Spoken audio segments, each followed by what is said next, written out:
And we're going to be kicking things off today pretty early. It's 8:14 for me in the morning. So, Light Heavyweight Championship Tournament. It's early work, rise and grind. So I named this episode. Kicking things off in this tournament, we have the number one ranked fighter, Tito Ortiz, the former champ. He'll be taking on the ranked 16 Johnny Walker. Then on the other side of that, we have the number 2 ranked Aldrich Cook as he takes on the number 15 ranked Glover Teixeira.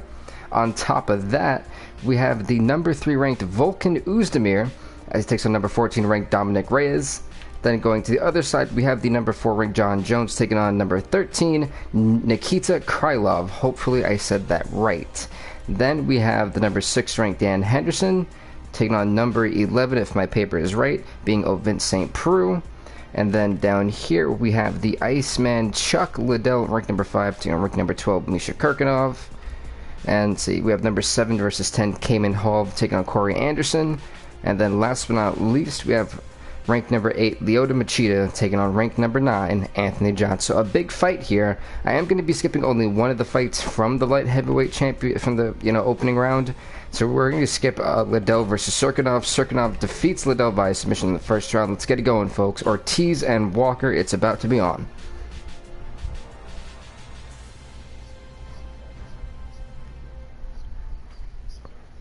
But like I was saying, actually, I wasn't saying something that I completely forgot now. This is a great morning. This is like how we started the first episode. I had something in mind and I completely forgot. My luck.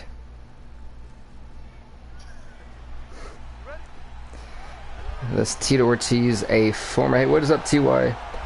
Tito Ortiz, ladies and gentlemen. A 2-time light heavyweight champion. He's got an amazing record, 10-3. It's gonna be a tough bout for Johnny Walker. Ooh, a nice little head kick. Okay. Oh. For Johnny Walker going into this fight, you've got arguably the baddest man in this division right now, a guy who's been seemingly unstoppable last year with the UFC 3. He comes into UFC 4, and look at this. He's good. It's exactly where he started. This is where he won the title against Volkan Oezdemir. It was in the same exact position, some ground and pound. Let the damage be known, and absolutely smashed Oezdemir to win the title. And Johnny Walker is looking to be in the same predicament right now. It'll be interesting to see how he's going to be able to get out of this. See, Walker's trying to find that they both said that was smart. Walker realized the ground is Tito Ortiz's domain.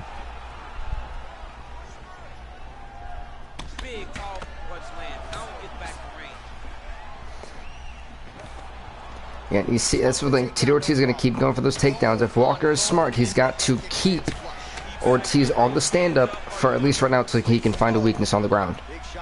If he can stagger him,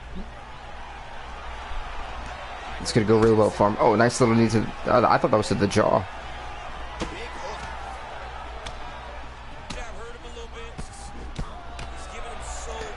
I said, folks, we actually have damage retention on, so these fighters have to be kind of smart here. They've got to realize, I don't want to exert too much energy, because if I'm going to last for 4 full fights, I've got to fight smart. Persistence pays, and that's what we saw with this young man. Over and over, he shot for takedowns, he tried to mix it up, and he got the finish. But eventually... See, Johnny Walker is struggling. Tito Ortiz done a great job of keeping him still. You seen him try to go for the guillotine, and it was smart. You see how Tito Ortiz immediately recognized that the arm was coming over the neck, and he immediately swatted it away. That's called great wrestling IQ.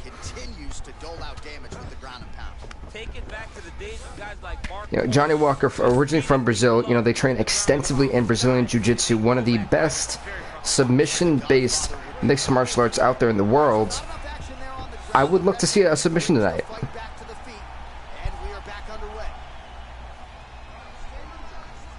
Guess referee. I can see the referees. I think it was Yves. Maybe Dan. I don't know. But he actually called for the fight to be restarted. I didn't see a reason for it. It's kind of odd in my opinion.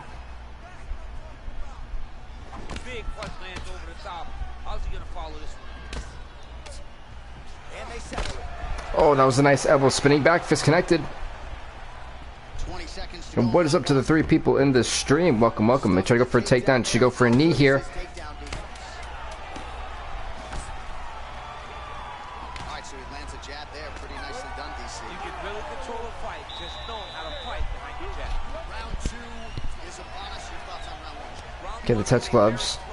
Both guys had their moments, but nobody has really went out ahead in the race. Like I said, you know, round 1 was pretty much a dead even fight in my opinion. I mean, there was a great takedown from Tito, but I don't think it's be enough to really give him the round. I'm saying an even 9-9 here.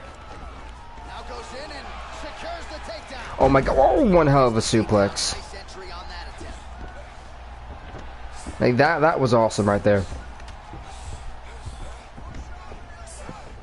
You see, getting Tito is just too much. I think Johnny Walker is just having it. The presence of Tito Ortiz is not helping, but Walker needs to do something to protect his face where he gets knocked the hell out, because he has not done a good job of you know, securing his oh my gosh. Jeez, Tito Ortiz is just hammering in on the face. Walker needs to be careful. Walker needs to be careful, and careful immediately. He needs to be careful. Tito Ortiz. Tito Ortiz. Did he get too aggressive? I think Tito got too aggressive. But you see, Johnny Walker is hurt right now, and this could be the end of this fight. Let's see what he can do. Going for that patented rear naked choke. Oh, if the rear naked choke, this could be it, folks. Walker needs to quickly find a way out of this. You know, the arm isn't. Oh, the arm is. Oh, it's cinched in right now. He's got to be able to try to release. Not release. Wow. To relinquish the grip of Tito Ortiz from that neck. Got to figure out something. Oh my! This is not looking good for Johnny Walker. Tito Ortiz may get the submission victory here tonight, and Johnny Walker forced the tap out. I mean, look, Tito Ortiz was just on another level tonight, and it showed. It showed. Wow. No, unfortunately for Walker, Ortiz literally had the arms cinched in right towards the top of the neck, right to the chin, kind of too, and it causes so much pressure right there. It feels like your head is about to explode. Your head's about to explode off your neck. So you can see the discomfort on Johnny Walker, and ultimately it forced him to tap out a little bit earlier than he probably would have liked. So it gave him less time to really work around that. I don't understand. We get the official decision from Bruce Buffer. Ladies and gentlemen, referee Dan Liliana's home stop in this contest at 3 minutes, 7 seconds of round number 2. Declaring the winner by tap out due to a rear naked choke, Tito! Yeah, Tito Ortiz, I mean, is going to be a problem once again for this division. He is all smiles and rightfully so after he gets the job done by submission tonight. You told me off the air before. I mean, hey, dominant performance. That's exactly what happened. I mean, you know, this guy has such a great submission game that you cannot. Alright, so we're going to go on to the next fight in this tournament. It's going to be Cayman Hall taking on Corey Anderson. Rank number 7 takes on rank number 5. Coming up next, it's a UFC light heavyweight division encounter. Now, this should actually be a good one. I mean, Cayman Hall kind of came in, lit it up in the 2 fights he had back when UFC 3 was around. So a lot of people have high expectations for this young man, but right now he's taking on a tough test. And Corey Anderson, granted, he has been through some of the best fighters in this division. That's why he has the 3-0 record. He really took some of the best fighters to their limit, and now it's, you know, going to be a big payoff for Cayman. Was already rocked early on in the fight.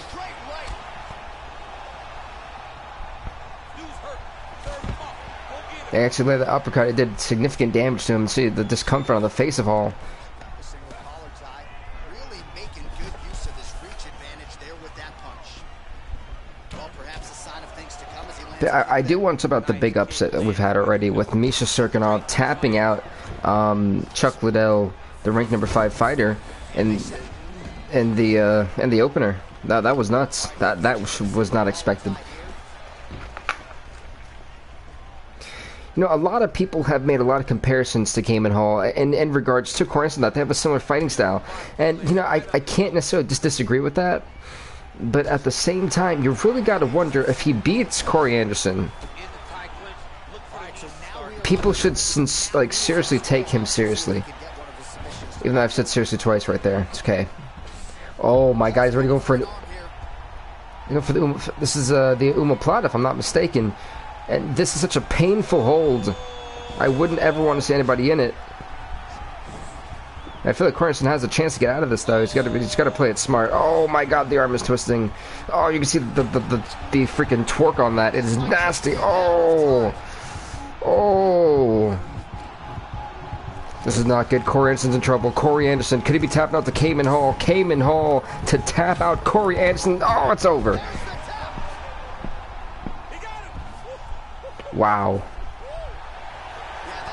Wow. Domination. Domination, folks. If you had any doubts about Cayman Hall, take them back right now. That was a statement. Look at this. Look at this great hip toss. Boom, slams him down, and then immediately traps one arm, goes to the other, tries to bend. It's a modified Kimura, by the way, this lock. And when you see the arm twerk and bend like that, you are breaking ligaments in the arm. And unfortunately, you can see, look at the discomfort on Corey Anderson's face. He had nothing. Nothing. He was in the middle of the octagon, couldn't use the cage as leverage. He got caught, and that was it. It was an unfortunate spot for him. Honestly, as Joe Rennick just said, pay attention to this fighter. This guy could be a problem in this division. Wow. Like, honest folks, I'm stunned. I did not expect that to happen.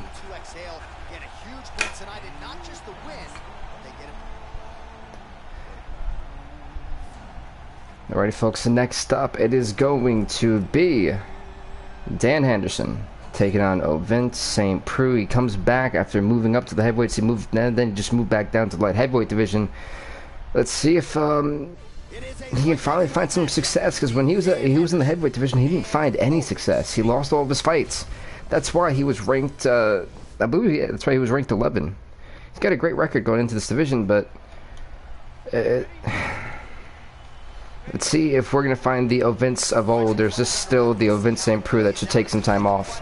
I feel like if he doesn't beat Dan Henderson here, he should really reevaluate, find a different training camp, and figure stuff out. I feel like both of these guys are the top of the food chain. They're the best of the best that we can put inside the octagon. They are so well-rounded. They have every skill, and that is going to be on display tonight in this key matchup. Right hand. Oh my! Oh. So they're already battling on the cage. There you go. And a hip toss.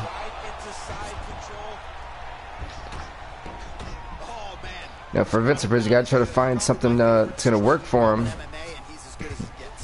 problem is his opponent is not controlling his posture.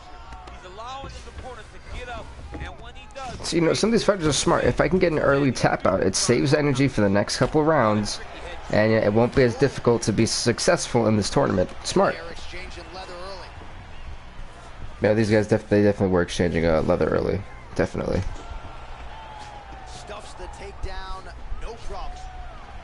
Well, it's what is up, Patrick? How's it going, man? and he does it as well as anyone. Nice kick there by St. Preux. Welcome, welcome.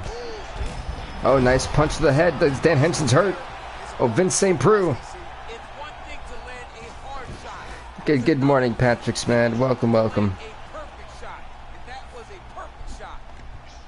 That was a perfect shot. It was nasty. Oh, nice little elbow, forearm, good forearm.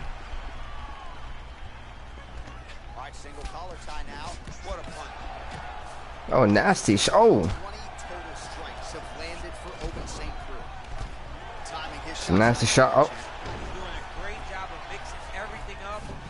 Said, you know, for oh my God. Oh.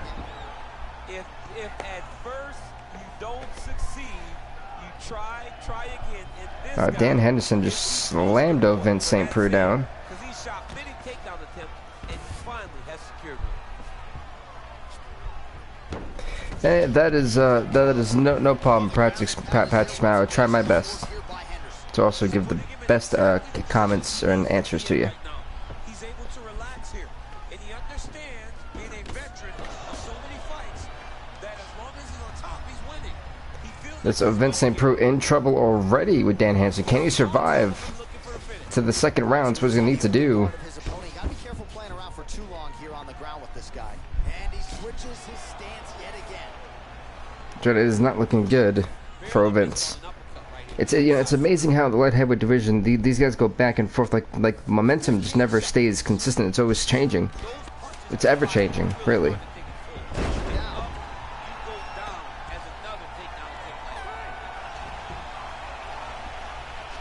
Going to I think they're stuck. What is up, Tim Joe? Welcome, welcome. All right, here we go with round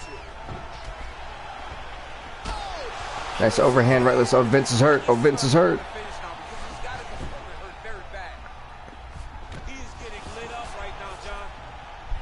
He's getting more than lit up. He's getting worked right now. Nice job by him to get the knee to the target there, using his length exceptionally well tonight. Oh, and he lands yet another flush knee. That's going to leave a mark. And again, when you're using this length as effectively as he is here tonight, we might get a finish here in the not-too-distant future.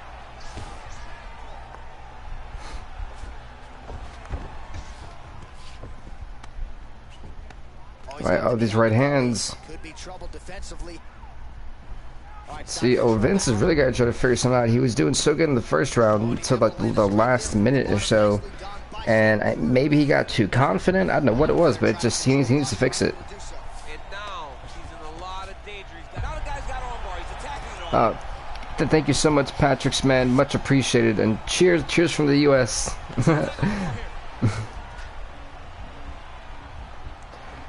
That's just seeing the armbar. This is not good. The armbar to Vince St. Preux. St. Preux is in trouble. He needs to find a way to quickly get out of this, because right now he's about to get tapped out if he doesn't. Oh! I think this armbar is going to do him in.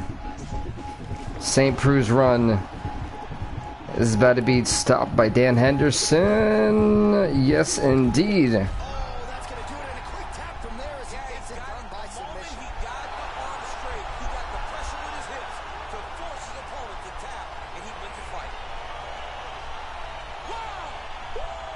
Wow. Yeah, that is some high-level Brazilian jiu-jitsu right there. Just the way he transitioned to secure the arm up against his body and ultimately force the tap. Honestly, wow. I mean, he just pulled the arm right out of the socket. All right, let's take a look back at the replay as he gets it done by submission tonight, champ. He was able to get the You are. exactly where he wanted it.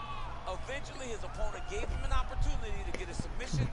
I think the official drink sponsor here is going to be the Gatorade Orange right now until I find a different flavor.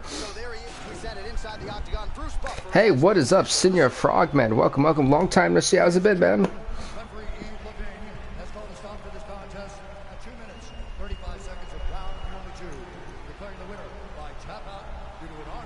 Yeah, I actually kind of liked the UFC 4 submission at Patrick's. UFC 3 was interesting, but I feel like I felt like if you were dominating one mistake, it was gonna be all over, and it was a little bit of a weird submission system. UFC 3. Yeah, I'm doing pretty good, with an early stream because yesterday I had a massively long 5-hour one. Hopefully today won't be that long. Hopefully, but yeah, overall, not too bad. Not too bad. Next up, by the way, we have the number 14 ranked Dominic Reyes taking on the former champion, number 3 ranked Volkan Oezdemir. As that, folks, is up next. I love how they say the light heavyweight division collision.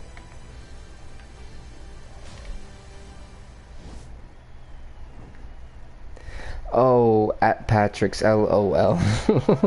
Oh man. I could have sworn I had subtitles on my thing.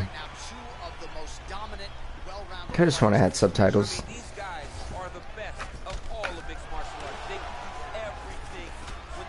See, this is a really interesting fight. Oezdemir and Reyes, I think they really match up quite well. And as I just said, they match up quite well. We're almost in the midst of a knockout. But it seems everyone wants to tap everybody out now. It's so weird. Oh! Oh my god, his nose should be broken. But that one hurt me, and I wasn't even fighting. Like, I actually feel bad for Vulcan. Oof, that's another one to the nose, man.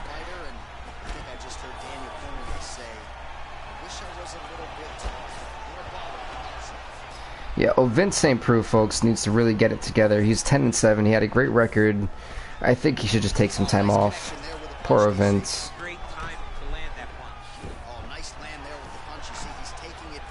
Nice little leg kick from Dominic Reyes, a guy who actually took John Jones in real life to the limit. It's like I said, so many guys are. It's gonna be so interesting to see. I understand some single words. Oh man. Oh, poor Patrick.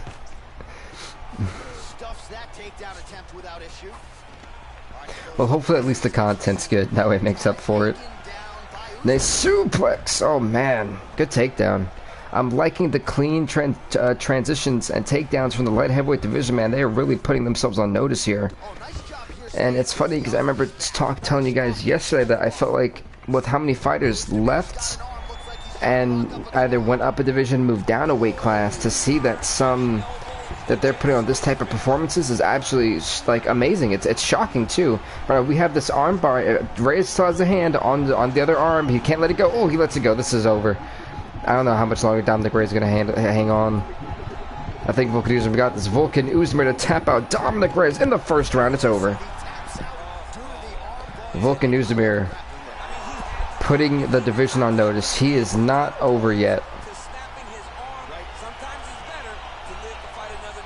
So it's smart what these light heavyweights are doing. They realize, folks, that they realize, you know, hey, look, if I'm going to win this, if I'm going to win this tournament, I have to expend as little energy as possible, and it's smart. It is smart business. But it's his trickiness. It's his ability to trick people into going to the floor with him that puts them in danger in finishing fights. And unfortunately for that did not go too well. Can you say something in Polish? I speak no Polish. I only speak English. It's really bad.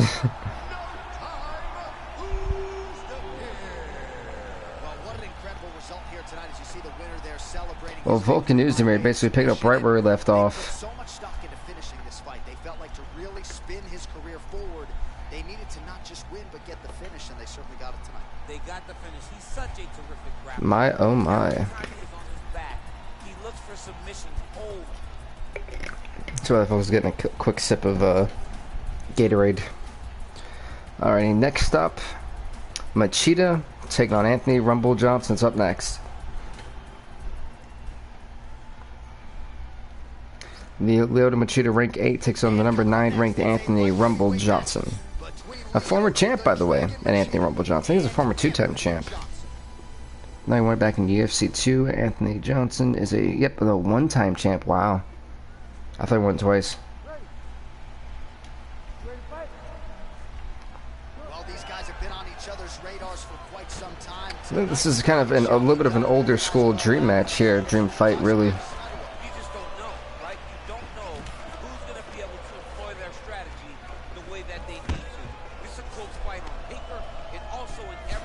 Yeah, you know, this is a close fight in general. I actually have to agree with Daniel Cormier, surprisingly. But this is a very close fight. I think these two guys are really equally matched. Anthony Johnson, a jack of all trades.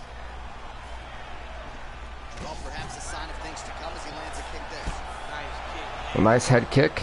Well, not really a head kick, but... These two guys are just going to throw bombs, it looks like that. I don't think they really care about expending energy.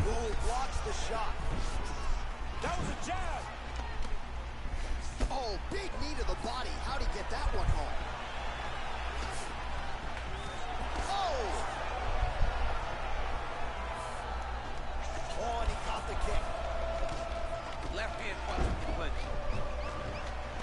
Oh, a little single collar tie there.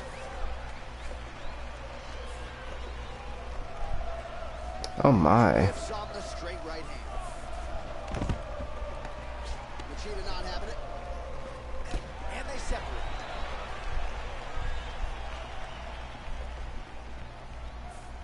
Throwing that jab yet again out of range. And they separate. So far, a pretty clean fight that we're seeing. Can you say So 3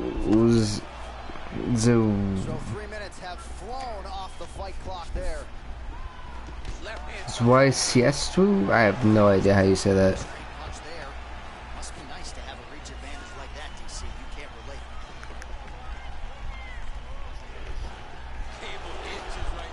relate. No, Machida actually. No, that's not hard to say. Little Machida's not hard.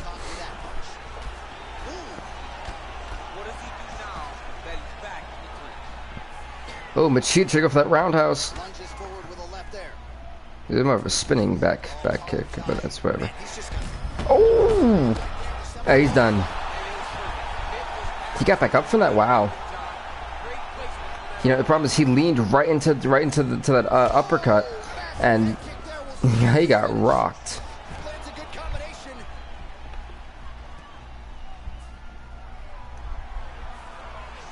Oh! Good right hand.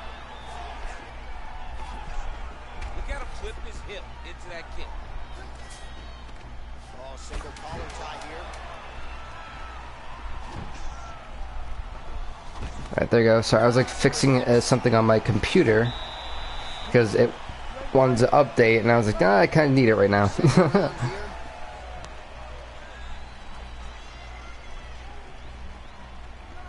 Alright, so, you know, round number 1 was actually pretty even in my opinion, but I have to give it a 10-9 into Anthony Johnson's favor. I think that little uppercut, that staggering, definitely is going to pay dividends for him in the judges' scorecard.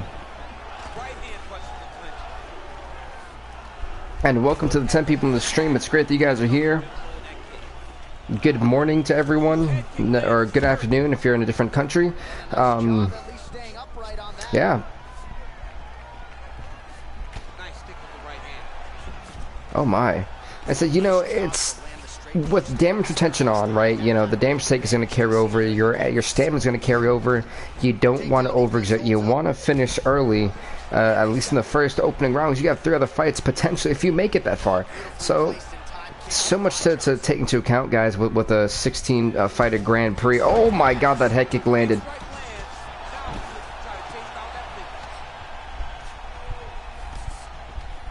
Now goes in and secures Good takedown. The hip toss. Right into side control. He's going to try to control him, then find submission.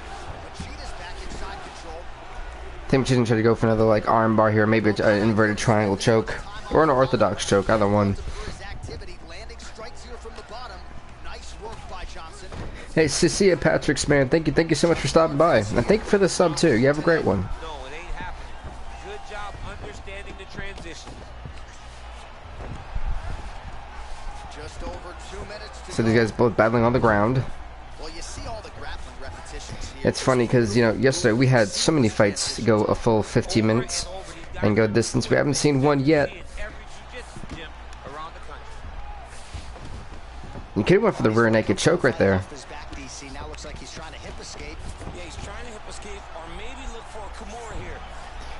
Yeah, it's going to be interesting to see how these knockout artists like Tito Ortiz and Anthony Johnson survive longer than one round, one fight if they do, with how much energy they expend trying to knock their first fighter out. Could really be entertaining.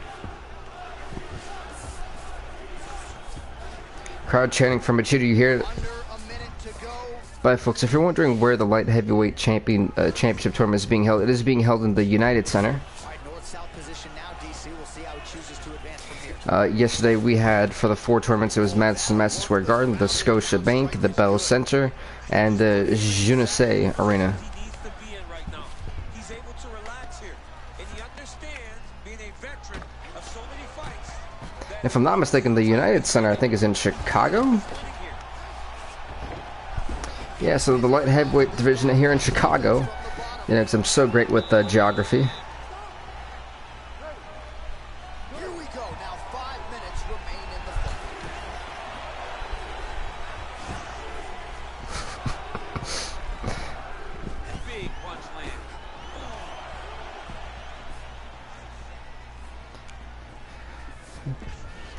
third and final round of this fight. Oh! That's no knee to the body. Separation now. All right, so a good job defensively by him here as he raises the guard and prevents any damage. So, folks, we have two 16-fighter Grand Prix tournaments, and we have two 8-man/woman fighting tournaments as well today.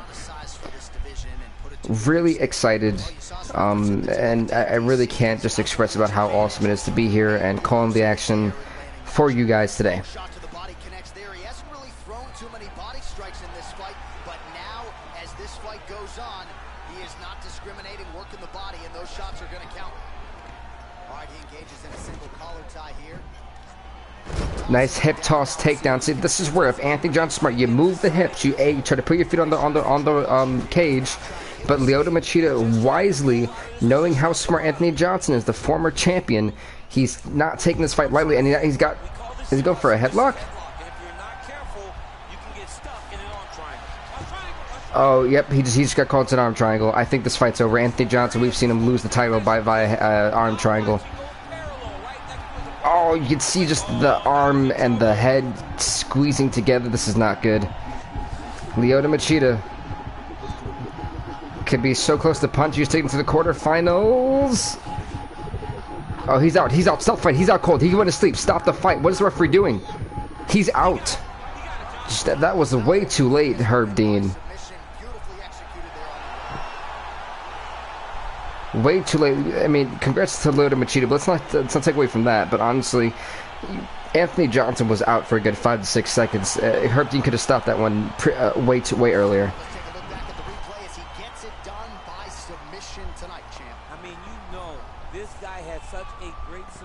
But congrats to Lyoto Machida on getting the victory. Wow.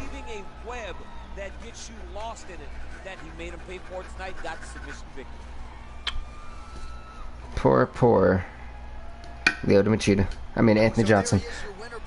Now we go inside the octagon. Bruce Buffer with the official decision. Ladies and gentlemen, referee Herb Dean will stop this contest at 2 minutes, 49 seconds of the third round. Declaring the winner by submission due to an arm triangle choke, Lyoto, the Dragon Machida. Congrats to Lyoto Machida on winning this fight. He goes on to the quarterfinals as we're going to go on to the next fight here. It's going to be Aldrich Cook taking on a man who literally had to scratch and claw to get this ranking and this opportunity to be in this tournament. He took 2 fights on he had like less than a week for, and the other one he had less than 3 days to prepare, and he won both fights. So, you know, Glover Teixeira is a man who definitely deserves to be here, but he's going against a guy, a perennial light heavyweight contender in Aldrich Cook from Germany. This could be a difficult challenge for Glover Teixeira, a guy who is a dominant and a smasher on the ground. He loves to wrestle and brings one to the ground. So Teixeira's going to have his hands full tonight with the German sensation Aldrich Cook, and already a guillotine. I think a guillotine. Wait a minute, Teixeira. I think, you know, this one when you deal with Brazilian Jiu-Jitsu specialist, that's Teixeira, and he just turned it around on him.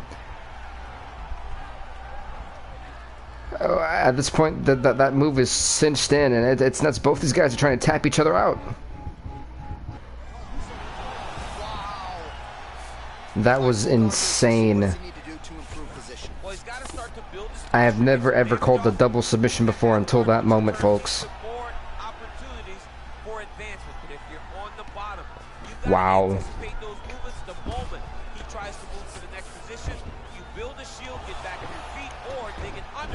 That's on the ground. This is Aldrich Cook's, you know, zone, and Teixeira's gonna have a hard time, in my opinion, dealing with it. Here's the thing, if Cook is smart, he needs to make sure that he doesn't leave Teixeira on his back. He needs to make sure he's got a good position, because if he doesn't, especially he needs to go into top mount or full guard, Teixeira on his back has been known to tap people out.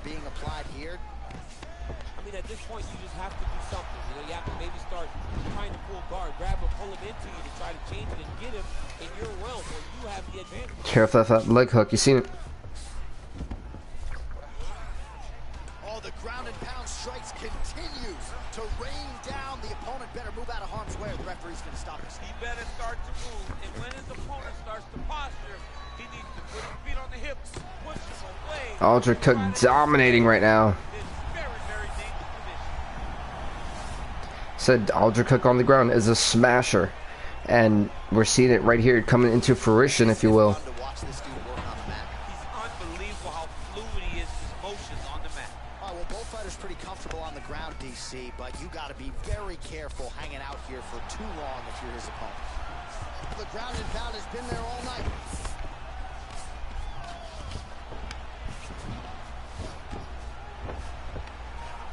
Looks like he's trying to isolate it. Wait, Kimura. I don't think we've seen a Kimura lock yet, and I'm honestly here for it. Oh, he turns to an armbar. Wow, what skill from Aldrich Cook. That was impressive, folks. If you're not impressed, I don't know what would impress you after we've just seen an amazing transition into the armbar. Let's see, Aldrich Cook to tap out Glover to, oh my god, he broke the arm. Yep, it's over. He's unable to compete. Aldrich Cook advances.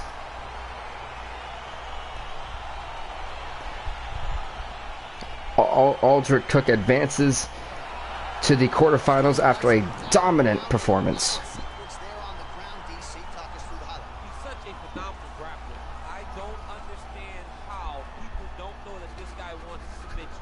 He is the best grappler, best submission. Unfortunately for Glover Teixeira, In a long time. his fairy tale run ended pretty quickly. Ready for the official decision. Bruce Buffer has it. Ladies and gentlemen, referee Dan Bergliot has called a stop to this contest at 4 minutes, 45 seconds in the very first round. For the winner by submission. Well, the celebration So, the amount of talent that we've seen from these light heavyweights, man, it's awesome. not just the win, they did it by submission. You can't say that you have not been, entertained here tonight or today. You have one more round of 16 fight, and that's gonna be the former 3-time world champ, former heavyweight champ, I think once, and then light heavyweight champ twice for us. Up next, it's a UFC light Anyway, he's held gold 3 times. The number 4 ranked John Jones takes on number 13 Nikita Krylov.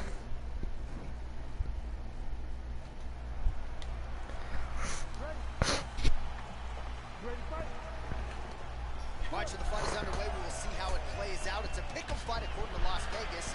So this is a lot of people said that they had John Jones win this one, but there's a handful of people who thoroughly believe Nikita Krylov can pull a similar upset to what Chuck Liddell did back in our UFC 3 series, and I have to agree. I really do believe that maybe John Jones' time is up. And that is going to be on display tonight in this key matchup.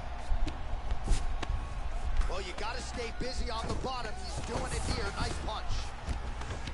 Oh, big combination of ground and Like I said, folks, we're seeing the best of the best compete in this tournament.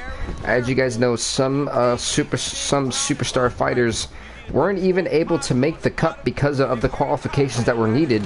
The fact you had to at least have a 500 record, or at least a winning record. There's a couple fighters, like guys like Khabib, who are 4-5, or perhaps a sign of things to even at one point it was Colby Covington who didn't even have a shot. So it's great to see how some fighters have been really making a stride for trying to compete here. beautiful entry as he secures the double leg takedown. Like I said, this is my big MMA appreciation weekend. What is up, Herbert Lemon? But after this weekend, it'll be the UFC 4. We'll be going back to only 1 episode a week to make it realistic again. That is a nasty triangle on display, but I think Krylov has done well to kind of, keep himself poshed up in a good position to avoid any more pressure being put on the submission. Jones is attempting to pass here, but he's denied by the defense. Well, you got to be working off of your back. He's certainly doing so here. Nice punch. Under 2 minutes now to go. Kind of stuck in a standstill at the moment. Oh. Oh, really nice work to keep busy off of his back as he lands some more offense here from Bob. So I don't know why Herb. What is the meaning of this, Herb? They were still moving in motion. It was a little bit of a standstill, but still, I don't feel like they had to restart the fight for that. No wind up, no tell, just a brutal kick. But that one kicked him in the shin. I know that one hurt. Landed for Johnny Bones Jones. So he's really starting to put together some significant body shots here. These are going to take their toll as this fight goes on. A good kick. All right, he engages in a single collar tie. Oh, stuffs the takedown for the ankle pick now to get him down, DC. We'll see how he chooses to proceed from here. Got the ankle kick. Let's see how he advances from this position. It was almost close to spinning back fist. Great punch landed with so much power. Oh. 20 seconds to go. So with 20 seconds left, I don't think we'll see the fight end here. I think we're going to round number 2. Jones gets caught by that straight punch. That'll get his attention. The takedown here. Oh, good guillotine too. He caught him. If only he would have done that like 2 minutes earlier in the fight. Well, now John Jones knows he could be in trouble. Jones' strike attempt there is blocked. Oh, he slipped that strike and then countered beautifully. Really starting to get his range and get into a good flow on the feet as the longer fight. Look at how he turns his hip over when he throws that kick. He blocked that takedown. Continuing to work the body to great effect. Right hand punch from the clinch. Just unable to quite find that range. Nice little leg kick. Nice body kick. Uh-oh. Oh. Takedown, no problem. Ooh, big shot lands. So Jones has been falling back to the cage quite a bit in this fight.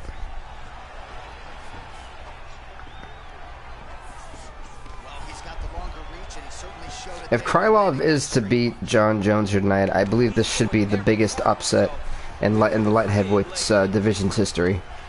His opponent got him in the sling. I do believe. Break away and get back to his range because he's taking punch after punch from his good position. Oh, he lands another takedown here, just doing a nice job not telegraphing his shot clean edge. So he took him down, but once again got turned right back around. Over and over, he It's a nasty cut on the nose of John Jones and up.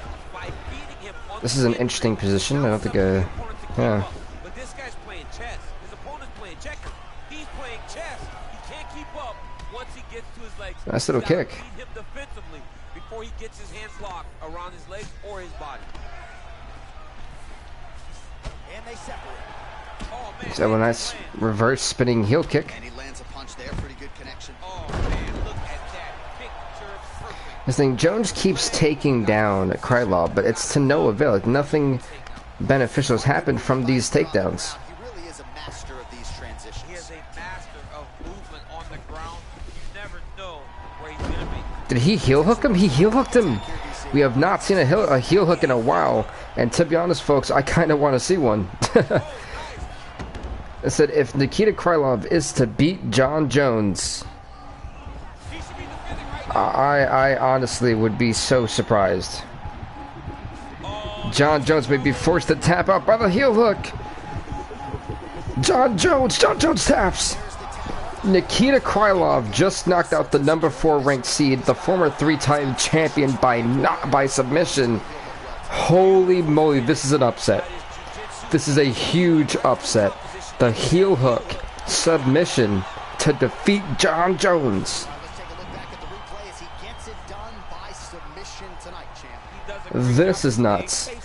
He doesn't rush or panic. So many You are people had never John safe Jones winning when the you're fighting tournament. this guy.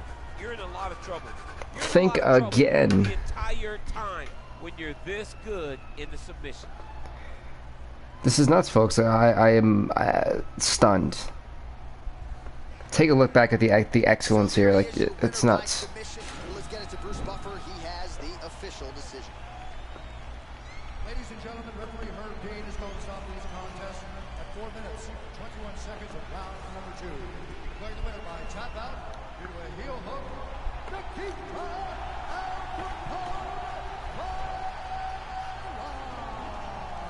Congrats to Nikita Krylov on winning this fight in the second round, as we're going to go on to the quarterfinals. They're finally here, folks.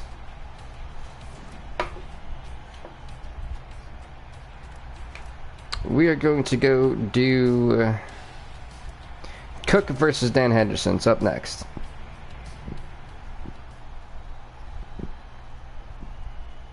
Here we go. You know, honestly, after all the amazing fights we've had, I'm super pumped up for the quarterfinals. The number 2 ranked, not my bad. The number 2 ranked Aldrich Cook takes on the number 6 ranked Dan Henderson. Let's see Cook taunting. Okay. Dan Mergulata, the referee for this one.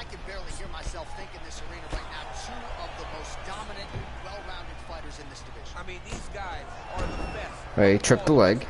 They can do everything when they're locked inside of the octagon. I'm so excited to watch the highest level of MMA on display tonight. Dan has had some good, you know, takedown awareness there. He was not trying to get taken down just yet. Pretty sure he's seen what Aldrich Cook did that last fight. Really making good use of his reach advantage as he lands the straight. And it's funny, both these guys come in with some great stamina too. Both barely breaking a sweat in their last fight. Nice kick landed by the jump.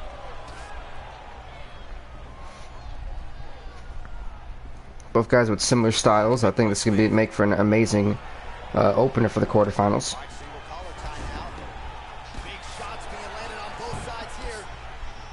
All right, so no surprise. Once again, we find ourselves here in this clinch situation. We'll see who can advance. It's funny seeing how Dan Henderson refusing to get taken down.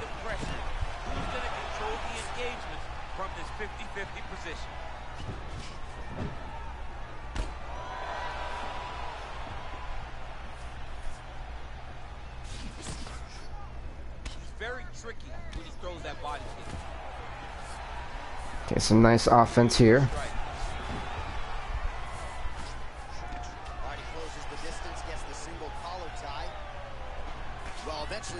If he would have grabbed the look, that could have been the end of it for Dan Henderson. They talk about the feeling out process. He's getting his opponent's timing. Now he's blocking everything. Expect counters as we go forward. That little straight jab definitely left the mark on him. Oh, good guillotine. I think he actually did get him with the choke. I think so. It's getting cinched in. It's not looking good for good old Aldrich Cook's gonna have to try to find a way to get out of this. The pressure keeps on applying. And he was able to get out of it, surprisingly.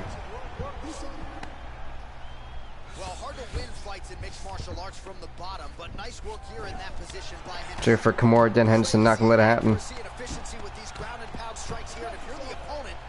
You got to intelligently defend, or the referee's gonna stop. You gotta defend, but you can see him now starting to gain posture, and the intensity at which he's throwing these ground strikes is starting to improve.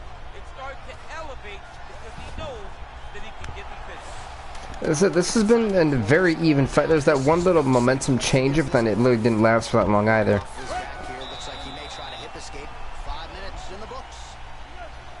I feel like they may score that one 10-9 for Dan Henderson. You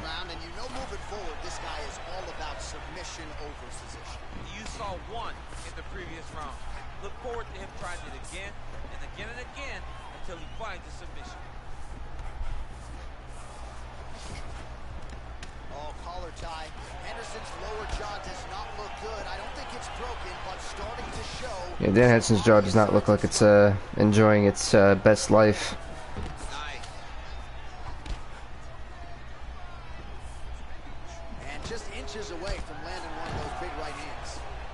He tried to take him down with that inside trip, but it didn't really work.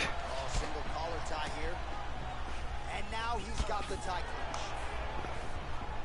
clinch. He's got it locked in. Oh, he's got that one locked in. That is massively locked in. My goodness. This fight may be over. This fight's over. He tapped. Aldrich Cook taps out Dan Henderson with the guillotine choke, and Dan Henderson cannot be happy. But Aldrich Cook is going to be going on to the semifinals after one hell of a battle with Dan Henderson. This kid is dominating and running through the tournament right now. First he beats number 15, then he beats number 6. Look at this one, look at this. Yanks him in. Henderson had nowhere to go. Oh, look at that, look at that. That was nasty. Oh, man.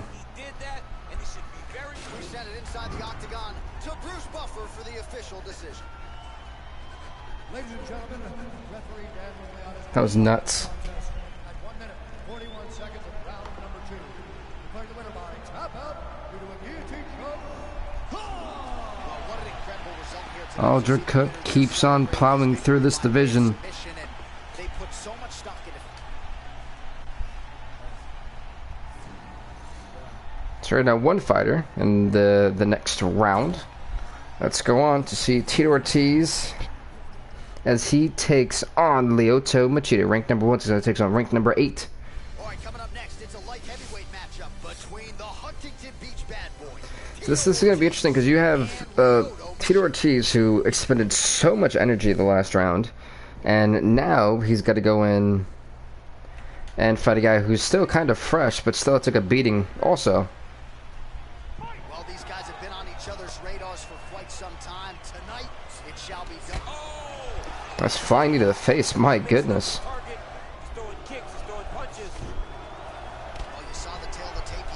Said yesterday we've seen Alex King be the only man so far to retain, or I guess regain, the championship that was taken from him after UFC 3 ended. I mean, the accuracy is unbelievable.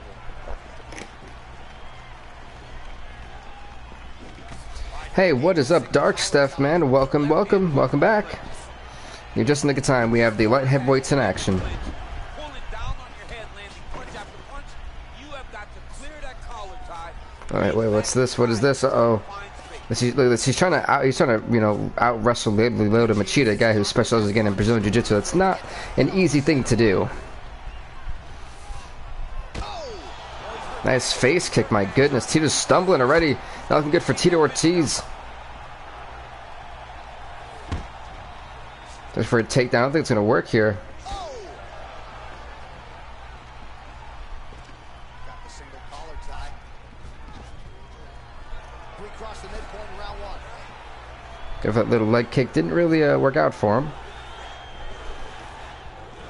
All right, he engages in his... Crowd chanting for Tito Ortiz. All right, so now we are on the... Nice trip. It finally actually works. Look at that. See if he can get one of the submissions to pop here tonight. Well, he's in a compromising spot. He's already trying to go for a knockout. My goodness, Tito Ortiz, man. Pretty good ground and pound by him here. He told us on Thursday he needed to... Call him a beast. What he is, man. Situations certainly effective tonight. Many people have gone away from this style of fighting. This man has embraced it. Look at all the blood. Oh my god, on this guy. My goodness. That's actually nice that they actually had some blood mechanics finally. Position now. We'll see who transitions first. Hey, who's got it? Choke now. Oh crap, Tito's got the north-south choke in. And very rarely do you really see Tito go for a choke. More of a knockout artist. He might get a finish here. I don't think he's getting a finish, but I think he actually, Loki may have made Machida kind of pass out almost. He's done a great job of taking a lot of the air out of him.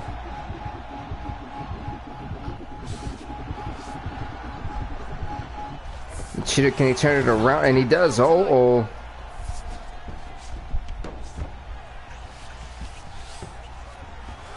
Machida does not have a lot of stamina left. He's got him softened up here. Back to the feet now.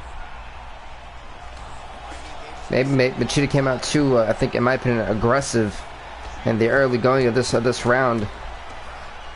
It's in a oh my god!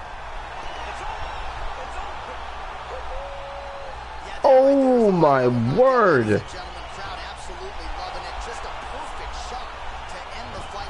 Landed flat. Wow! Saw it coming. So a huge win for Wow! another highlight for the real DC as we look That knee straight to the jawline. Let's one more time. Wham! You see it one more time? So right here. Ready. Boom! My goodness, my word. All right, here now, Bruce Buffer with the official decision. I was not expecting that, like, at all. Has called a stop to this contest at 4 minutes, 54 seconds in the very first round. Declaring the winner by That was a massive knockout. Tito Ortiz, just like, oh, damn near murdered Lyoto Machida's face. For a professional athlete, right? I know you enjoy Wow. kids, right? When Yeah. you knock out a man in a cage fight, I can't think of anything better. I mean, there's nothing like it, you know. Wow. Am I the only one, like, just absolutely, like, what just happened?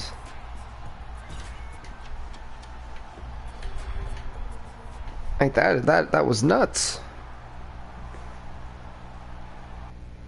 I like to think it was nuts. UFC light heavyweight division collision. What is up, Johnny Utah? Alright, next up we have number 13, Cayman Hall. Is that a new one? Oh, I guess not. But that is the ranked number 13, Nikita Krylov. That takes on ranked number 7, Cayman Hall.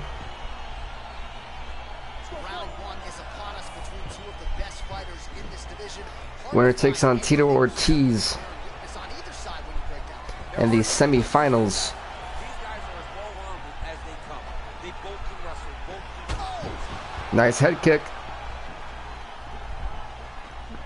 You see, Krylov made John Jones tap out with a heel hook.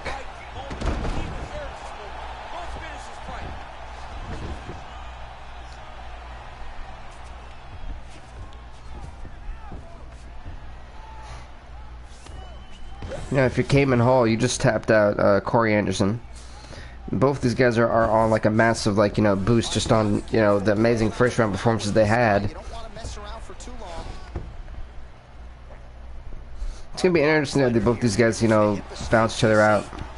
Well, these are some excellent ground and pound strikes here, DC. There's an efficiency with which he operates in these situations. He knows exactly when to throw, exactly when to hold, and it's allowing Oh my, him to okay. control the grappling aspect of the fight. There's a song there, right? Know when to hold him, know when to A nice leg check. Oh, beautiful jab by him there, really taking advantage of what is an obvious edge and reach.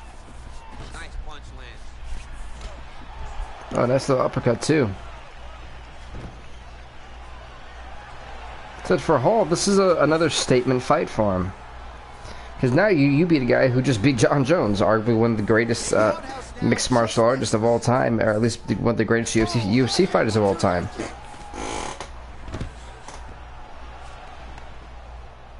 Just over 2 minutes to go in what has been a furious round one. So the commitment to the takedown pays off. Nice takedown, okay. He finally gets his first takedown. Now let's see what he can do with it. He tried to, you know, use his hips to generate some momentum. It didn't really work for him. Here, DC, you know he's got a lot of different submissions in his arsenal once this fight gets to the ground. Now, as Joe Rennick just said, or John Rennick just said, Krylov has a bunch of submissions that he can use from this position that Hall has to be ready for. Well, anytime you are Has to be ready to defend. situation with this fighter, you're potentially playing with fire. Now he's able to isolate that left Because arm. now we have the Kimura lock in, and this isn't looking too good for him already. Are we? It's funny how he just switched from the Kimura lock to the armbar. And now Cayman Hall may be suffering his first loss thanks to Nikita Krylov. And that is exactly the case.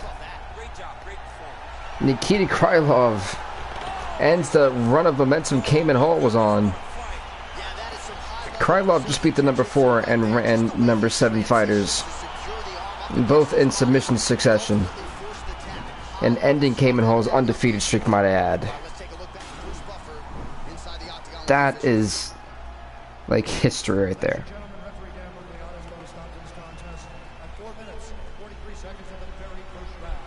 Declaring the winner by tap out, Nikita. All right, so there he is, all smiles. Nikita Krylov will face Tito Ortiz in the semifinals. We got one more quarterfinals battle.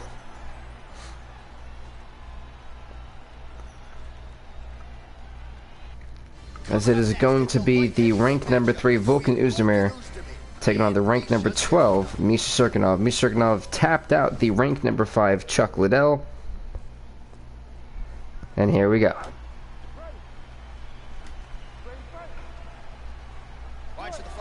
Now this should be another good fight.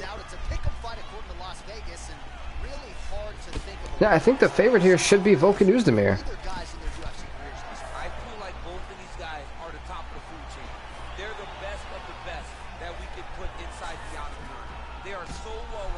Oh man, oh.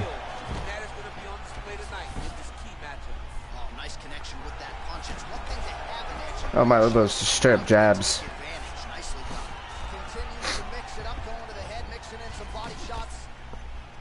Hey, what is up, Doge the dog? Man, welcome, welcome. It's been a while.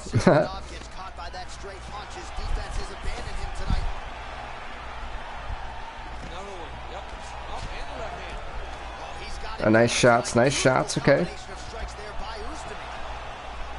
For sure, Doge, for sure, man.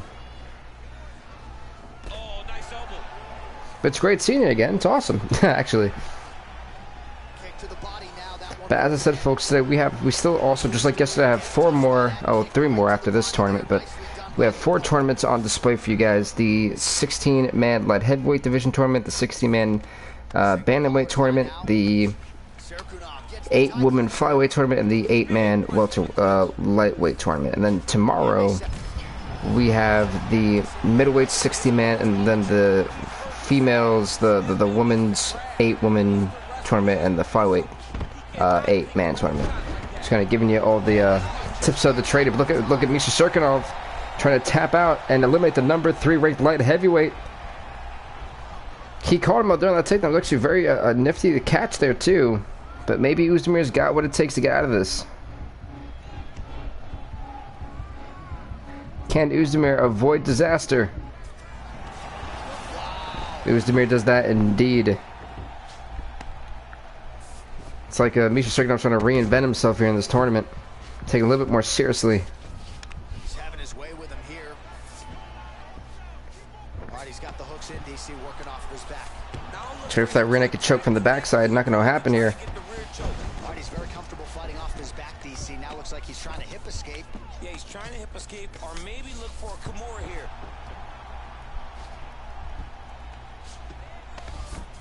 Well, what is Oezdemir trying to do? I'm confused on what Oezdemir's trying to do here. It's not very clear.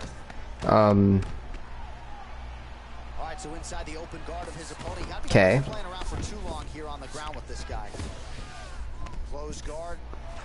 So it's kind of very strange with how Oezdemir is like handling this. This could very well be the beginning of the end. This could be the beginning of the end. We've seen some really good ground and pound fighters. This young man. And folks, this is going to be the end of round number 1. I don't know who you give that round to. They touch gloves, we're off.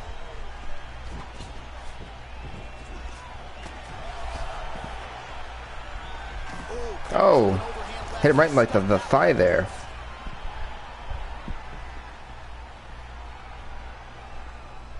Just misses there with the left. And they separate.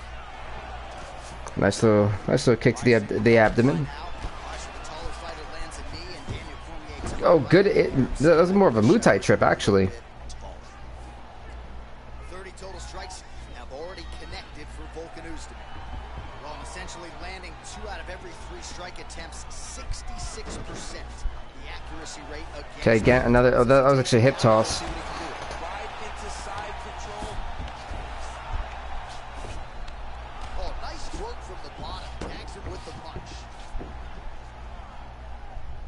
I think Oezdemir's still trying to go for an armbar submission, but he's, I think, taking a little bit too long, to be honest. He's just kind of relaxing here on the ground.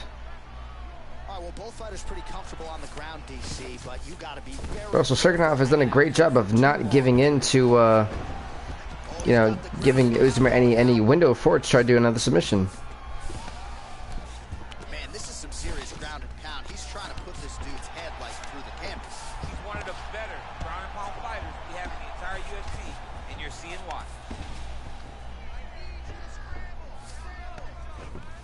He gave up the arm. You've seen it. I think we all seen that one coming.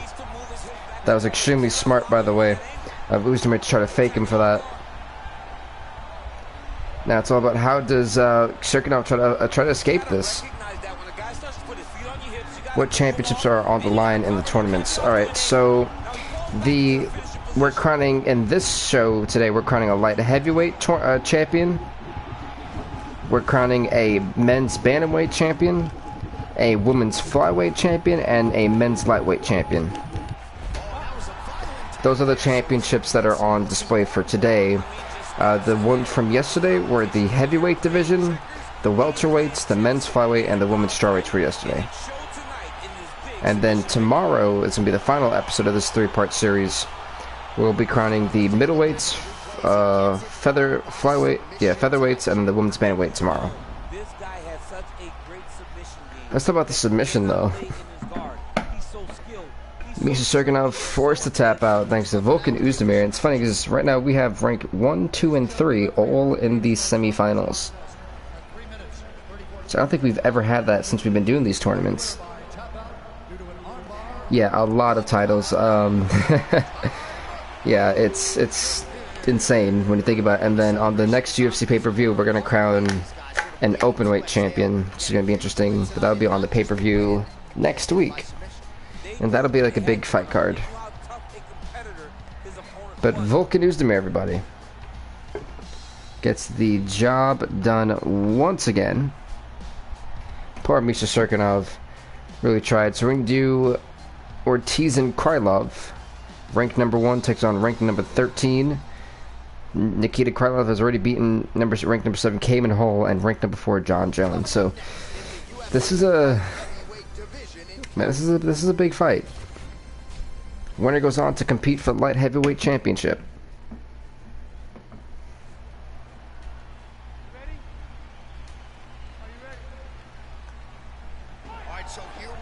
Go, they sound for the fight to begin.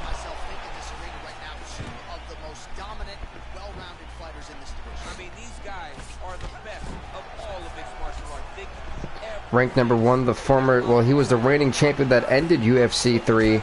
Said every champion relinquished their title once the pay-per-view was over. And, you know, now they know that they were forced to come back in and try to recapture them. So it's going to be interesting to see how, you know, the number 1 ranked Tito Ortiz does it. Can he do it again? So far, by the way, the champions we have for the heavyweight division, it is Francis Ngannou. He is the champion for the heavyweight division. And then for the welterweights, the welterweight champion, ironically, is actually Kamaru Usman. He beat Colby Covington in the finals. The men's flyweight champion is the reigning defending champ who won it, who was holding it at the end of UFC 3, Alex King, the only champion, so the only former champion to recapture his gold so far in the series. This arm triangle, this is going on by Tito, which I wasn't expecting an arm triangle this quickly.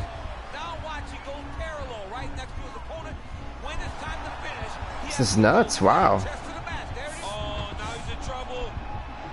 Tito Ortiz trying his damnedest to tap out Nikita Krylov early, which seems to be virtually impossible.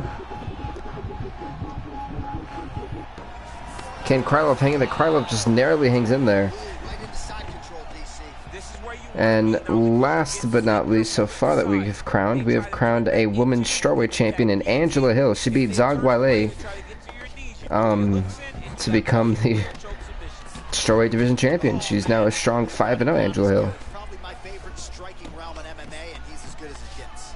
The problem is his opponent is not controlling his posture.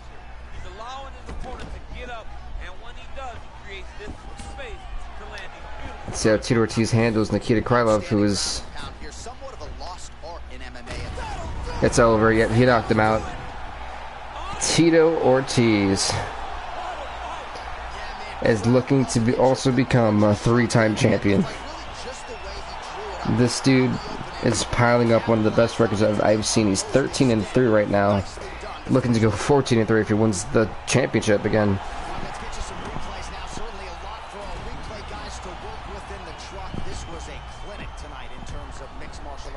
It's honestly nuts. This is to land brutal. The official decision is The dude is dominating. Here is Bruce Buffer. So rank number 1 is in to the finals. It's funny, he's ranked number 1 is either going to face rank number 2 or 3, which is nuts.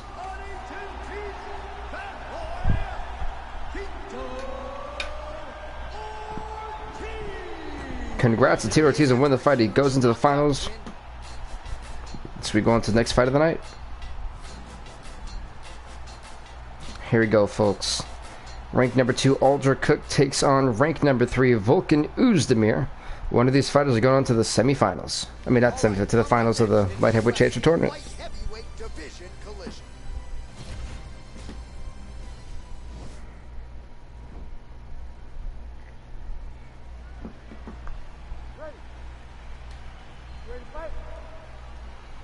Well, these guys have been on each other's radars. They officially sounded off. All right. Oh, It shall be done. Both guys well-rounded. You think we're getting a kickboxing match tonight or what? You just don't know, right? these two guys just went up swinging up, and Oezdemir really immediately gets taken down. Oh, well, was. Nice 1-2 there. Funny because Cook and Oezdemir both have barely broken a sweat so far in this tournament. Martial arts, it's one thing to have the reach advantage. It's another True for the takedown. Oezdemir had it scouted. He has got to fight tall. He's got to It's funny, Oezdemir, former champion, Tito Ortiz, a former champion, Ultra Cook, perennial contender. This is he needs this, if anything, he needs this tournament. nice stick with the right hand. And both guys really throwing with authority. Stuffs the takedown, no problem. All right, look at this, okay. Throwing that jab now again, the fighter evades. Nice knee. Well, if you like Muay Thai striking, this might be your moment in this fight as he gets the Thai clinch. This is a massive moment for this fighter. He is a great Muay Thai fighter. Look for him to go knee. Oh, nasty knee. To the head. Oh, collar tie. And they separate. Oh, nice punch there by Oezdemir. Straight right. So I'm just waiting for like that next big mistake one of these guys are gonna make. It's gonna come down to one mistake, folks. Over and over, he's landed these big bodies. He faked with the spinning back fist. I don't really know why. If you weren't gonna do it, I wouldn't say fake with it. Very active. And leaves you vulnerable. Stuffs that takedown. Again, once again, Volkan Oezdemir. Oh, he tried to go for a spinning back fist, got clocked in the back of the head, but nice head kick. And now his opponent in a world of trouble. Such a sneaky head kick. He did not recognize it. That was a sneaky head kick. Now he's got him hurt bad. Nice punch lands over the top. Oh, single collar tie here. And a nice He took that punch over for a takedown. Oezdemir blocked it. Look at him drive his shin into his opponent's body with that body. How about that shin? The strikes continuing to pile So up. Tito Ortiz has faced both of these guys before, and Oezdemir won the first bout, which is where Oezdemir originally won the title.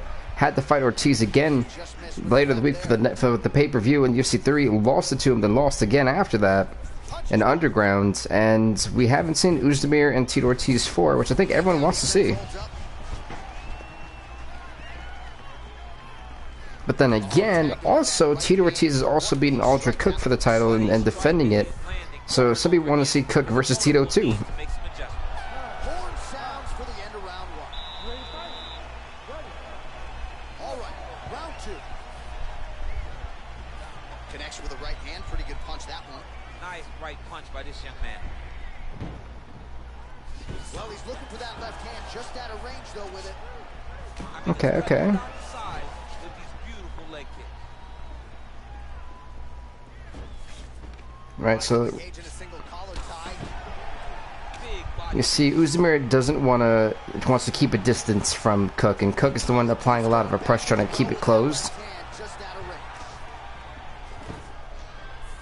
range. Oezdemir wants to use more of his kickboxing. That was a thudding leg kick.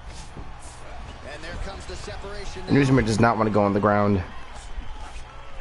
Oh, really using his reach advantage there with that land, DC. Look is there again.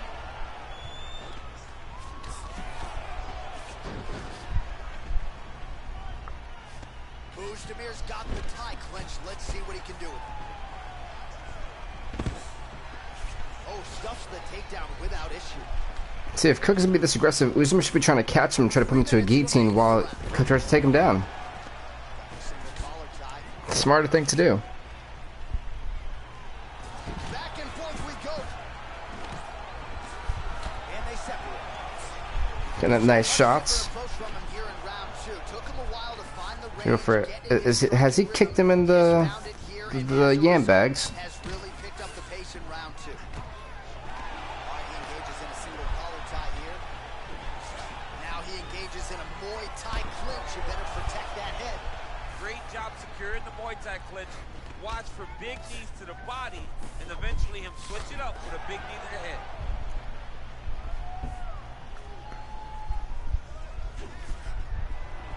All right. Great punch. So yeah, like right now with The single collar tie. I can't wait for the finals. I'm really pumped up and excited. All right, so again, the fighters clinch here. Kind of had an inkling we'd find ourselves back in this situation. Absolutely, both of these fighters. I think this would be if this fight doesn't go past the if this fight doesn't get stopped, this would be the first fight to go to 3 rounds almost. And primarily it's because Uzdemir does not want to go to the ground. He's doing his best to block as every takedown Cook tries to go for. But Cook is hurt. Oh, if that spinning back was hit, he would have been knocked out.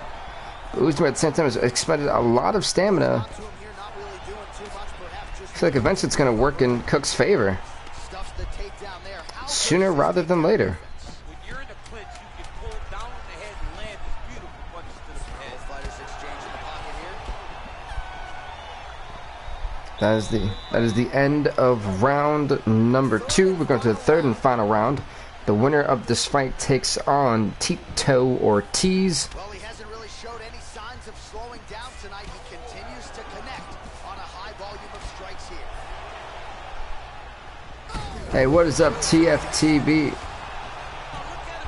How's it going, man? Welcome, welcome. I said Uzdemir hurting bad. The way said the winner takes on Tito Ortiz. I mean, Tito Ortiz has went through this division like crazy, trying to recapture his championship. That in retrospect, he never lost. So far, Alex King is the only champion to recapture his gold. And Cook's trying to go for a submission here, but he hasn't effectively locked it in yet. I mean, it's to the point where it's actually very escapable for Uzdemir.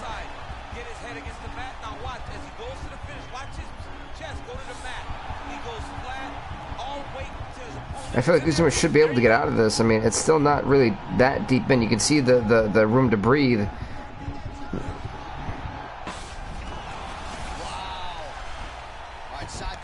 I could have seen that one coming. I mean, Uzdemir was a little bit too smart for this. And I believe this young man should do the same thing. It's secure first.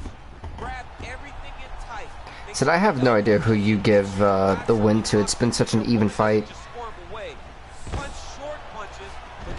Somehow he keeps stopping these takedowns, and I'm really surprised by Uzdemir. He's really stepped up his game from our UFC 3 series, and he shows much improvement. Well, he is really starting to apply a lot of pressure here down the stretch. Not as much offense earlier in the fight. He is making up for lost. We'll see how Uzdemir does not have a... Oh, that needed the jaw. My goodness.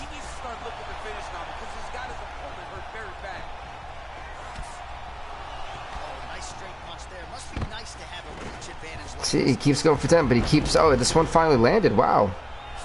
That is shocking. We've seen Uzdemir block almost every single takedown that Cook has went for tonight. And he's going for another submission. It didn't work the last time. I don't think it's going to work this time. Uzdemir has done a great job of scouting Cook's submission game that he's been able to avoid it throughout this fight. So even though people maybe think we're going to see a tap out, I don't believe it. I think Uzdemir's going to have a chance to get out of this.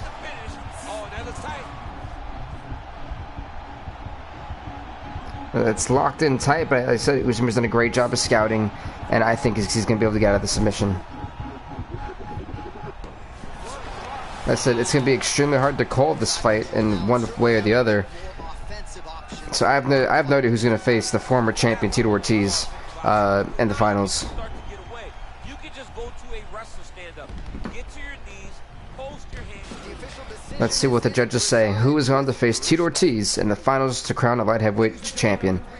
We'll go to the judges' scorecards for decision. All three judges score this contest 928. 2028. And Aldrich Cook by unanimous decision gets the victory. We're going to see Ortiz versus Cook 2 in the finals. As we crown, it's going to be rank number 1 taking on rank number 2. The former champion Tito Ortiz is 1 fight away from reclaiming the gold. Just how he that's how he ended off UFC 3. Is that how he's going to start UFC 4? Let's find out, folks. Here we go. And that's not the only decision and the only third round fight we had so far.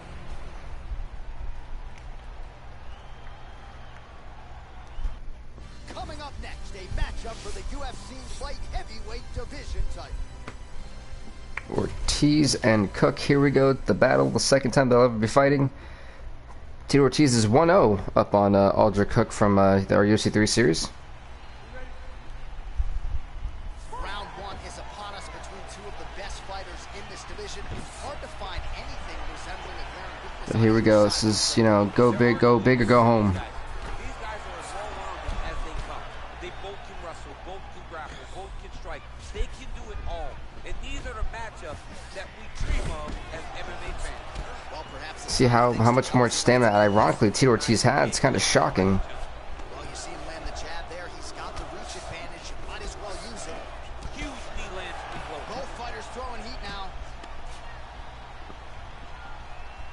Really timing his shots nicely. A nice shot. Takes down Aldrich Cook. Hey, what's up, Wally? Good morning. Well, you know he's comfortable fighting off this back.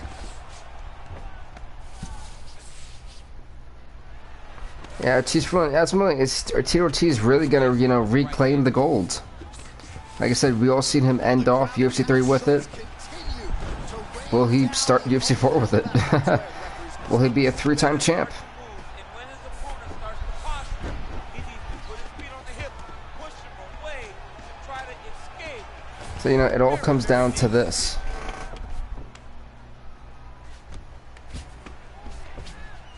I mean, the United Center has been a great host for this tournament. Well, anytime you are in a ground fighting situation with this fighter, you're potentially playing with fire. Tito's pass attempt. Tito trying to go for submission, probably. All right, he's trying to control posture here. Now trying to hip escape. He's just trying to move And thank you, Wally, for that shout out. Much appreciated, man. He tried to set up an arm triangle choke. He needs to secure the left That was a nasty triangle. Oh my goodness. and secure it with his head. A triangle, a triangle.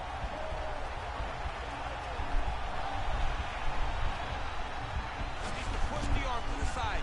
Get his That's a nasty arm triangle. goes to the finish. Watch his movement. But Tito, can he tap out Aldrich Cook? Oh, he might have got him with a choke. It's a nasty kick. Well, you're going for Tito. He may get it done. I'm not sure. Can he get it done? No, no. Wow. All right, right into side control here, DC. Biggest difference between half guard and side. Well, side control to me feels like a little bit less control. Because Now, Aldrich needs to protect his face. My goodness. now I'm controlling you with my upper body. So I've got to be very, very aware. It's still advantageous, but it just seems Cook has got to try to survive for another 30 minutes of an onslaught. like a half guard.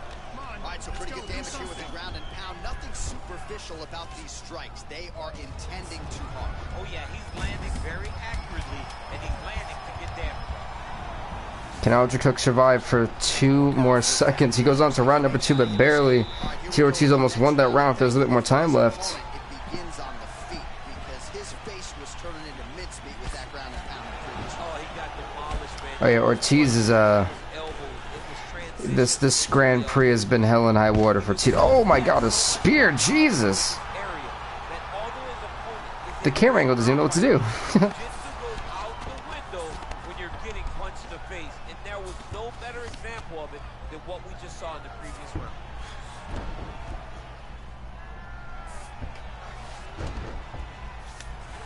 Beautiful movement, hip work on the ground here.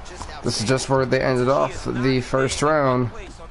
That's very important. Man, this is some serious ground and pound here, DC. He's not just staying busy for the sake of staying busy. These strikes are doing damage. Oh yeah, no pity pat to this guy. Cook is getting absolutely hammered on the ground. He's got to figure out something. That didn't necessarily help Cook's cause. I should go for an armbar. You cannot stay in the guard of these great jiu-jitsu guys. You gotta be careful, armbar. This armbar is nasty. Continuing to try to manipulate the head here. Carrots. Yeah, I think Ortiz got this one. I think Cook was just too tired from the Oezdemir fight. Yeah, I think it's over. And Tito Ortiz, who was a 3-time champion. That has got to be heartbreaking for Ultra Cook.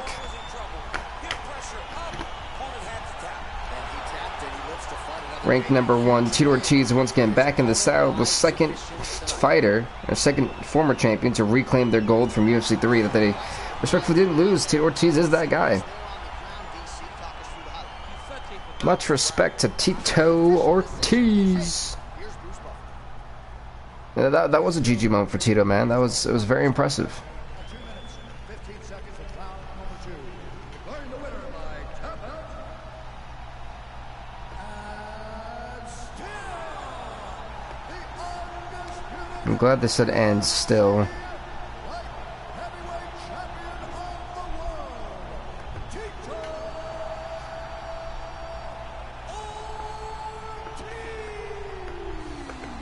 All right, so a nice The guy is just a natural, honestly, at this point. You know, Over and over again in regards to this guy. He is very good. He is a very big, strong 205. like, how do you just not, how are you not shocked at what Tito's done? I mean, it's nuts. It's honestly nuts. But next up, folks, we have the men's bantamweight division.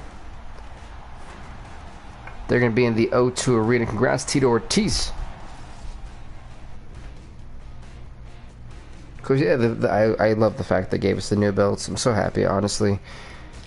The old ones are cool, but the new ones are where it's at. The men's bantamweight championship. I think you guys can see me typing, which I think is pretty cool. Do do do do do do do do do do do.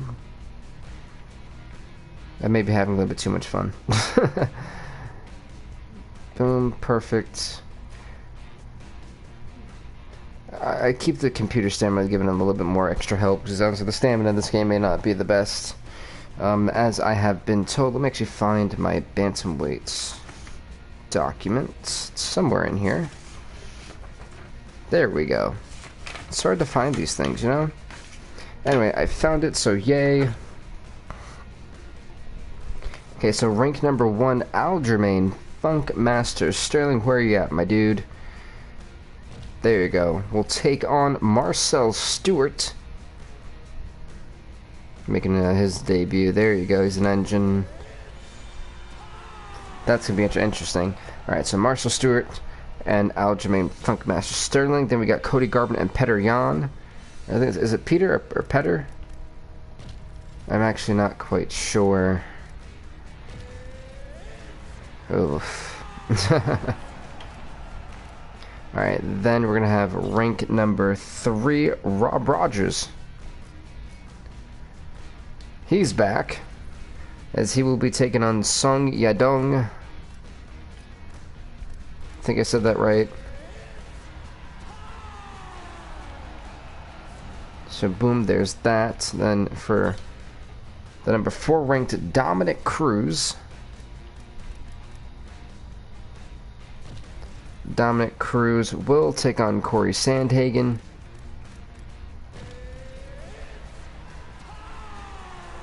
There we go. Then we will have number 5 versus 12 over here. As number 5, Illyri Alcantara. There you go. We'll take on the one and only Bruce the Dragon Lee. We're gonna have rank number 6. Oh, there you go. Rank number 6, Jimmy Rivera.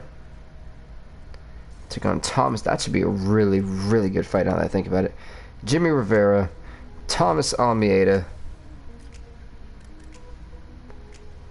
I remember when Thomas Almeida was really high ranked. Alright, next would be rank 7 and 10. Sean O'Malley will take on Johnny Eduardo. Where's good old Sugar Sean O'Malley? Johnny Eduardo is over here.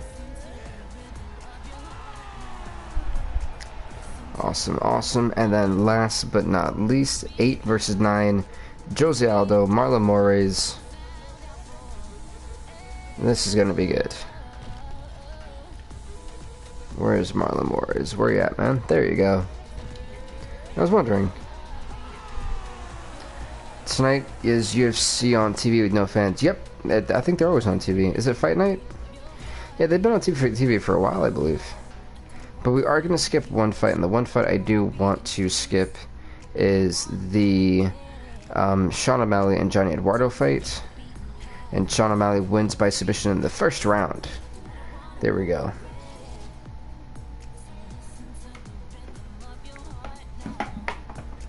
So good stuff for big Johnny Eduardo.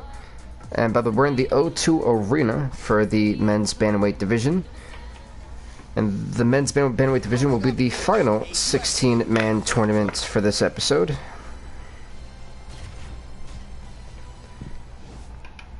I'm actually write that down so I know Johnny Eduardo is actually out of the tournament.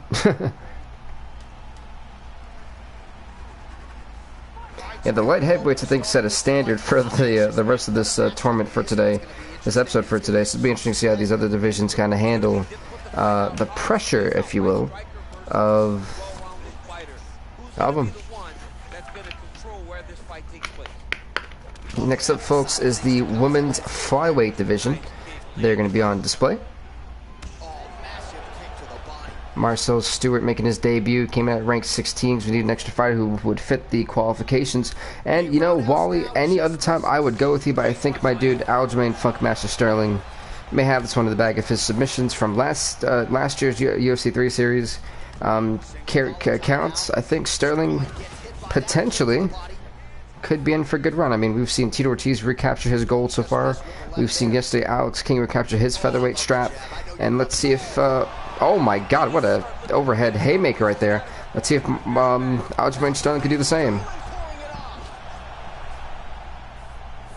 Though how big would it be for Marcel Stewart to make a name for himself by beating the former bantamweight champion?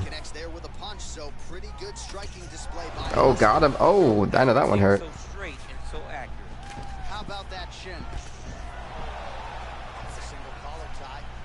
Not nice punch, okay. You heard the lady say, "You can do it." Oh, he could literally just try to take it. I don't know why Sterling. There you go. Smart for Sterling to take him down.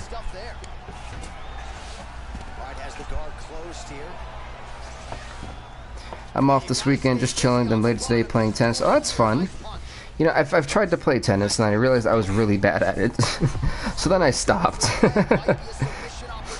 Like, you know, when you realize that maybe this is not, you know, your sport, and I was like, you know, maybe I should not. I learned.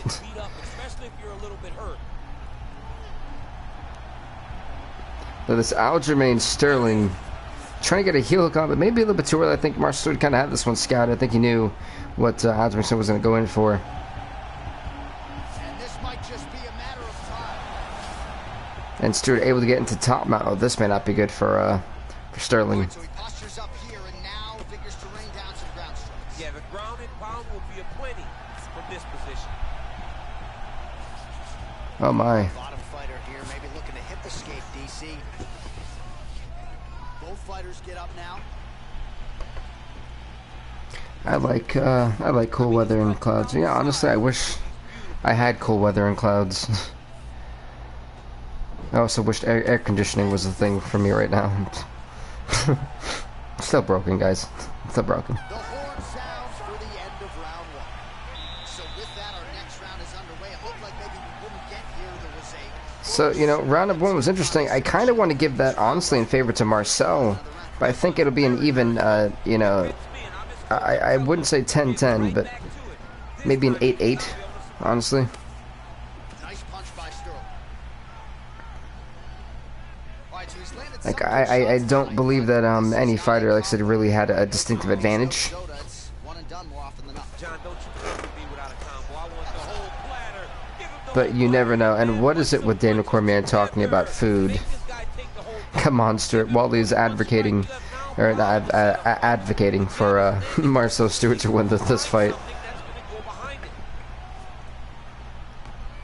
As he gets close, and he's out of the kicking range, he'll change his stance. Those knees, man, they're brutal. We've already seen them knock out Lyoto Machida tonight, As he blocks the shot. or today. Look at the angle of that nice body kick. Big Oh. punch lands. Now he gets back. Nice knee, nice knee. Oh, he caught Sterling. He caught Sterling. Sterling's in trouble. Can Marcel Stewart capitalize? He ate that kick. He took that whole kick, yep.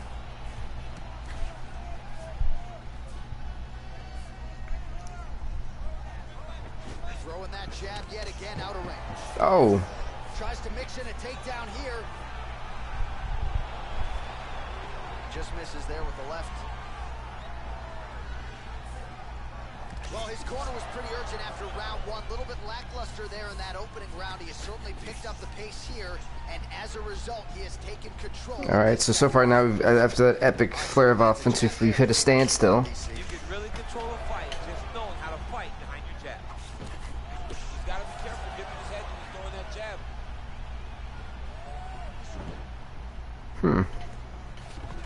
Oh, collar tie. All right, so we've kind of hit a standstill. Body kick.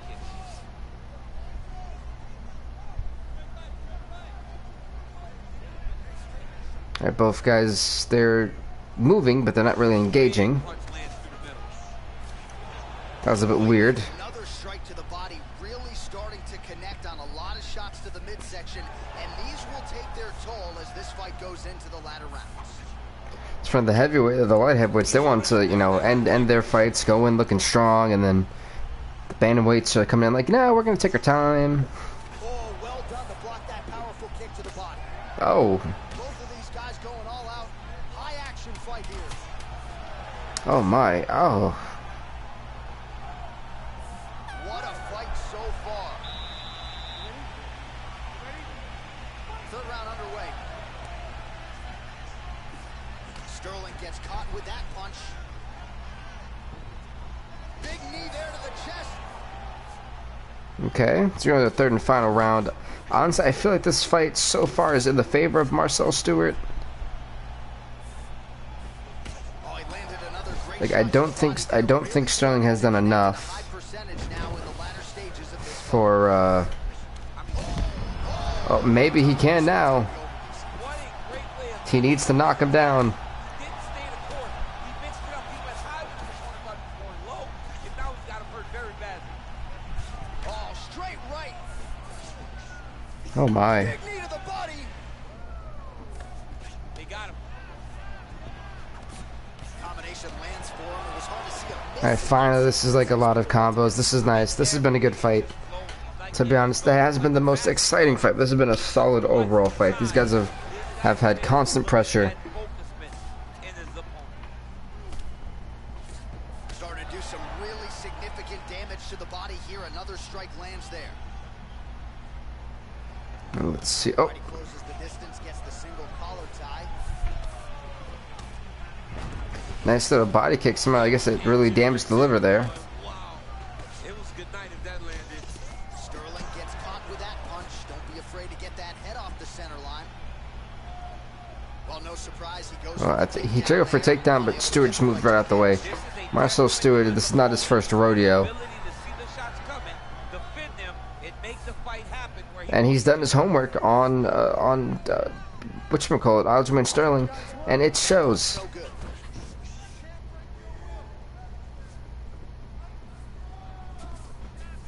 Time Timely defense there. Huge block. So I feel for Aljamain saying you should be a little bit more aggressive just on the fact he needs to get a finish. I do believe they're going to give this fight to Marcel.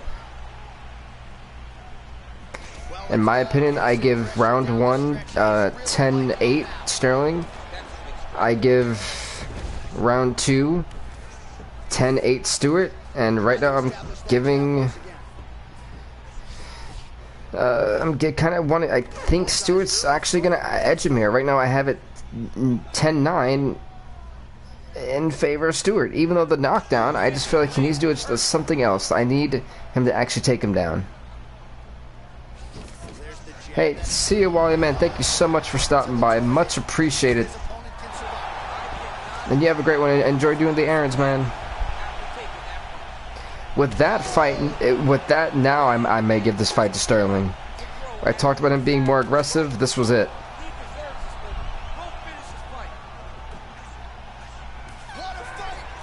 Now they might give it to Aljamain.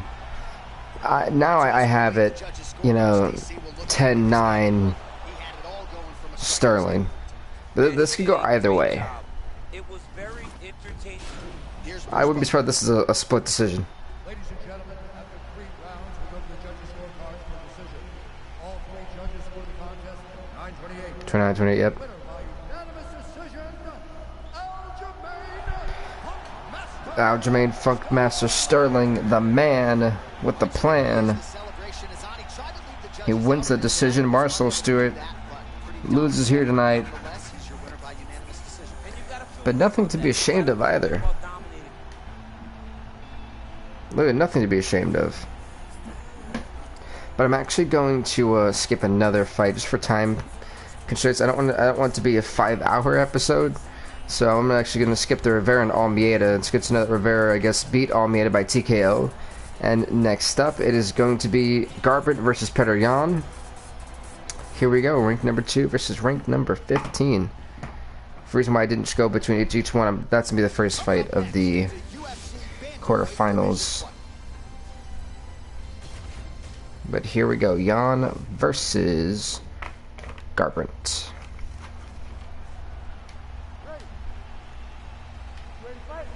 Ready to fight? Yep. Let's go. There we go. Sorry, I was scribbling out the names. These guys are the best of all of mixed martial arts. They can do everything when they're locked inside of the octagon. I'm so excited to watch the highest level of MMA on display tonight. Man, he's just got a great feel for the striking realm. It is pretty high level of MMA, you have to agree. He's doing a great job of mixing everything up. Nice punch lands over the top. So we haven't had a 4-time champion yet, and Aljamain Sterling could be one of the guys to do that. We've had a lot of 3 times, but never any 4 times. I think even Connor's a 3-time. All right, he'll engage in a single collar tie. Big kick lands. Yep, Connor's a 3-time champ. Yep. Whoa! Oh, you heard that from Petr Yan is stunned. Beautiful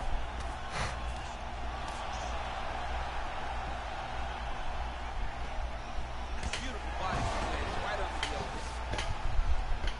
Oh my.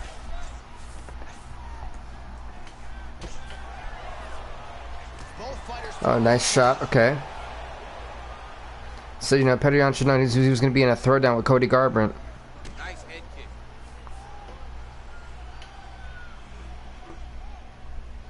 Oh, big head kick there. Oh, straight right. That was a nasty knee. Look at the turtle in that kick. That was landed clean. Oh, that was a nice clean shot. My goodness. Strikes have landed for Petr Yan. Great punch landed with so much power. Nice. Oh, nice kick. But that one could leave you vulnerable, because if they block that, they can try to kick you right in your face, and then good night. Misses with it there. That kick leaves you a little bit too vulnerable. Right upstairs. Over and over, he is landing punches to the head. I'm telling you, it looks like it's kicking them right in like the Yambag City. Oh, beautiful jab by him there. Cody Garbrandt trying to go up the guillotine from Petr Yan. Petr Yan could easily win this fight via guillotine. Cody Garbrandt in trouble. Yan trying to just crank on the neck. You can see it here. This is not good for Cody. Now Garbrandt is able to escape disaster. Maybe he was being a little bit too aggressive. 30 seconds now to go in round one. Garbrandt's got him in a crucifix now. Gonna go to work from the top. I'm trying to go for the omoplata. And maybe at a different time this one. He's not gonna have enough time.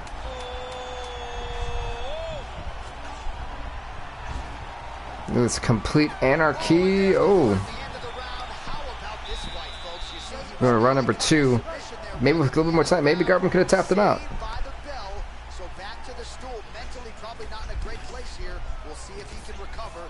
So to rank number 2, Cody Garbrandt. Rank number 15, Petr Yan.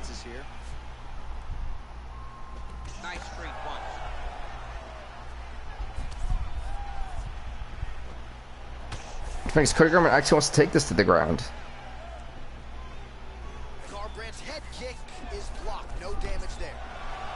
How about the motor kill Yan DC? He is just in perpetual forward motion, never giving his opponent any opportunity to catch his breath.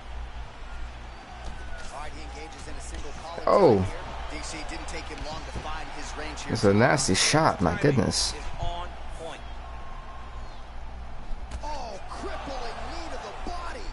That was a spinning back fist from one and a knee to the body by the other. That was nice. Oh, nice connection by These guys are really exchanging. The right hand is the dominant hand, and you can see how well he throws it. And they separate. Look at him chopping the wood. No, and that was a nice head kick. So 37 total strikes have now landed for Cody Garbrandt. Oh, I don't know. Was that an uppercut that just didn't fully get up? Well, a really good second round for him thus far. After a somewhat lackluster first round, he has found the rhythm and found his striking range. Scary proposition for the opponent now here in round 2. Oh, beautiful jab there, man. It's like you know what's coming, can't stop it. I mean, you. Oh, nice head kick again. Petr Yan in trouble. Maybe time to get the bonus checks ready. I mean, this fight is about done. He's got him hurt very bad with his head kick. Petr Yan is in massive trouble right now. To end the night, dude's in a good flow state, landing punch after punch. Back and forth we go. Oh, nice little kick too. And they separate. He's throwing every part of himself into these big leg kicks. Cody just kept the pressure, and Yan was not expecting it. You can tell. Or maybe he was. Nice head kick. Oh, Cody's down. He needs to get into space so that he doesn't get finished. Oh, he might be out. Oh! Cody's got to be careful. He is not defending that head kick. Oh my goodness. A big, massive hook that really has put his opponent on skates. So he's really starting to put together some significant body shots here. These are going to take their toll as this fight goes on. Big head kick lands. I'm gonna say, but it leaves him vulnerable. I'm telling you. Oh, he gets the takedown late in the round. Very useful here towards the tail end of the frame. Garbrandt's looking to pass from full guard into half guard here, but he's denied. Oh wow. Nice stick with the right hand. All right, so I don't know how you're scoring this. Round number 2 to me, 10-9, Cody Garbrandt. Beautiful strike. Nice job to land the kick to the body there by Garbrandt. I think if Cody Garbrandt can have a strong another strong 5 minutes, I think he actually beats Petr Yan by decision. I think. Don't quote me on that.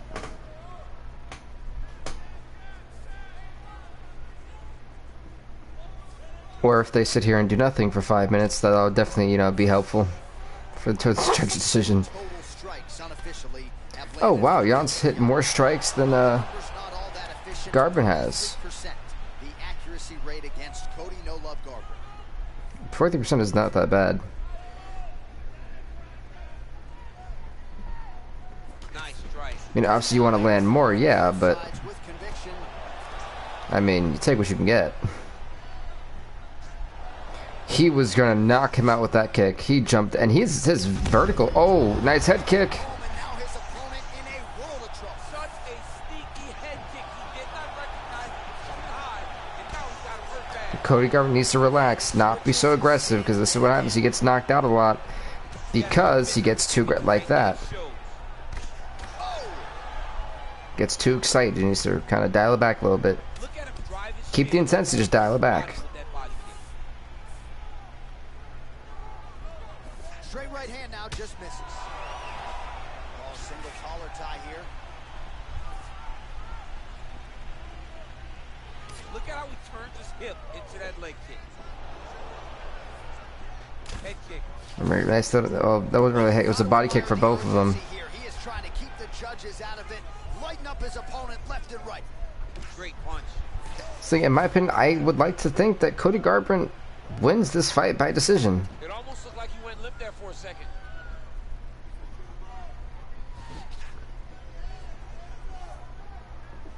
Blocks the shot. Oh, nice right hand counter. Double leg takedown is true. A nice double leg takedown. Okay. Working off of his back here. Looks like he may try to hip escape. Bottom fighter trying to control posture, unable to do so. And now he's in a lot of danger. He's got to grab that head. All right. Or he's going to get blasted. So we got 40 seconds left in a round. I think Cody Garbrandt's honestly dominated. Oh, he is up, but man, is he hurt. A finish could come here at any time. 30 seconds left. Will we get a decision? Or will this fight be stopped? Seconds remain in the round. Cody Garbrandt, you don't do anything. Just out of range with that left hook. I do believe that Cody Garbrandt has this fight won. All right, so the fighters go the distance. All right, it looks like the official decision is in. Yes. I think it should be 29-27, if not 30-27. All three judges scored the contest. 9-28. For the winner by unanimous decision, I don't get how you can give this to Petr Yan. I think that's a horrible call.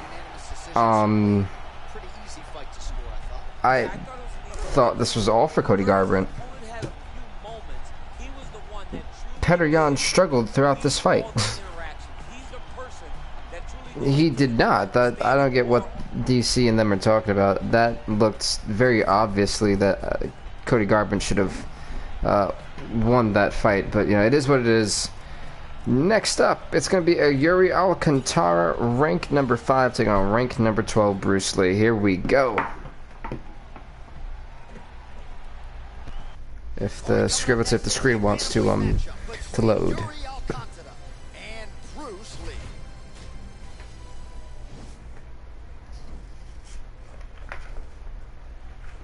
Oh, I forgot I have to skip this every single time. Here we go. Alright, so a little bit of an upset. Rank number 2, Cody Garbrandt gets eliminated by rank number 15, Petr Yan. There are no weaknesses in these guys. These guys are as well-rounded as they come. They both can wrestle, both can grapple, both can strike. They can do it all. And these are the matchups that we dream of as MMA fans. Alrighty, so I gotta... I realize I actually have to like update the the old records for these guys. Funny, Bruce Lee just barely made it to qualify for a tournament too. The 2-2 record.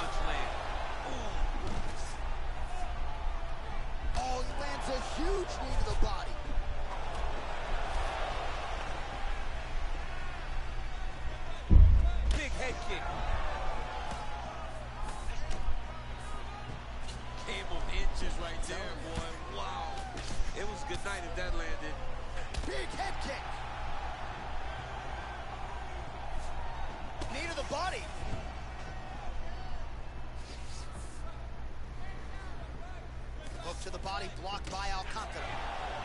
All right. So far, I've said, oh, nice. If Bruce Lee keeps up the kickboxing, the Jeet Kune, I think I don't remember what they called his style, but they can keep if he can keep it up with those head kicks. I think he could really easily knock Yuri Alcantara out.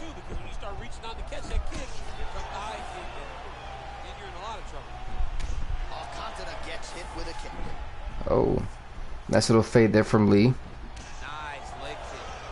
How about the volume of kicks out of this fighter tonight? And it really speaks to just how much a fighter can develop in Oh, nice kick. Okay, Bruce. He's doing a fantastic job of showing the evolution of his game in this kick-heavy approach. He's been working hard defensively. Kick block there. Another punch to the head. He's really turning every part of himself into those strikes to the head. So far we're seeing this is going to be a very interesting fight, I think. We all knew that going into it. Working out of that southpaw stance.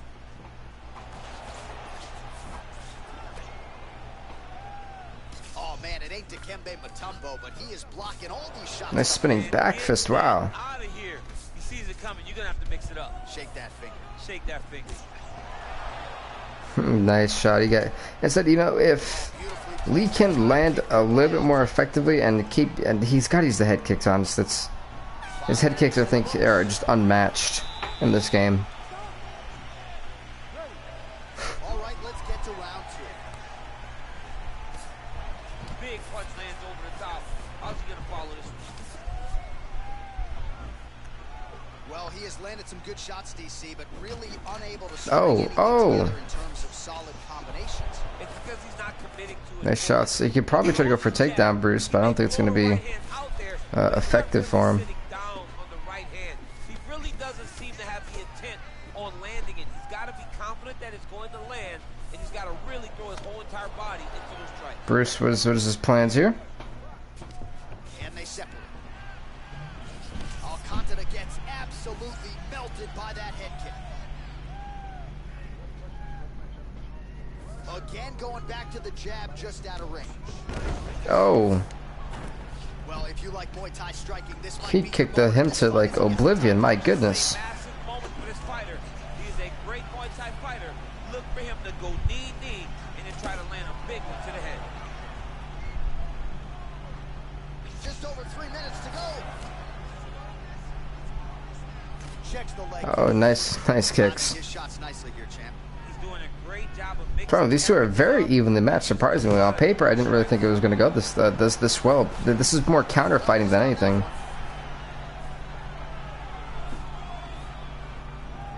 Man, as he landed a high volume of strikes here in round 2. That's the body kick. Definitely picking up the pace after round 1, so he got the message from the corner, and now he is taking control of this second round. Oh, Spinning back fist, but it's not very effective.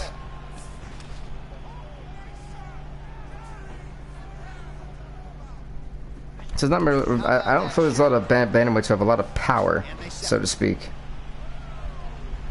Lee gets hit by that leg kick. May not be a bad idea to start to check some of these. Beautiful kick. Good kick to the face. It's a nice front kick. Nice stick with the right hand. Look at him whip his hip into that kick. Bruce Lee with those knees. He hurt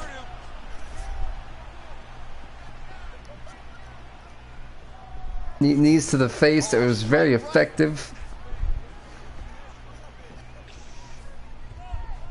Right under the elbow. Body kick lands. Okay, sorry about that, folks. I was drinking some Gatorade. Oh my God! Whoa! Whoa! That, folks, is knockout of the year. I told you, folks, if he stuck to the kicks, he was going to win this fight. Bruce Lee just knocked Illyri Alcantara's head off us. Bam! One more time. Wham! Right there. One more time, guys. Boom! Good night. My word. Wow. The number 12 ranked Bruce Lee survives and knocks out ranked number 5. I'm still a little bit annoyed with the judges about the Petr Yan and Cody Garbrandt fight, but I'll get over it. Judges make mistakes sometimes. It happens.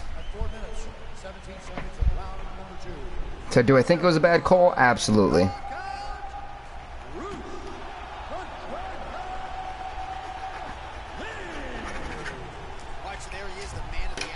Bruce the Dragon Lee, man.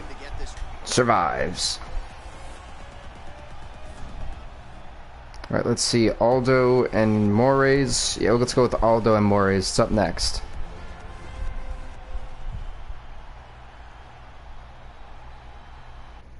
It is a bantamweight matchup between Jose Aldo, if I'm not mistaken, the three-time champ. My bad. Let me put some respect on Jose Aldo's name.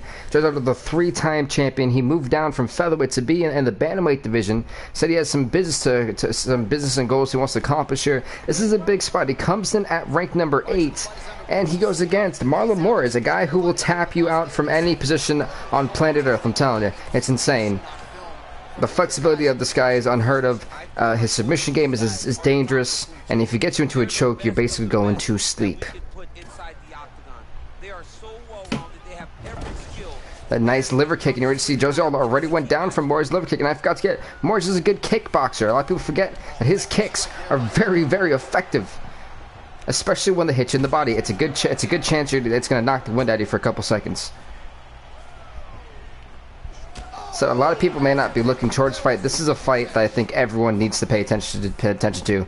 There's a lot at stake here for both these guys.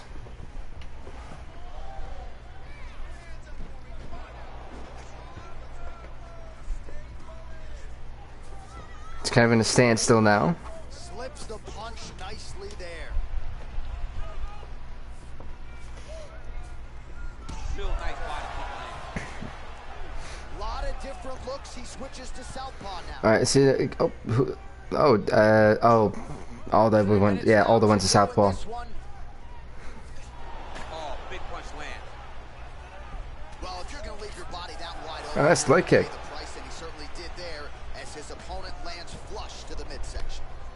And Aldo for us here in this series has had notable victories against guys like Conor McGregor. Misses with the right hand. Just to name one, just to name, the extent of some of those big names.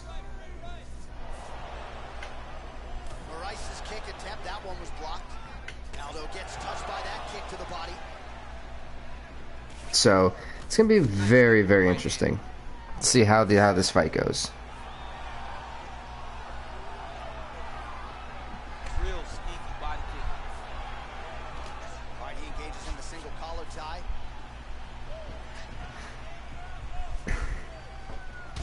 Oh.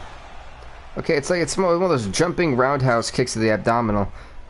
Moraes gets caught with that punch. Got to shore up the defense here.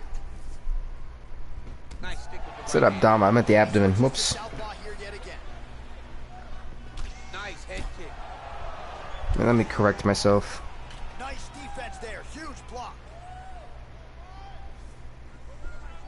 45 seconds remain in the round. I feel like the bantamweights are going to be the ones that go to the distance the most in the stream today. So we cross the 30-second mark in our opening round. That was good. Nice strike. Real quick leg kick. Sure, if that Superman punch, not going to happen. Started mixed martial arts, not just the jab, Oh, the double jab. And a beautiful double jab. and folks, that is the end of round number 1. Go with our next round, and how about the striking display in that previous round? He found a lot of openings upstairs, and when we sat down with him on Thursday, he said this dude doesn't move his head, and largely that's how it's played. That's exactly how he thought it would be, and it's Oh. exactly what he's seeing early in the fight. Okay, a nice little head kick. I mean, it's actually blocked by Aldo. You see, Moraes is just kind of go flush right now, and I think it's going to cost him. Aldo's been very patient. Wow. It was a good night if that landed. Beautiful punch. So just over 20 total strikes have landed for Jose Aldo.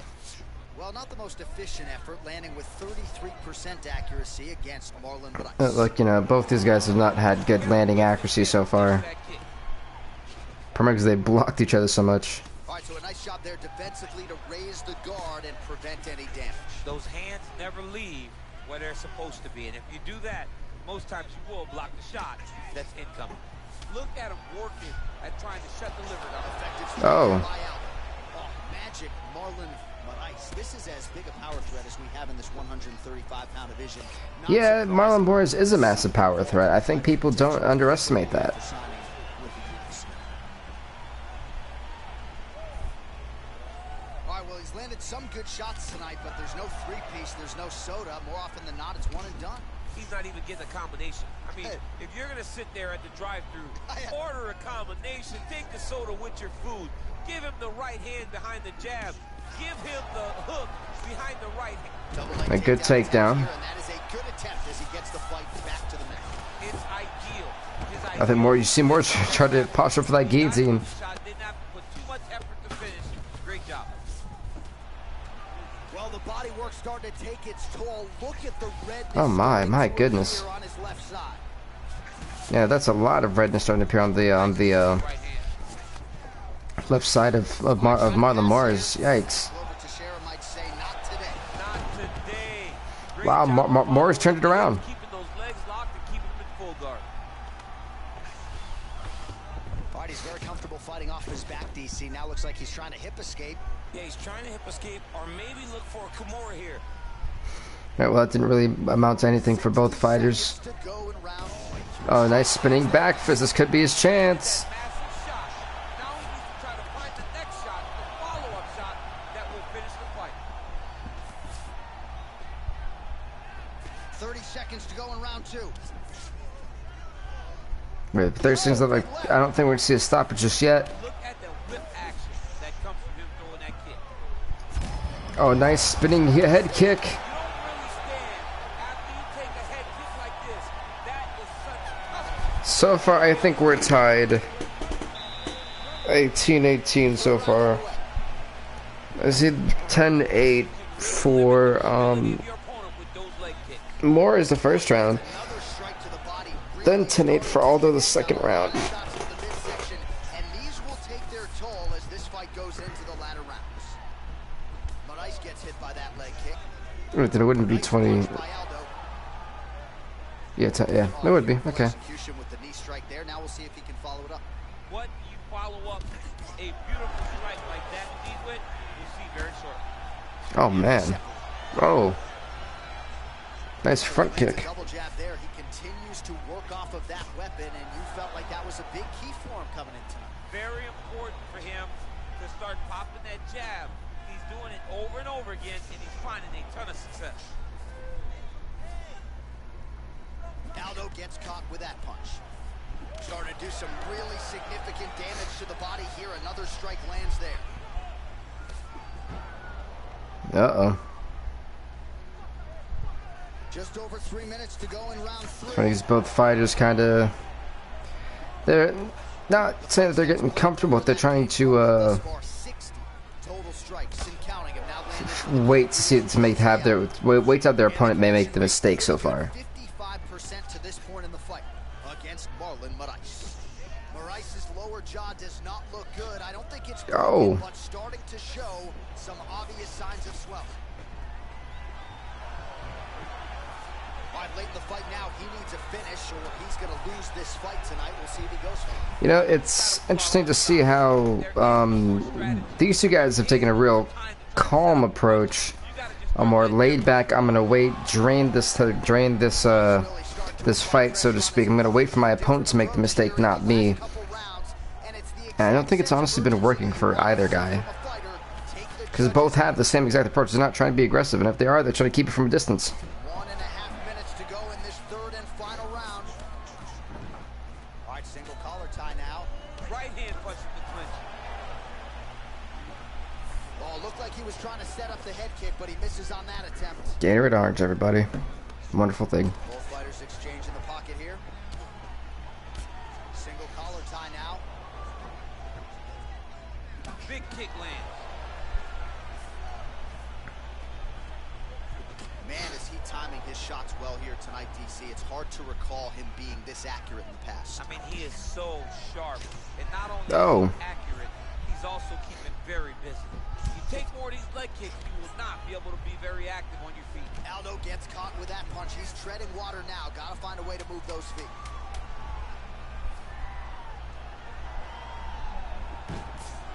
All right, okay. This is kind of a lackadaisical fight. I'm not gonna lie, I don't really know who they would give this one to. Here is Bruce Buffer. Ladies and gentlemen, after 3 rounds, we go to the judges' scorecards for decision. All 3 judges score this contest 9:28. 20, okay. By unanimous decision, Jose. Right, so they gave it to Jose Aldo. Jose Aldo will be going on to the Finish that he certainly prioritized when we sat down with him in our quarterfinals. It was such a no offense to either fighter, but kind of a bland fight. Sometimes you're not willing to play the game. In those instances, all you can do is control what you can control, and that's Yeah, it just was a. Said as DC just elegantly stated, it just wasn't. You can only do so much in those situations. Really.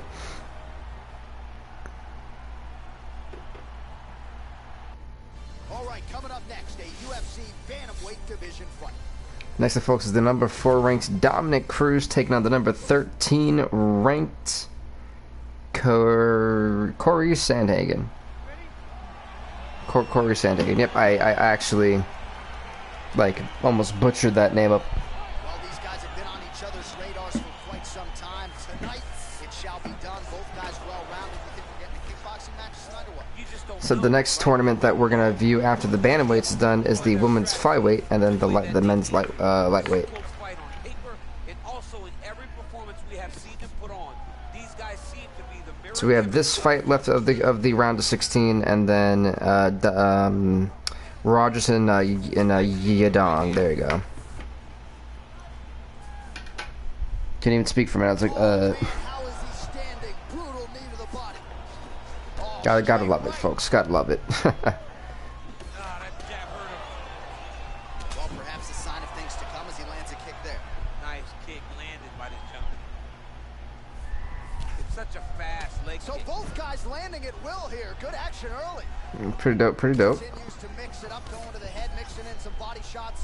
All right. So overall, Oh, nice punch there. a lot of by people, Dominic Cruz. I feel like you're gonna underestimate Corey Sandhagen. I feel like it's Cody. Is it Cody? No, it's Corey. All right. Now, Dominic Cruz, in my opinion, is definitely gonna have his hands full. Cruz being I believe a one-time bantamweight champ for us. Oh, good opportunity to do damage here. He's got that tie clinch. Counter jab snaps the head back. That should get his attention.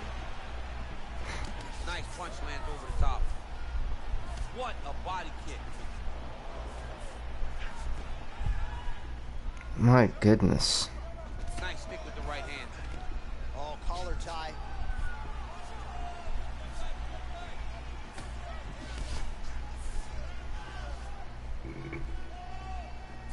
Straight right hand, no good. Shows him the left and then follows it up with a right. Nice one. All right. So far, this has been a great combo type of fight. If I'm being honest, Lands a stiff punch there. Nice connection. for Dominic Cruz, this could be a little bit too much for him. It's been a while since he's really been kind of like that. We know he took quite a bit of a break in the UFC 3 series. Knee to the body, got it up, but didn't get it to the target. All right, there's a lot of fighters who didn't necessarily want to fight that much due to the fact, UFC4 was right around the corner. So they knew, hey, I've got a good record. I'm a ranked fighter. Even if you weren't in the top 10, you still had potential to, with a good record, at least a 50-50 record, to be into the tournament. So some fighters took that chance. All 25 total strikes have now linked. Oh, that was a nice just right hand, and Sandhagen was not expecting that. He's staggered. But he's not up by much. 20 seconds to go. Oh, a little single collar tie there. Ooh, what a punch. Round 2 is next. Cheer for that roundhouse, but Corey quickly moved out the way. Second round underway. Round number 2, here we go. So, with damage retention on, these fighters got to be wary. They're not going to be able to last for, 15-minute, 4 consecutive fights with 3 15, full minute rounds. It's going to be insane. In terms of combinations tonight. Well, the jab has been looking great. I don't think any fighter's tank is gas tank is going to be that full. Opponent that's going to really make him pause. I believe the jab has been working so well. If he drops a big right hand after it, he may be able to finish his fight. What a punch. Just out of the range with that right hand.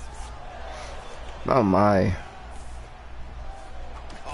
hits him with the left. That is an educated left hand. Educated left hand. He's throwing it so fast and so crisp. Good jab. Nice kick. Oh. Nice knee to the jaw there. And a nice stiff jab there. Oh, if that you know would have landed. Liver kick. If you take those kicks, it's going to shut your body off. Oh, a huge block there. Just misses with the jab. Well, he has really picked up the pace here in round 2. Nice head kick, okay. Than we saw in round 1, and now starting to find himself in the pocket.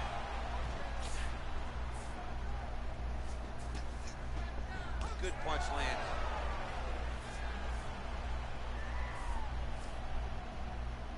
Beautiful body kick. Beautiful kick. Okay. I said, you know, with this fight, it's. There's no tell on that leg kick. Yeah, I think I got so used to like the heavyweights, and I was like, okay, we're gonna be in for. Oh, there we go. Great with the jab. And not only as a setup, he really is trying Because now, see, now it's kind of pushing him on the cage, and I'm not a big fan of when the fights get to the cage. I'm glad that you know, they moved out of there quickly. What a very weird stance for Corey Sandhagen.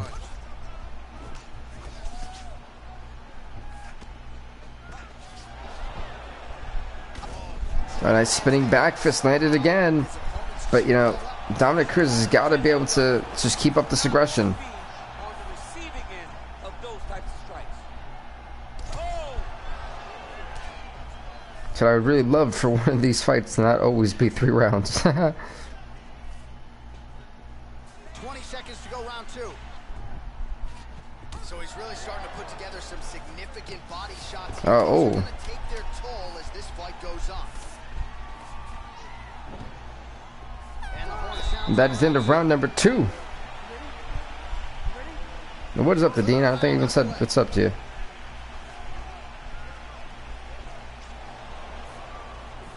Ooh, big shot lands.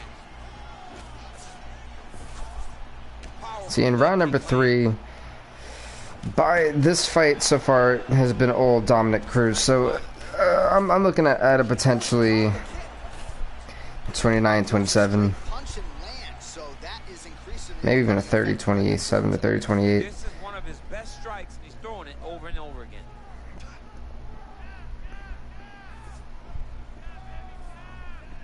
Total's at 59 for Cruz, 51, well 52 now for Sandhagen. Not only has he stayed aggressive as he was in the previous round, landing a high volume of strikes, but he's also been efficient, not just with his strikes, but also with his body movement. Complete performance out of this fighter here tonight. Yeah, right now it's been all Dominic Cruz. Let's be real. Nice punch lands. Now, I wish they allowed you to like change the octagon. That'd be nice, like to have like a smaller octagon. Just over 3 minutes to go in round 3. Well, 3 minutes left in this round, and if we don't have a stoppage, we'll be going to, I think, what is Collar tie. for the most part an easy decision to make. Without that tie clinch, we'll see what he can do with it. Well, this is exactly the sense of urgency you're looking for. Try to take the judge. Like honestly, with the way this fight's been going and a deadly front kick, Dominic Cruz, I believe, and should be the clear-cut winner of this fight. I don't need to be a judge to tell you that he is clearly losing. What is a fighter's mentality when you But you know, talking about the clear-cut winners, I mean, Petr Yan's victory over Cody Garbrandt still is beyond shocking to me. Are not going to win this fight. But it's you know, but you know, hey, I'm a fan, and just like a lot of fans, we all have our own opinions. caught him flush with the head kick there, DC. Beautiful setup to get his leg up there quickly before his opponent could react. Nice punch there. Oh, nice spinning back fist! My goodness. Oh, he might be out. If he keeps on, oh. Just misses with a left hook there. Okay, so after we had the intense climactic point of action, we've now hit kind of like the falling action. Big kick. that one certainly found the target. Beautiful leg kick throw.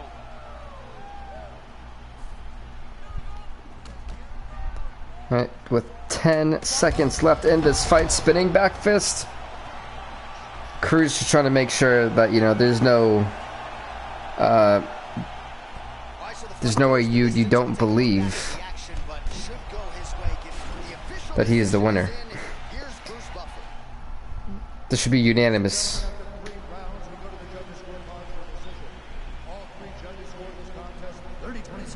That 30-27 is right.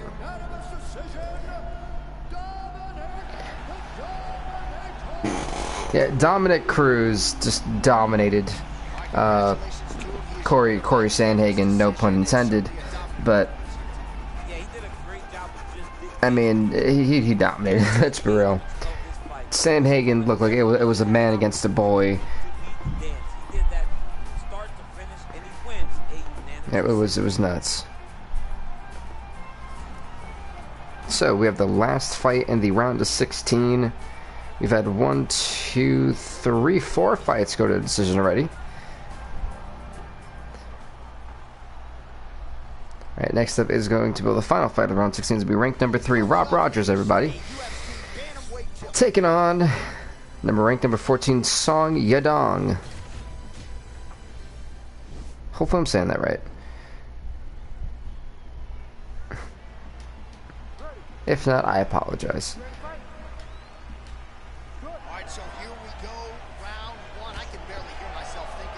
Alright, Rogers and Song Yadong. I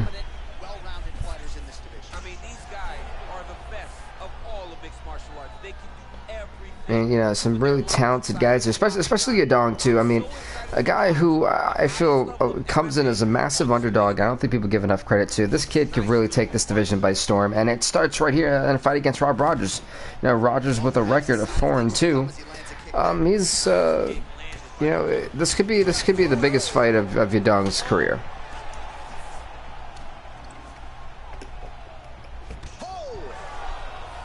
By the way, if you don't know where we're in the O2 Arena here in England, or the UK is betterly putting it, for the men's bantamweight division. And he switches to southpaw. Ooh, what a punch. Oh, nice punch. He needs to start looking to finish now because he's got his opponent hurt very Here's the thing. Right now, Yadong is outboxing Rob Rogers. Oh, I thought Yadong was going to apply the guillotine. Look, he had the attempt going. He had the right transition for it. Big head kick lands.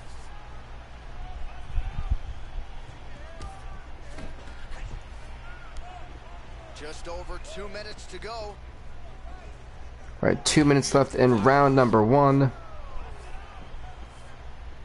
Well, he continues to So these guys are swinging. They're I don't think they really care about preserving energy. These guys are trying to knock each other out. maybe a cut to the left of the nose. Have one of these even been? I don't think we've even gone to the ground yet. These guys are just throwing it all out there. They don't care. Good work getting in the way of that knee. Big body kick. And a nice left A nice head kick.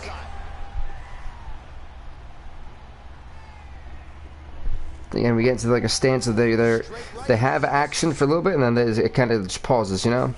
All right, Muay Thai clinch. A lot of elbows and knees could be coming from here. All right, here for the spinning back fist. Got hit with the head kick, Very dangerous position. but then Yadong immediately followed up with a really good combo after that. Offensive fighter. Missed that wild kick. To try to break this immediately. Leg kick. 10 seconds left of round number 1. Horn sounds for the end of round 1. You ready to fight? You ready to fight? Fight! Here we go, round number 2.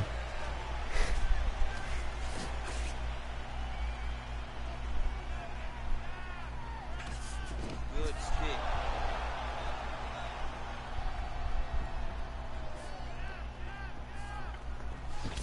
Oh, nice little kick to the leg. Okay, inside kick. Slips the punch. Hey, Rob Rogers actually put on a tattoo finally. Block that kick to the body.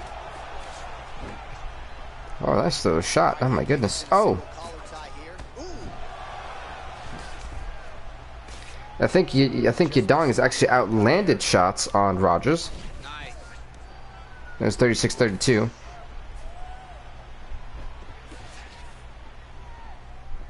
Just missing on the high kick there. These guys are straight up just boxing. This became just a fight. This is not a mixed martial arts, man. This is just I'm gonna try to pummel you.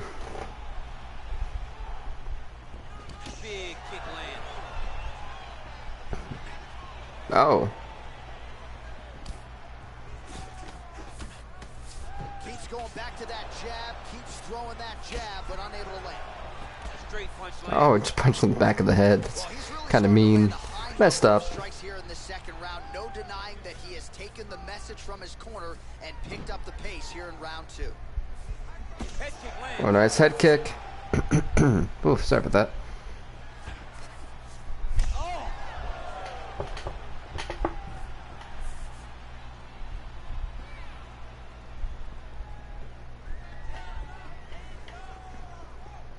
Alright, so we kind of got another stalemate.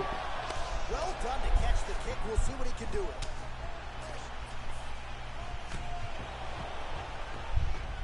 And he switches to southpaw. A nice takedown. Okay. I think that one surprised everybody. I don't think anyone really expected. I think everyone thought Yadong had it scouted and he was gonna block it. Hip escape. He's just trying to move out of this position off the bottom. All right, side control now. We'll see if he can advance position. Oh, it's a nasty shot to the face. Pop. On the ground, DC, but you got to be very careful hanging out here for too long if you're his opponent. Oh, that is as big a strike as Nice head kick right now. Yadong's in trouble. No, Yadong is down. Look at how tough his opponent is, though. Still Hey, standing. Yadong just showed his toughness. He really did just sit back up like that was nothing. landed that punch flush. Back to orthodox. But you seen how Rogers switched from an unorthodox standpoint. The right hand. Big leg kick land. 10 seconds to go in the round. See, these guys have put on a show. Oh, he landed that knee to the midsection. Got to think his opponent's going to feel that one in the morning. Your third and final round. Here we go. Will we see a knockout or just tap out, or will we go to a decision? A nice head kick as Yadong missed his and Rogers fight back with one of his own. And Yadong had to answer for Rogers' head kick. Strikes, and a good sign too. Doesn't seem to be. Nice head kick. Oh, what an offering up over the top. This fight's going to be over, DC. What a great way of mixing up his attack. He didn't stay the course. He mixed it up. He went high when his opponent got him going low. And now he's got him hurt very badly. These guys just exchanging. Oh, if he would have hit that one, I'm pretty sure Yadong would have been night-night. Because Rogers put everything into that one. Rogers landed 33, a significant strike so far thanks to the stat tracker. Trying to find a home for that right hand. They continue to exchange. Big kick. Oh, nice head kick. Yadong got him. Well, did have him, and then Rogers just recovered pretty quickly. I was a little bit surprised by that. Oh! At least we think. High on that one. Well, you didn't see a lot of the body work from him in the earlier rounds, but he's certainly getting after it here. Big shot to the body connects there. We'll see if he can follow it up. Here we go. 3 minutes left in this fight. Will we see a stoppage, or will we be going to a decision? In the final fight of the round of 16.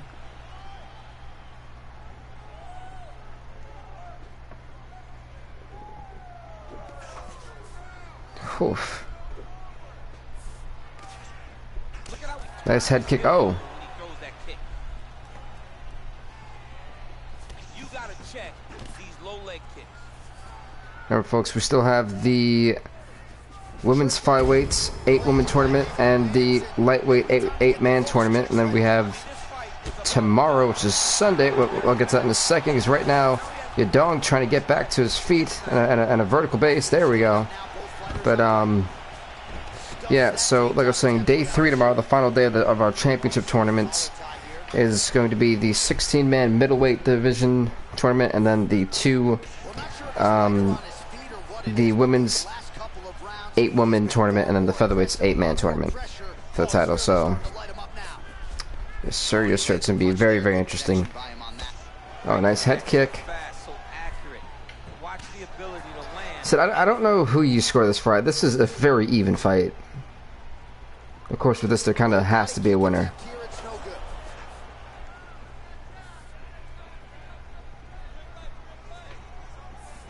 I mean, look at the commitment to kicking in these fights.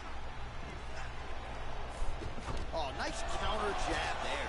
Oh, that cut is looking nastier by the minute. Ooh, what a head kick. That's a big strike right there. Oh man, woof. Excellent land by him there with the uppercut. If he had changed the angle, that could have been a knockdown. I mean, he threw every... This was nuts. This was a brawl, and who do they call? Who would the judges say are the winners? I have no idea, to be honest. Ladies and gentlemen, after 3 rounds, we go to the judges' scorecard for decision. All 3 judges scored the contest 9-28. 29-28, and Rob Rogers. Rob Rogers beats Song Yadong via decision to go on to the quarterfinals. So that was a tough one. I mean, it was nuts, and the judges getting some work today, especially in the bantamweight division. These guys are always going to the judges. All right, but we're gonna kick things off, folks, with Petr Yan and Jimmy Rivera. Rank 15 takes on rank number 6. Here we go. There we go. If it registers.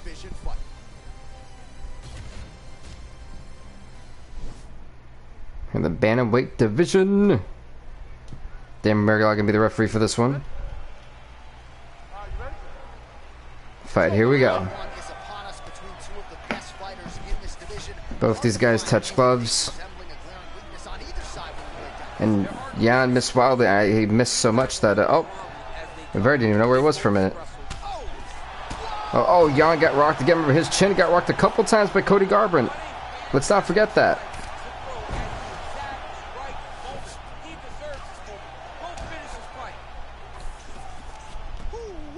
It's gonna be very interesting how this guy fight ends.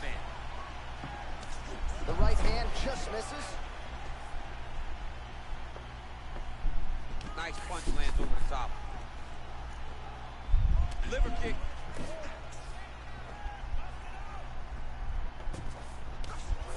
Well, perhaps a sign of things to come as he lands a kick there. Nice kick landed. So far, pretty good. Way to hide that leg kick. So in many ways, Jimmy Rivera, I think, is like, again, Jimmy Rivera's just a wild card. Like, when he's on fire, there's like no stopping him. And then you have Petr Yan, who typically is always on fire. So, you know, it's like two locomotive traders really coming together here. It's gonna be this is a collision course. What are you trying to do to get out of this potentially dangerous position? You gotta start digging. But both guys, now I'm not sure if Jimmy Rivera is trying to like taunt Petr Yan. I don't think that's a bright idea, because Petr Yan seems to win by, you know, outstriking his opponents, which is smart. Great punch landed with so much power. There's no give on that leg kick.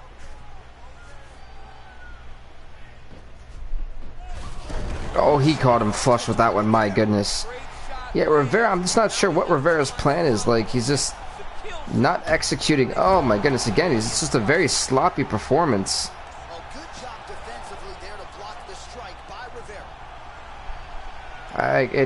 He's trying to strike and it's getting just sloppy, and A little struggle. What a fantastic rush. he takes Petr Yan down, but Yan should be in good straights right now, to be honest. Oh, nice job using his strength. Okay, this is what I was not expecting from Jimmy Rivera. Him to strike like that. Can land big shots to the top. All right, bottom fighter here, maybe looking to hip escape, DC. Strong bottom work here, staying busy. Who's gonna win this exchange? A lot of these fighters seem to get a submission on like the last second, which is, you know, if you're gonna try to take some out, you should be trying to do that at the earlier part of the start of the run. My goodness, can't even speak.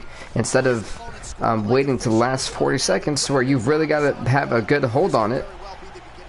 This could be the beginning of the end. But they're probably going to give this round to Jan. I would give this round to Jan. I'd say 10-9, because he did knock down Jim Rivera twice compared to Jim Rivera's one time. So I'm going to give it 10-9 for Petr Yan, round number 1. You don't know when that leg kick's coming. Nice straight punch. Working out of that southpaw stance. Jan and Rivera, look at this step extend. Oh, Like the thought there, good attempt at a counter. Ultimately, it's no good. so instead of Rivera is known for having a good ground game, he should just be taken to the ground. Stop trying to stand up and box a guy who literally can outbox you, because he's shown that. So we pull up the numbers here. 28 total strikes now have landed for Well, 28 for Jim Rivera, 24 for Jan. 45% accuracy tonight against Petr Yan. Petr Yan. It's Petr Yan. Petr Yan. I thought it was Petr. Great connection. He's in a Or great Petr. flow right now. Nice 1-2 there. Petr Yan. Okay. It's good to know. Single collar tie now. Driving the back of the head, pulling forward on the head, and then landing those beautiful punches. So you'll see like Rivera keeps like trying to taunt every now and again. I'm like, dude, like, what is that for? What are you doing? Oh, massive kick lands flush. Oh, straight right. At this point, Jan knows his game. If he doesn't get it to the ground, he's gonna get knocked out. Literally, I'm gonna call a knockout. By the way, Jim Rivera's fighting. It's not Jim Rivera style. He's fighting to lose this fight right now. Landed some significant strikes, but He's trying to stay on the stand-up. It's not working, and instead of going something else, he's just sitting there taking a beating. Much of a threat. This guy has to have confidence in knowing that when he extends And his thing, you know, combination, it's still safe. look what Danny Cormier's saying about confidence stuff. Right now, it's great to be confident. I agree. But if you, that's what he should have been doing. Look at that. He's a great wrestler. He needs to stick with wrestling. his back here looks like he may try to hip escape. Like I said, and don't get me wrong, Jan's pretty Jan's a good wrestler too. But this is Jim Rivera's bread and butter. For Petr Yan, he's a balance of everything. That's why, you know, in real life, he's the champ. And that's why a lot of people have a hard time fighting him, because he's so balanced and he adjusts accordingly. So a much different approach from him here in round 2. Took him a while to find the range, get in his striking rhythm. He has found it here, and as a result, has really picked up the pace in round 2. Beautiful strike. I think Rivera's definitely been outstriked this round. Oh, yeah, definitely. Misses. That was a thudding leg kick. Continues to mix it up. I know that one hurt. I felt that one. Shots. Big kick lands. Game of inches right there, boy. Wow. It was good night if that landed. Look at him working at trying to shut the liver down. Back and forth we go. Interesting round there. But no, I think round 1 and round 2. I give the first round, like I said, 10-9 Jan, Third round underway. 10-7 Jan. The second round, it's not looking good for Jim Rivera. Nice strike. Well, he continues to land a high number of strikes here, just like he did in the previous round. This is a world-class display of striking here tonight. Oh, nice straight there by Rivera.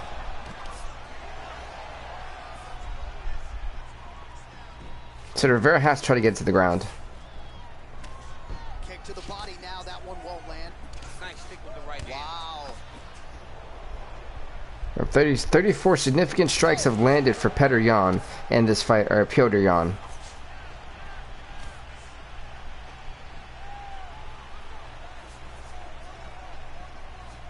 Able to check the high kick.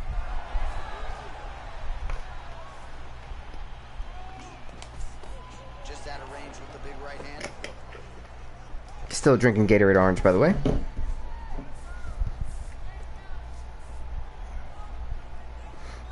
Oh, big head. Oh, man. Well, we wondered earlier why there weren't as many body strikes. He's making up for lost time here. Shot to the body. Oh, is that Nice head kick again. That's what I'm talking about, folks. his opponent can take? Massive shot that he landed. Great job. Well, he's up. That he just doesn't want to go on the ground with Petr Yan. The finish could come at any time. Well, you know he's not done yet, but the numbers to this point, 62 total strikes have landed for Petr Yan. Dude's hurt. Serve him up. Go get him. He's just dominating. So now he finally wants to go to the ground. All right, he's very comfortable Makes no sense for how Rivera's fought today. And it's kind of saddening too. Oh, triangle. Well, the triangle just came in. This is something he should have been trying to effectively do so much so earlier on in this fight. See, I think Petr Yan is going to be able to get out of this, though. I think he's done a great job trying to evade the submission. Petr Yan, can he hang on for dear life? Petr Yan, can he hang on? No, he taps out. He taps out. Petr Yan got too aggressive, and Jimmy Rivera at the end of that fight did what he should have done for most of this fight and taps Petr Yan out. Jimmy Rivera can thank his lucky stars for almost getting his brains scrambled in, and Petr Yan getting too aggressive because it just cost Petr Yan. I can't say really congrats to Jimmy because it was a bad performance, and he cannot go through 2 more rounds like that. But rank number 6 takes out rank number 15 via submission.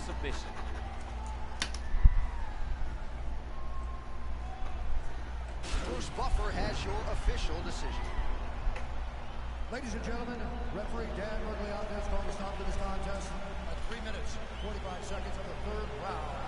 In the 3rd round, tap out.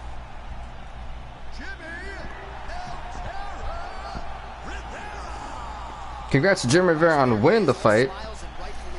The first man to go into the semifinals of the bantamweight tournament. Congrats to him. So, I'm actually going to skip one of the semi-final fights. That's going to be this one, Rogers and Lee. But I do want to showcase Sterling versus Aldo. It's up next. I want to make sure I can get a fair amount of footage for all the tournaments. It is a bantamweight matchup between Aljamain Sterling and Jose Aldo. Here goes Aljamain Funkmaster Sterling. The number 1 ranked fighter takes on the number 8 ranked fighter.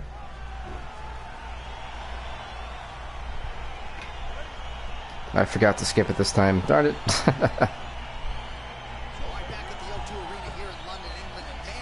Said both of these guys, Aljamain Sterling, a former 3-time champ, Jose Aldo, a 3-time champ. One of these guys could potentially make history, becoming a 4-time champ in this tournament, potentially. Said Sterling went 3 full rounds with Marcel Stewart and won the decision victory to be in the quarterfinals. He wants to be the 3rd guy to make sure he can recapture his goal. Like I said, at the end of UFC 3, we vacated all the titles. We told the champs that they are going to be ranked number 1 going into it. And let's see if, Aljamain Sterling can capture his title back, regain his throne, essentially. Alex King was the first fighter to do it for the flyweights, then Tito Ortiz in this one for the light heavyweights. Let's see if Aljamain Sterling for the bantamweights can do the same. Right now, Aldo is out striking Aljamain Sterling.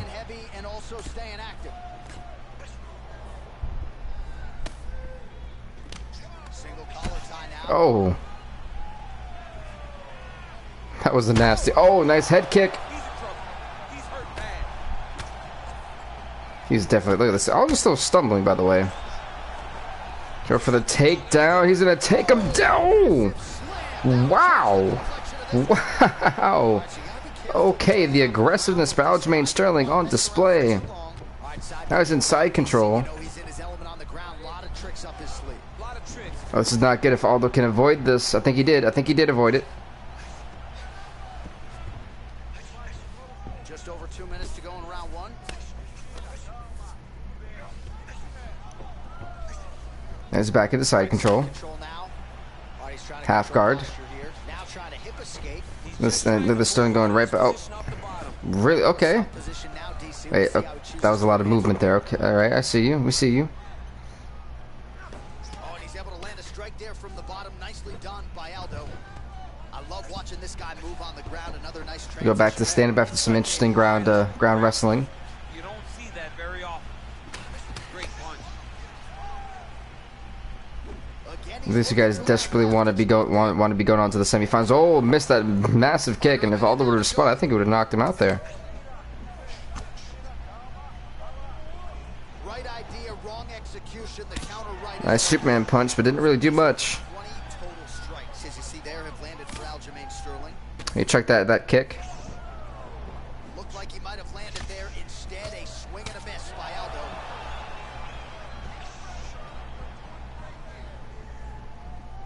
Nice stick with the right hand. Oh, a nice knee to the body. Oh. Round 2 winding down. All right, second round underway. Alright, they touch gloves. Oh, nice shot. Oh, that's a nice strike.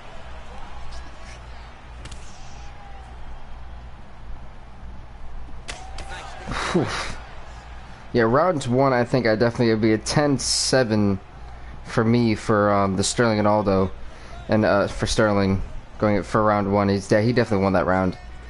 Aldo gets hit with a kick. Oh, beautiful 1-2 punch. Well, as my favorite rap group Onyx would say, stick it. Here's the funny thing: a lot of these guys are submissioners who can really just tap out from anywhere on the ground. They don't want to go on the ground. It's so weird.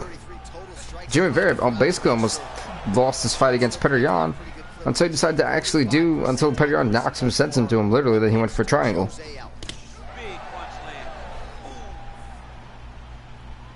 Big liver kick lands under the elbow. I mean, this guy is really focused on those punches to the head inside of the clinch. Oh, he lands Oh, another nice kick, okay. body, really starting to connect on a lot of shots to the midsection, and these will take their toll as this fight goes into the latter rounds. They definitely are taking that hill. That is for sure. Look at the turnover Oh. in that kick. Straight right is there. Big head kick lands. Oof. Oh, kicked him right in the leg. To appear on that right side of his body now. Big leg kick lands. And just These guys are beating the living tar out of each other. right hands.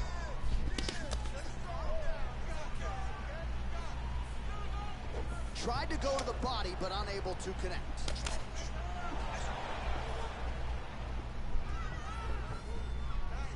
All right, so he's landed some good shots tonight, but this is not a combo meal, right? No three-piece, no soda. It's Whew.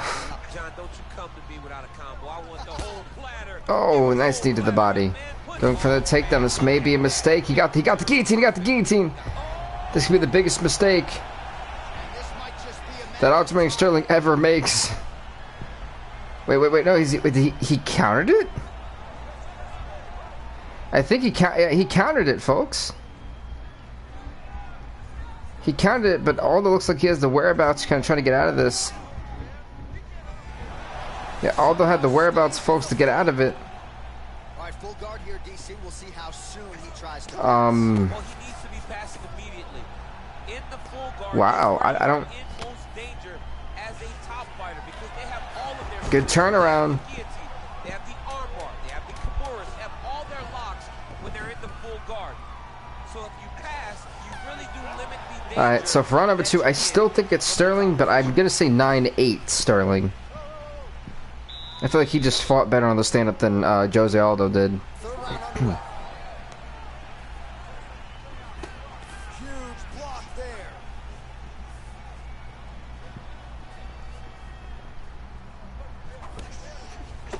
Big punch lands over the top. Oh, that was a nice shot. So these guys just brawling, like they're brawling to get to the semifinals. Ooh, that was close. Whiffs on the straight right hand. Aldo gets Oh. touched by that kick there. Total stand at 52 for Sterling, 41 for Aldo. Oh! Big shots exchanged in the pocket there. Just unable to quite find that. Ooh, nasty kick to the face. Now it's like Aldo's kind of doing a lot better than he did the first 2 rounds. Him with the left. That left hand has been really effective tonight. Oh, he hurt belly jab. Lot of different looks. He switches to southpaw now. Oh, nice job defensively there to get the guard up. Shot is blocked. Okay, 3 minutes left in this fight. Superman punch lands. So 58 total strikes as you see there, have landed for Aljamain Sterling. Jose Aldo needs to do a little bit job better of protecting himself, especially his face. Jose Aldo. Wow. Oh, he's landed a high number of total strikes here in the latter stages of this fight. He's really picked up the pace. Jose Aldo hopefully does not want facial reconstruction today. I mean, he's cutting down the side with these beautiful leg kicks. 2 minutes to go in our third and final round. Alright, so we got 2 minutes left in this fight. Oh, wow! Head kick.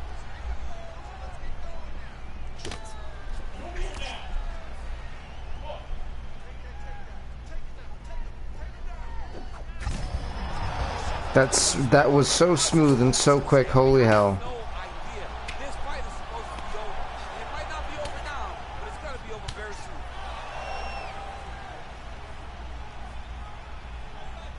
Oh, big left hook there. Back and forth we go here. Man, that cut has really opened up. That was Nisa the body doing a lot on the guy. Going orthodox now. Oh, and he connects there. Pretty nice punch there. Great job finding the range to land those punches. Wow. Look at him chopping the wood. Chop the wood. Hey, overall, I don't think this fight's gonna be. I'm not gonna see a stoppage right now. So honestly, I'm gonna give this fight, this round to Sterling 9-8 Sterling. Overall, I think he's obviously winning this fight by decision. I don't see how they couldn't score it as that. All right, the official decision is now in. Here is Bruce Buffer. Ladies and gentlemen, after 3 rounds, the judges scorecards for decision. Judges scored the contest 29-28. 29-28 is fair. 30-27. 13-7, 13-7. Okay. By unanimous decision, Aljamain Sterling knocks out the number 8 ranked fighter Jose Aldo, and Aljamain Sterling, being number 1, goes on to the semifinals.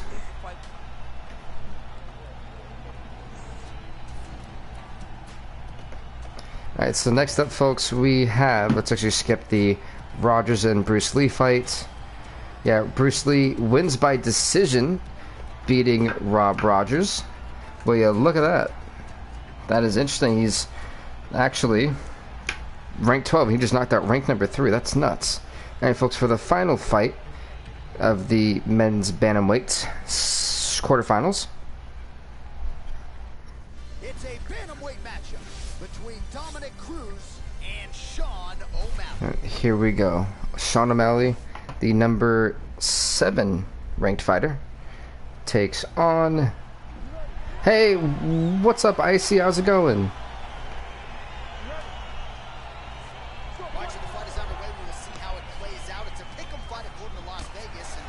They call this fight a pick'em fight. That's interesting. I actually didn't think this would be a pick'em fight at all. I thought this was more inclined to be insane with the way these two guys are two powerful heavy hitters.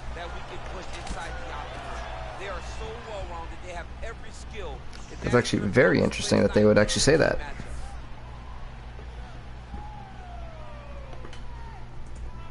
Kind of update their records. But Bruce Lee, you know, he's a one-time champion, champion in our series. Looking to become a 2-time champion, makes it to the semifinals. I'm impressed by the dude. He's really showing out. He beat Rob Rogers, and let's see what else he can do.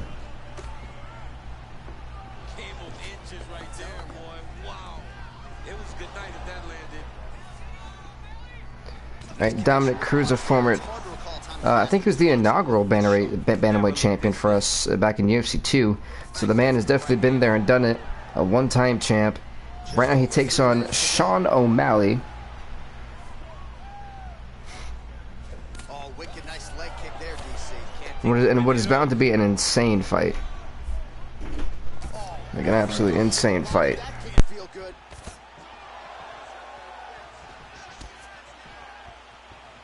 Gets hit with a kick here. Let's see how he responds. Doing good, enjoying your live stream while I eat breakfast. Hey, yeah, it's funny. I just told someone I actually don't do breakfast.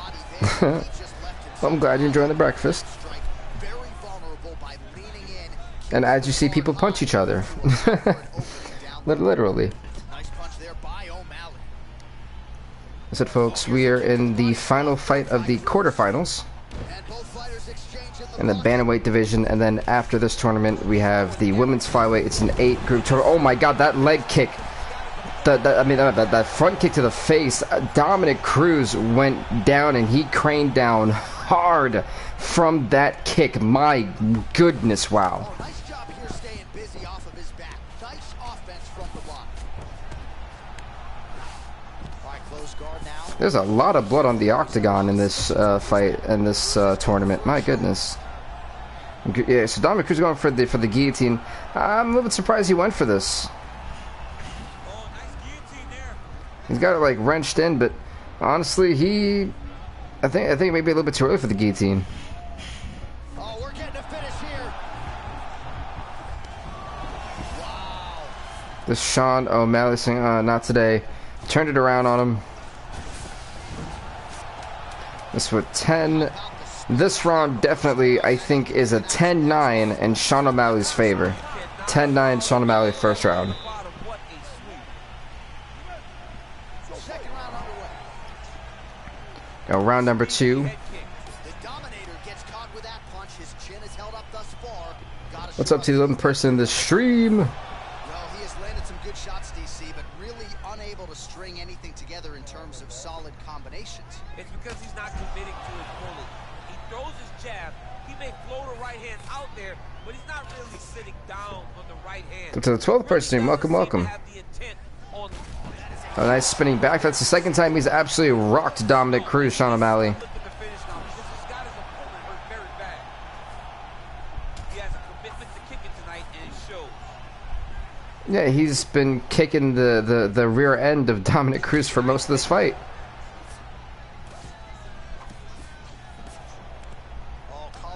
And Cruz is trying to make some more adjustments, be a little more aggressive, but honestly, I think it's just costing him because O'Malley's taking it like a champ. Oh, nice job with the knee strike there. That'll wake you up. He thought it would be available.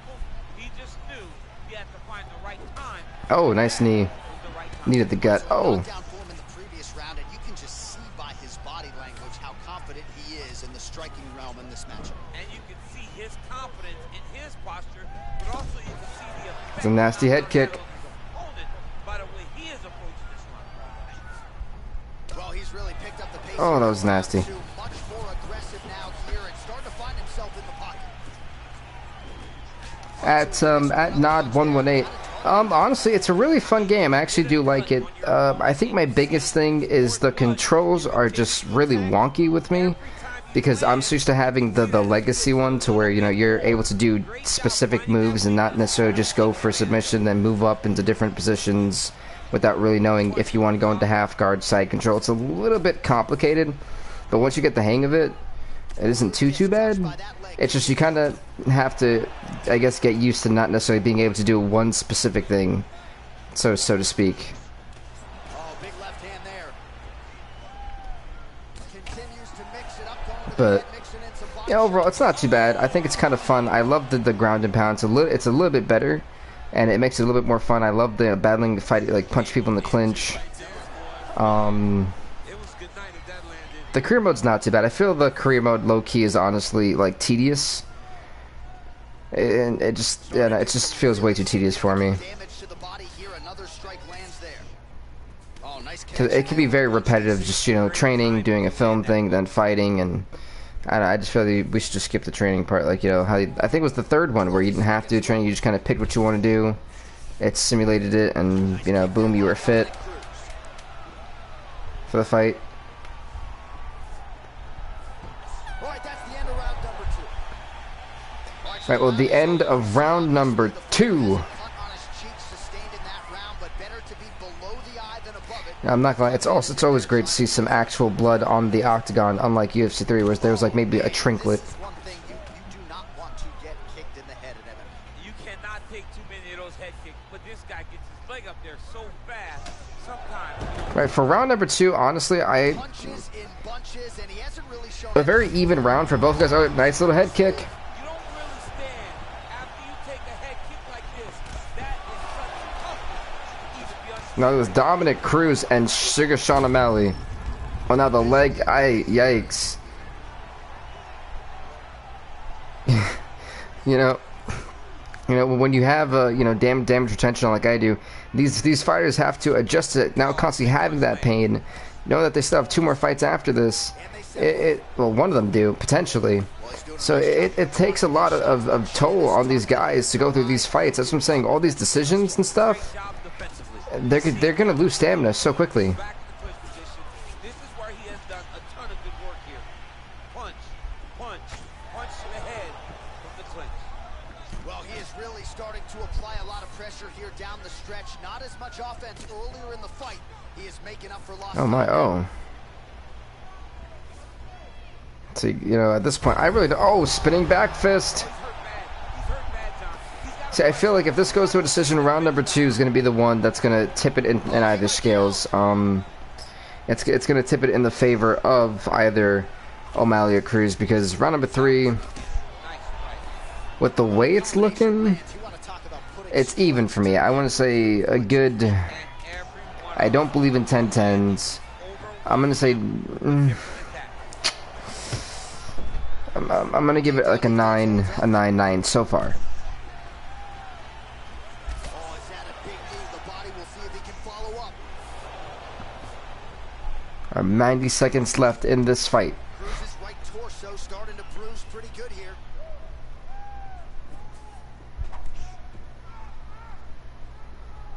Both fighters kind of a little bit nods. Both fighters, I think, want to take this moment to kind of relax at this final fight, knowing just how much is on the line later on. But I don't feel like any of these guys actually have a decisive win by decision. So it's gonna be interesting to see who the judges pick for this one. I don't have a winner for this one. It's too close to call. Mixes it up nicely in terms of. Will it be number 4 ranked Dominic Cruz or number 7 ranked Sean O'Malley? Changes his stance. You'll see a lot of this from this fighter. Oh man, huge kick. That was a nasty kick, I'm not even gonna lie. All right, so a close fight goes the distance here tonight, DC. I know you're not Boom. Yeah, let's see what the judges say. Ladies and gentlemen, after 3 rounds, we'll go to the judges' scorecards for a decision. For the winner by split decision, Dominic. Wow, they gave Dominic Cruz the victory. I'm a little bit surprised by that. But Dominic Cruz gets the victory over Sean O'Malley. I know it's gonna be a little bit heartbreaking for him, but that was an extremely close fight, and Sean O'Malley has nothing to be ashamed of. I mean, he really did try to give it his all, but it was Dominic Cruz's time. How do you rate the game? Should I go by it? Honestly, if I'm being honest, I would say, depending on how much you're gonna put into it. Did you play a lot of UFC 3? If you played a lot of UFC 3, this was a step up, and I think this is a massive step in the right direction for UFC 4. For UFC, this is to me, it's a good game. And last year I wasn't very when UFC 3 came out, I had said the complete opposite. So this is a game I think a lot of people can have fun with. Like I said, the only thing you have to get past, in my opinion, is the controls. If you can get past the weird wonky controls, this game is pretty good.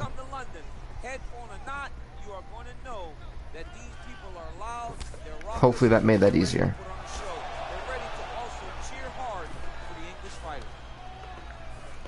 And so in the semifinal fight, we have Jimmy Rivera and Bruce the Dragon Lee. The winner of this fight will be going on to the finals of the bantamweight tournament. That final fight will be to crown a bantamweight champion. Hey, no problem, John. Anytime, man.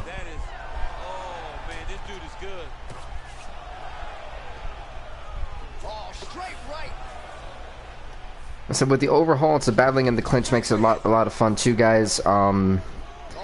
But yeah, so it's just the controls that take a little while to get used to.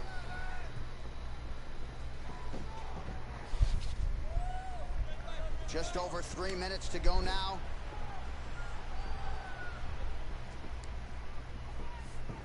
gonna land the right hand, he misses. Nice leg kick. Oh man. Oh, Trying to go to the body here. that was close. Unable to find the target. Well, it's one thing to have length, it's another thing to use it, and he does it as well as anyone. Nice kick there by Rivera. See, I feel that Jimmy Rivera shouldn't. This is a guy Jimmy Rivera should definitely be wrestling with. Bruce Lee does not have great wrestling. But if you keep him on the stand-up and he goes for those kicks, Jimmy Rivera's gonna have a long and painful night, and I think he should realize that by now. If he hasn't learned by the Petr Yan fight he just suffered. Gets the single collar tie. All right, so again, we find ourselves here in the clinch where there are obviously no shortage of subtleties and nuances. A lot of motions in here that maybe are lost on the casual fan. Absolutely, and it's gonna be the underhook. For all the things that happen in this position, So Bruce Lee so far has had a knockout victory, a decision victory. It's gonna be interesting to see if Bruce Lee can actually go the full distance and go to the finals. Whip his hip into that kick. Oh, there he goes, attacking that lead leg to the outside. Nasty kick there. Nasty leg kick. You gotta slow down your opponent. He knew his opponent wanted to move. Oh, wow. Tonight. This is the first step in getting him to slow down and fight at your pace. So we cross the 30-second mark in our Oh, opening okay. round. These guys just standing up and trying to just brawl, it looks like. Which is so weird, because all of these bantamweights, except for Bruce Lee as far as I know, are like submission like gurus. So it's really surprising. Well, no, Dominic Cruz is not really a submission guru. Fight. Round 2 is underway.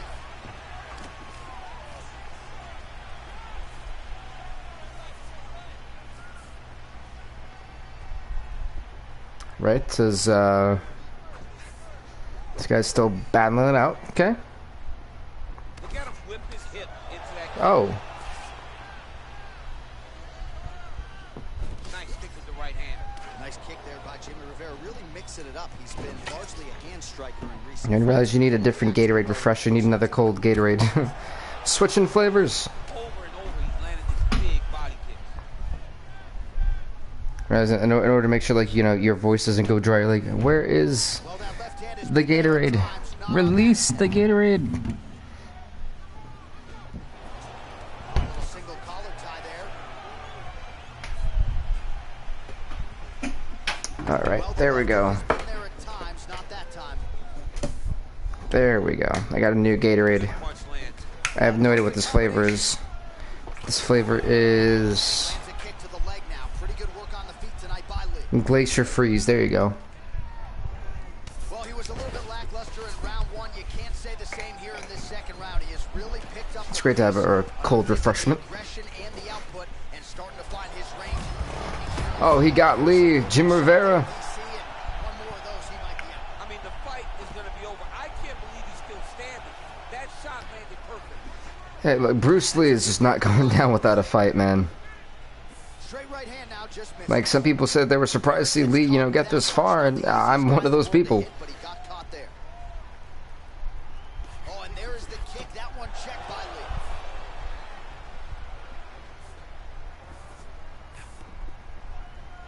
It's very funny. I don't know what it is, but it's like the bantamweights seem to always want to have as much time as possible. Efficient effort today. The numbers landing with 34%. Oh, nice kick again to like the liver. Jimmy Rivera. You see, Jim Rivera is very bruised up. I felt that one. Out of range with that kick attempt. He keeps I don't get how Rivera's getting back up. Look at how they drive the knee right into the midsection. Just missed with that right hand. How the liver isn't like falling apart for Jim Rivera, the world may never know. Wow, huge head kick. Jim Rivera needs to realize he cannot let Bruce Lee get any head kicks on him.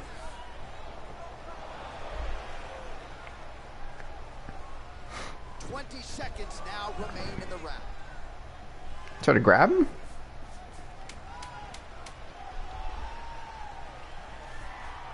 Lee's head kick attempt, that one is blocked. Going to round number 3. I feel like I've said it like at least 20 times in this division. Third round underway. Look Look at the whip action that comes from him throwing that kick. Well, he hasn't really showed any signs Oh, wow. of slowing down tonight. He continues to connect on a high volume of strikes here. And, oh, nice knee to the face.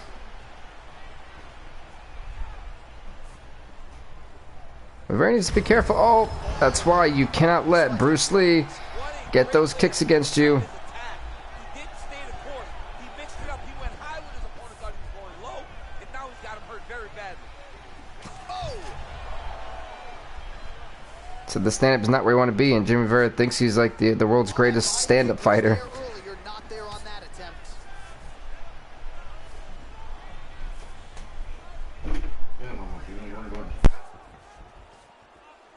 All right, well, he's landed some good shots tonight, but there's no three-piece, there's no soda. More often than not, it's one and done.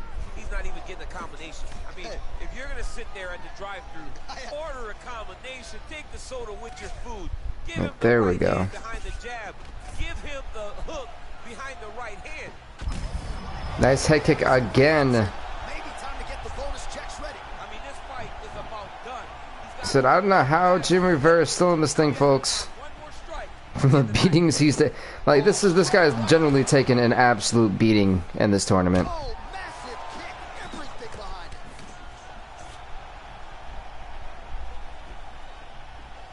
All right, he'll engage in a single collar tie.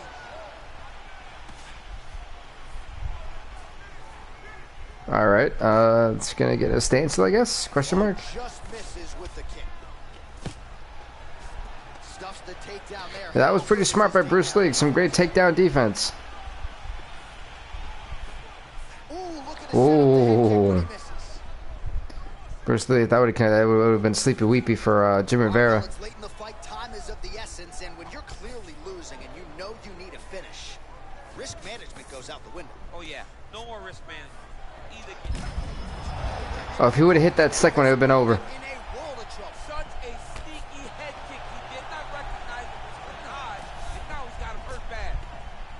And they separate. Well, it's all pace and pressure. I down the don't stretch. really He's know. played Again, up.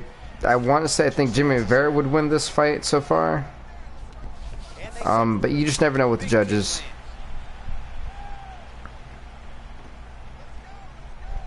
All right, 20 We seconds to go in the round. so are we getting well, maybe Bruce can get like another 1 second knockout. Who knows with this guy? We're going to the distance. We said it like 20 times already, but All right, so here we go. The official decision is in. It resides with Bruce Buffer. Ladies and gentlemen, after 3 rounds, we go to the judges. It's too close to calls. This would be interesting. 30-27, 30-27. Okay, 29-28. 49-28. 29-28. By unanimous decision, Bruce. Wow, Bruce Lee gets the unanimous decision victory. The rank 12 Bruce Lee knocks out rank number 6 Jimmy Rivera, Tonight was unable to do that. and Bruce Lee is going on to the finals of the Bantamweight Championship Tournament. And you got to feel good about that. You got to feel good about Will you look at that? Bruce Lee is just and getting a victory. You should be doing great, honestly. Wow. And yet, look at that, another decision victory for him. Next up, folks, is we're actually going to skip Cruz and Sterling. Actually, no, we're gonna play Cruz and Sterling. That'd be fair. I feel like I should have skipped the quarterfinals one. I think I did. Yeah, I skipped the Rogers and Lee fight. All right, coming up next, it's a bantamweight clash between Aljamain Sterling and Dominic Cruz.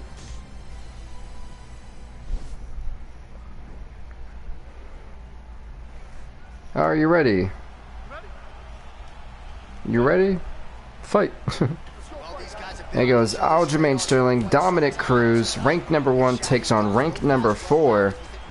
And the winner will face the ranked 12 Bruce Lee in the finals for the Bantamweight Championship. So the way that they need to. This is a close fight on paper. it's all or nothing here. Every performance we have seen them put on, these guys seem to be the mirror image of each other.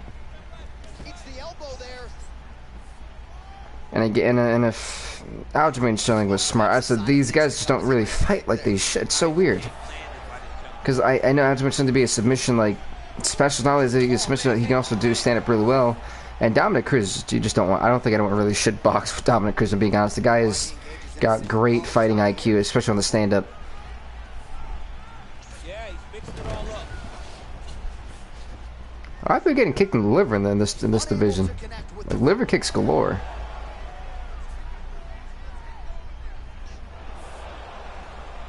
Dig and kick. So, you know, what makes Dominic Cruz so dangerous is that he's very good on the stand, but has a pretty okay ground game. So he makes for a very versatile fighter. Cruz gets hit with that hook shot there. He's got to be careful to not allow the offense to follow up here. Real sneaky head kick gets in there. And he connects with a punch there. We'll see if he can follow it up. He's landed that punch over and over again. What's he going to do to follow A nice head kick. Oh. with the right hand?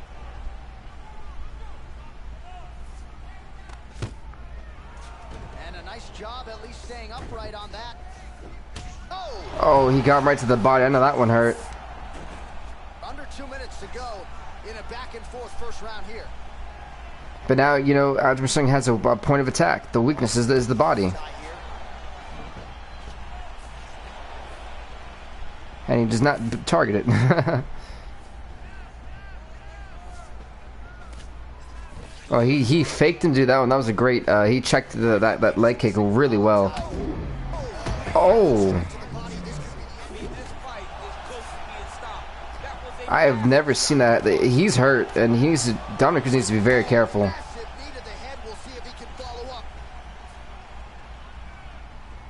That was a nasty body shot. 20 total strikes have landed for Aljamain Sterling.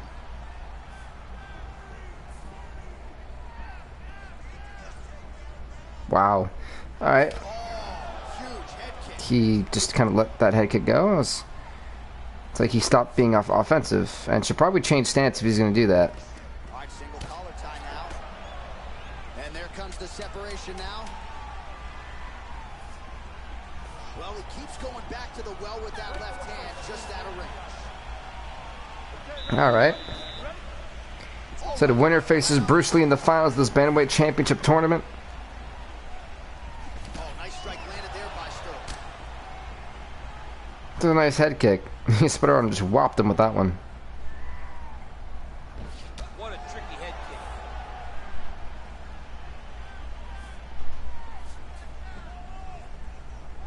All right, so he's landed some good shots. So you also remember he's beaten up the body twice. So Dominic Cruz's body is literally a well of pain. Great. How about jab, jab, right hand? Because eventually you're going to have to put something on your opponent that's going to really make him pause. I believe 28 strikes for Sterling, 27 for Cruz. 30 total strikes, as you see there, have landed for Aljamain Sterling. And connecting with about a 41% accuracy rate. We have very rarely seen a finish in this tournament. Throwing that jab, no good. And it's smart that Cruz is guarding his body. Single collar tie now. But also forgets to guard the head. Sometimes that happens too, which is quite interesting. Really is how Sterling had definitely changed stance here. Much different approach for him here in this second round. He was a little bit tentative in round one, a little bit of a feeling out process. Now he has clearly found his rhythm, found the You know, range. definitely a 10-7 round one for Aljamain Sterling. He dominated that round. Dominic Cruz really didn't know what hit him. Just reached the midway point of the fight.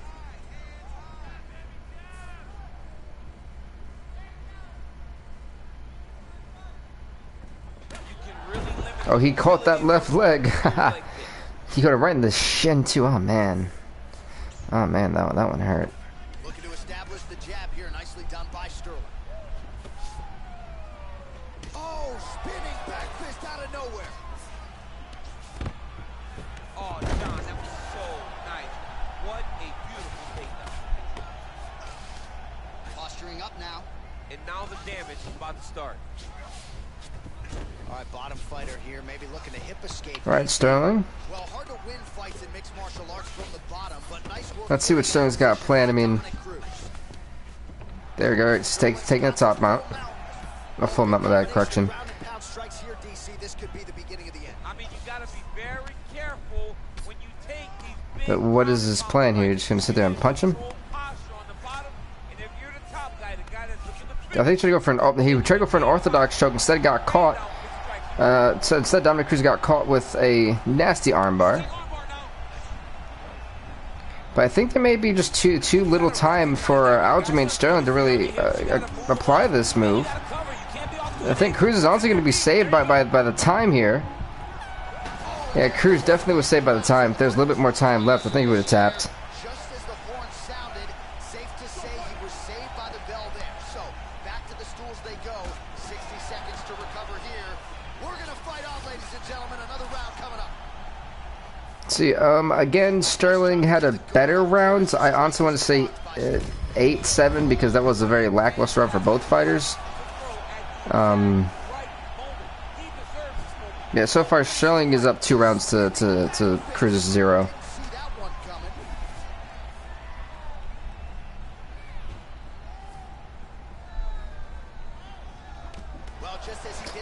He just dead honestly punched another man's knee, and I'm not sure what hurts more, the knee or the hand.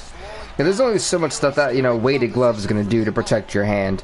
I feel for the hand of Dominic Cruz, because that is not a easy thing to just take and be like, I'm doing great, you know. No one says that.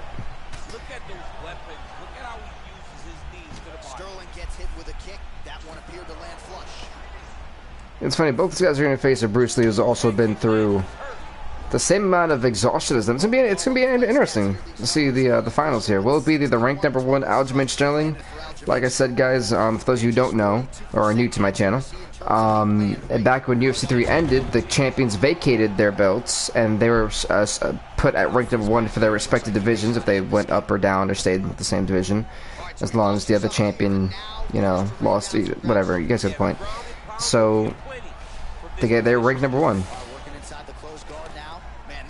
Because of that, though, it doesn't make this so easier for them. I mean, you go through a Grand Prix with damage retention on. This is really proving that you are the king of your division, or queen of your division, or just you're the top person of your division, respectively. So, can Aljamain Sterling do what Alex King did with the flyweight division, recapture his belt, and to Ortiz in this episode with the light heavyweight title?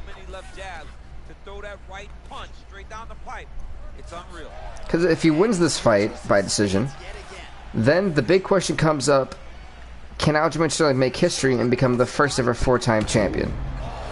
Nice body shot. Dominic Cruz is a soldier. He has taken an absolute beating. Yeah, this is nuts. Oh, tags him with the straight. Nice job there by Cruz. 30 seconds now to go in the round. 25 seconds, like I said, unless there's a stoppage, I believe Aljamain Sterling has this fight won. Got a serious right punch, and he went to it effectively there. It is his money shot, and he will continue to throw it until he finds a knockout.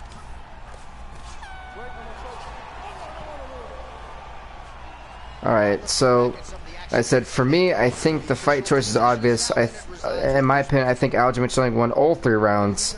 And I think it'll be him and Bruce Lee in the finals.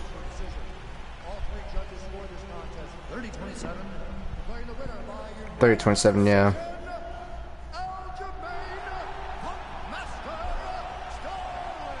Congrats to Aljamain Funkmaster Sterling. He is 1 win away from making history. Can Aljamain Funkmaster Sterling become a 4-time champion? We're about to find out, folks. Take nothing away. Aljamain Sterling, the number 1 ranked, defeats the number 4 ranked Dominic Cruz here in the semifinals. That was epic, honestly.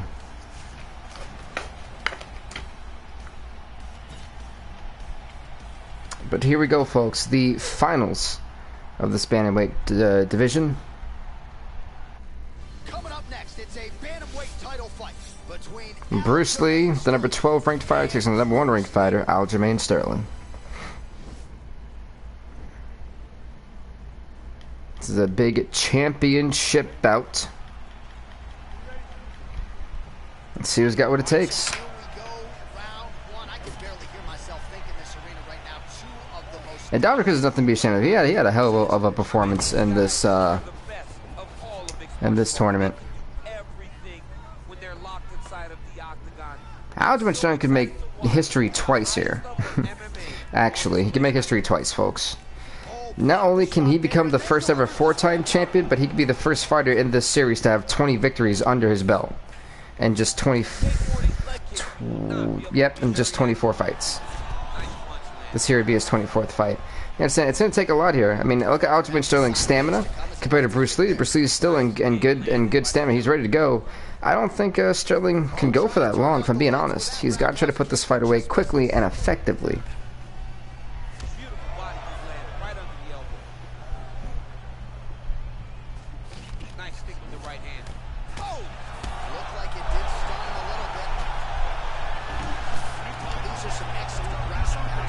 Look at this, look at this, look at this. With which he operates in these situations. He knows exactly when to throw, exactly when to hold, and it's allowing him to really control the grappling aspect of the fight. All right, here we. Like I said, it's insane. Let's see how these two, how Sterling's still fighting and how is Bruce Lee still fighting. These guys have went through hell and high water in this tournament. They've taken abuse for longer than any other fighter has, I think, in all the tournaments, just of how long these their fights have been. Like Sterling barely has any energy. Bruce Lee is gonna calmly preserve his energy if it goes past 2 rounds before he really strikes. If his opponent does not change something, he will continue to throw the strike until he makes something. Sterling gets caught with that punch. To rank number 1, Aljamain Sterling takes on rank number 12, Bruce Lee. The Bantamweight Championship is on the line. Sterling on the verge of making history. Twice. Sterling will be the first fighter, like I said, to become a 4-time champion and have 20 victories under his belt. Or will Bruce Lee make history and becoming a 2-time champion? We're about to find out, folks, in what's going to be an epic battle of titans.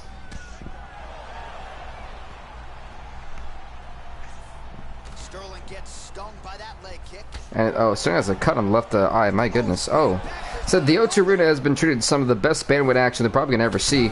Oh, it's over. It's over. I don't think he's got anything else, folks. Well, he didn't go. He didn't go. Well, if Bruce Lee would have kept fighting and kept clobbering, if he keeps clobbering, it's over. Aljamain Sterling somehow saved himself to survive to round number 2. I am shocked. Here we go. I thought Bruce Lee had him. And Sterling still showing the respect to Bruce Lee.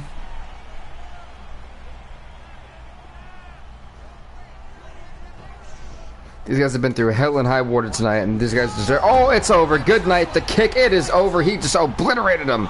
Bruce the Dragon Lee is now your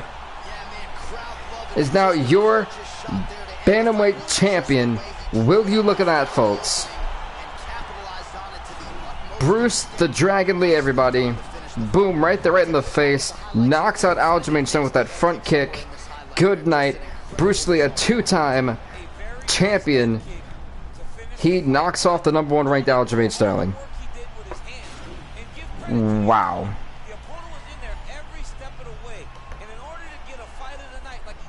Sterling will not be making history tonight.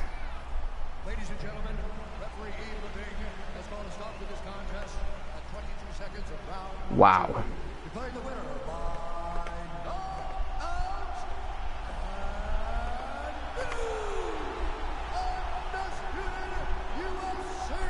Bruce Lee, folks, has done it. Can you believe that? Because I am still stunned. Bruce the Dragon Lee knocks off the number 1 ranked Aljamain Sterling. Wow. He knew. He willed it into existence. He trained hard. So it's nuts, honestly, when you think about it. But next up, folks, is the Women's Flyweight Championship. And hopefully you guys are ready for it.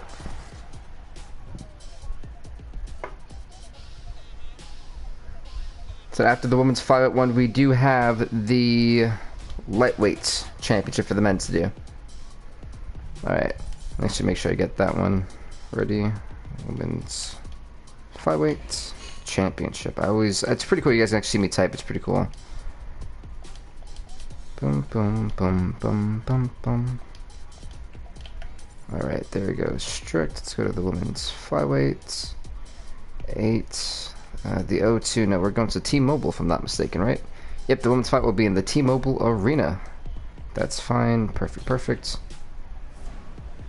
This is where it gets good. Valentina Shevchenko. It's funny. She's only a one-time champion for us. It's nuts. And, oh, there goes Valentina. Wait, look at that. Alright, so Shevchenko will be taking on the debuting Layla Young. She's actually from England, if I'm not mistaken.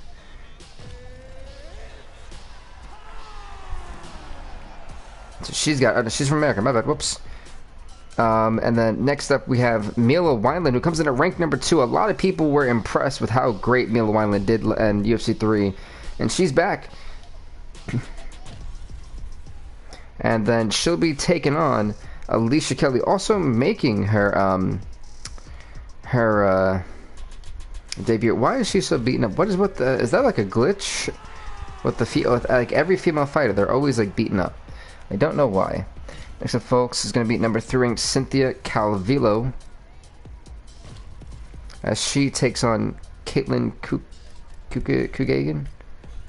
I am so sorry, but I really don't know. Kugagan. I don't know. I'm butchering it up right now. All right, but then after that, we're going to see Joanne Calderwood taking on Ashley Evans Smith. If I can find her, there we go.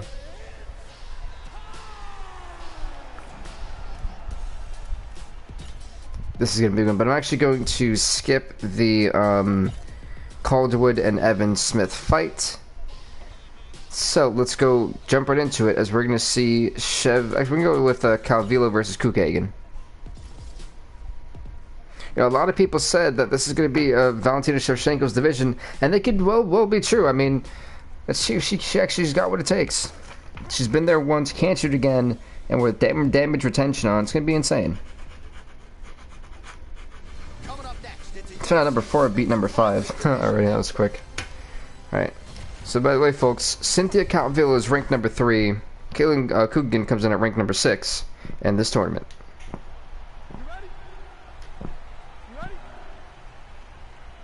So here we go with round 1 of this highly anticipated affair. And well-rounded doesn't even begin to describe it. Both women have every... So this is an 8-woman tournament. So we have the results for 1. Calvillo Kukagan. Winner goes on to the semifinals of the women's flyweight tournament. The longer reach, no problem finding her range and landing the straight punch there. Stuffs the takedown shot there. How good is her takedown, D?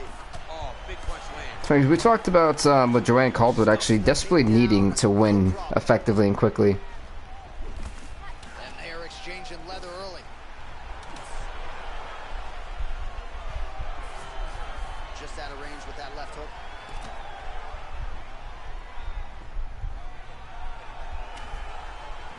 Again, back into this position.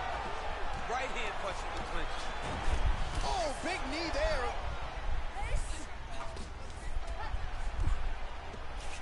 Huge shot there.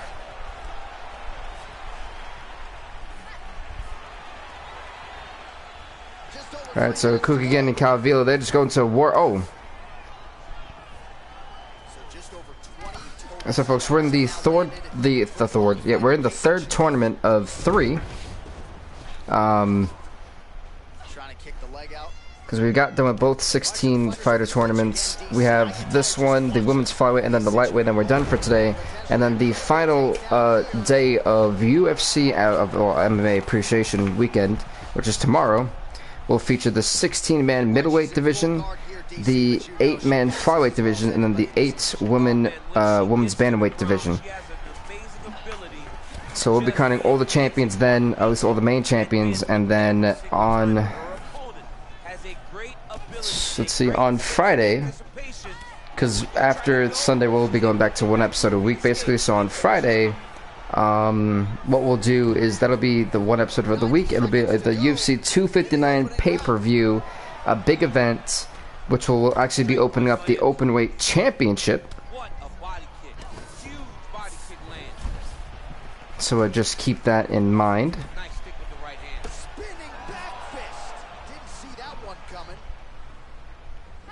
Calvillo gets touched by that kick there. Well, she's the taller fighter, and that made it easy to land that knee up top. Oh my. Counter jab there. So we cross the 30-second mark in our opening round. Oh. Calvillo gets caught with That's that. actually still in the debate. We may not have the openweight title. Who knows yet? Seconds winding down in the opening round. Stuffs that takedown attempt without issue. All right, round 2. There we go. It's such a fast leg kick. That was a nasty leg kick. Well, she lands I'm telling you, these fighters are definitely kicking the liver a lot in this episode today. advantage. Nicely done by her there. Beautiful body kick lands right under the elbow.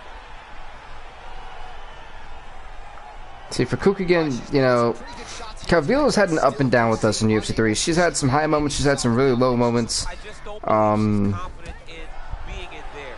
She's very aware. But it's gonna be interesting to see how Calvillo kind of takes her record and her experience against Kukigan, who we haven't seen yet. This is our first fight with her. Let those combinations. And it was an interesting way. I didn't think we actually were going to have enough for the women's flyweight division. Then I made a bunch of fighters just as like a backup plan, to be honest. And if you care at home, the Like, I gave the 3 divisions a combined total of 10 female fighters. Calvillo. So if you see a lot of debuts, you guys know why. Martial arts that Or makes tight debuts. transitions and scrambles on the ground. High-level grappling should really be entertaining. Great movement by her here on the ground, and she just does it so fluidly and so easily. It's really a sight to behold.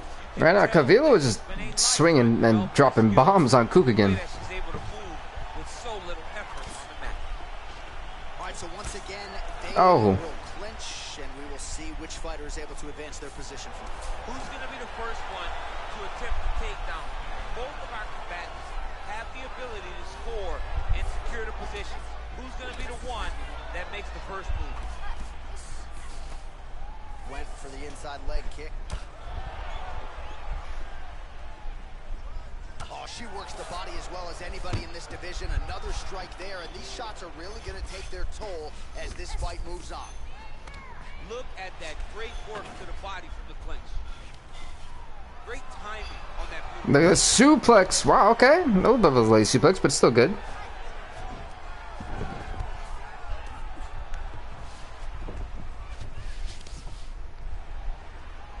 What is Calvillo trying to go for here?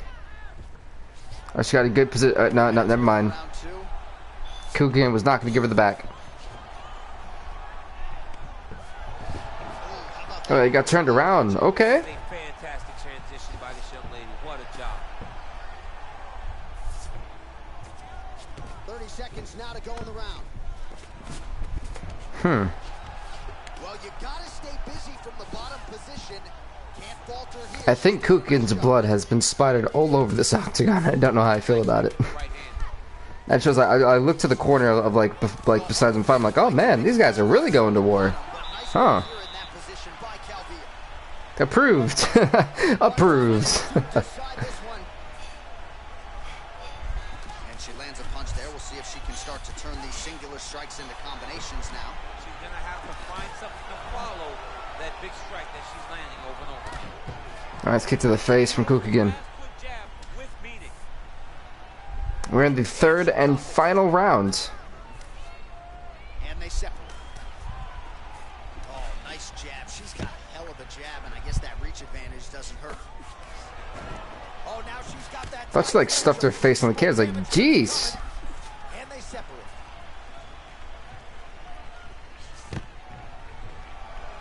And a nice job at least staying upright on that. Wow. A nice head kick.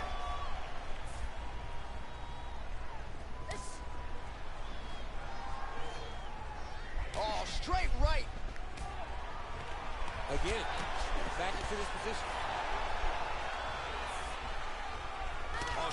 Oh. Body there. Very smart to work that body late in the fight when her opponent is fatigued. You didn't see a lot of that from her earlier in the fight. This is going to be a tough one to score. If this is probably going to go to a decision. This one's going to be tough to score. Strikes have now landed for blonde fighter Caitlin Chikane on the double leg. 83 total strikes in this one fight. My goodness. Wow, there is just I mean, then again, these guys weren't even really trying to be technical. They were just trying to brawl. to get the ground and pound game going. If you can't tell by the blood on both of them. She's looking for the finish. She's so good at dictating these ground exchanges, and she's doing a fantastic job of building posture to try to land that kill shot to the top. All right, full guard here if you're the bottom fighter. Trying to prevent the half guard, obviously. Yes, Okay, see, Kugan right now is trying to get a breather for a little bit. Get back to your feet. How good But, and with her getting a breather, she's giving Calvillo the opportunity. Up, never mind, we're going to like half guard. Yeah, she's so good at transitions and movement. Her ability is unmatched. Okay, full guard here. All right, here we go. It's like a stalemate on the ground. I'm telling you. from the top here. Nice ground and pound by Calvillo.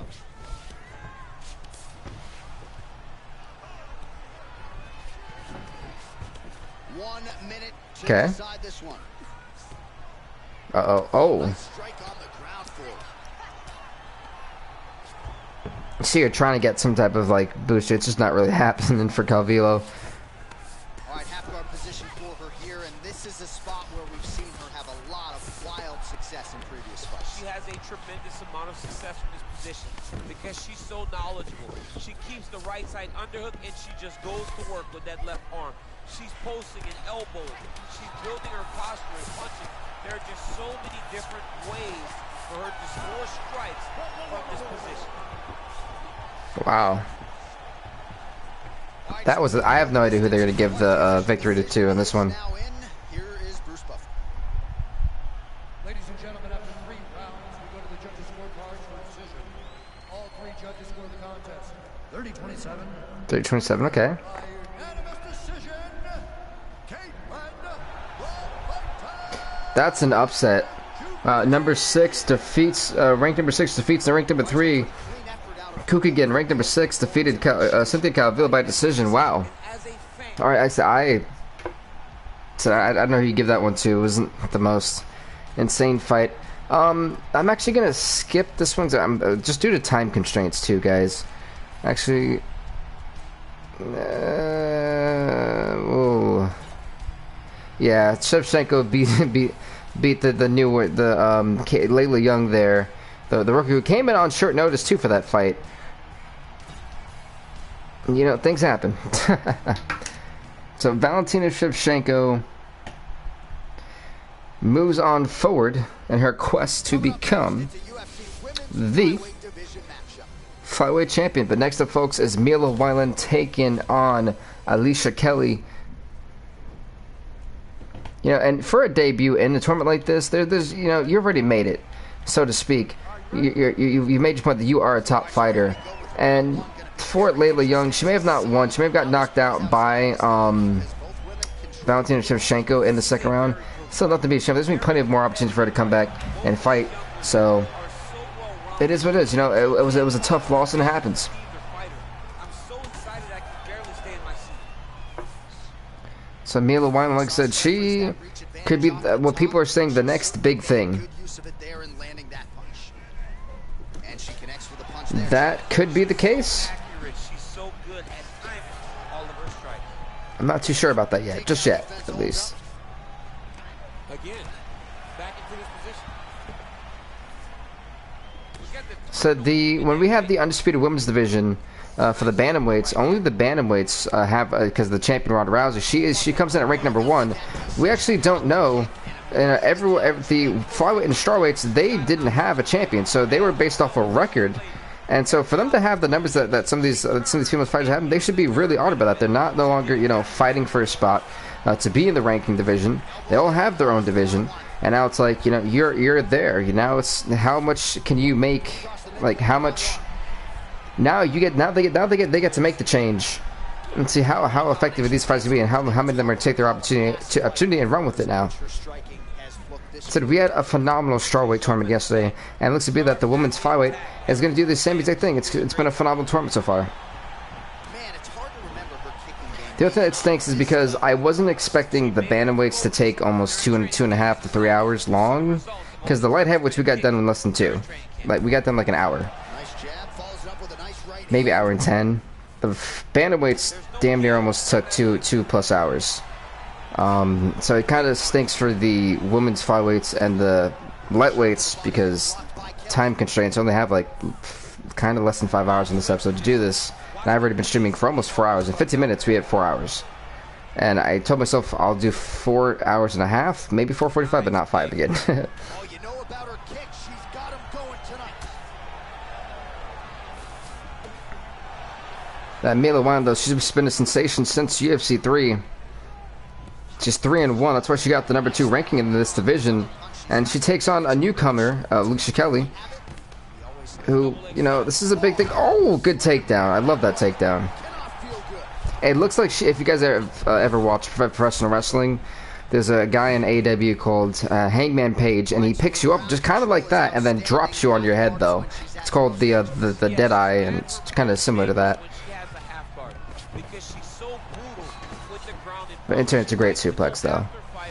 And really wear on them, force them to make decisions to give their backs so that she can chase her submission, or they're going to lay on their back and just get beaten up from the top from that beautiful half guard position. All right, here we go. Next round. Here we go, round number 2. She is so good at just blasting kicks with no regard for what's coming back at her. She's not All right. Oh, nice overhand from check the reverse kick. Alicia Kelly. Always moves her head off the center line when she throws kicks, so she is not in any danger of taking a counter right hand. Oh, really using her reach advantage to land the jab there, DC. So one of these fighters will be going on to the semifinals. So far, we have the #1 ranked Valentina Shevchenko, who will take on the #4 ranked Joanne Calderwood in her semifinal bout. And then we'll also have the winner of this fight take on the #6 ranked Caitlin Kukogan in that semifinal bout. Well, she's really putting it all together on the feet, DC, staying busy and certainly staying accurate. She's known for her hands, and this is why.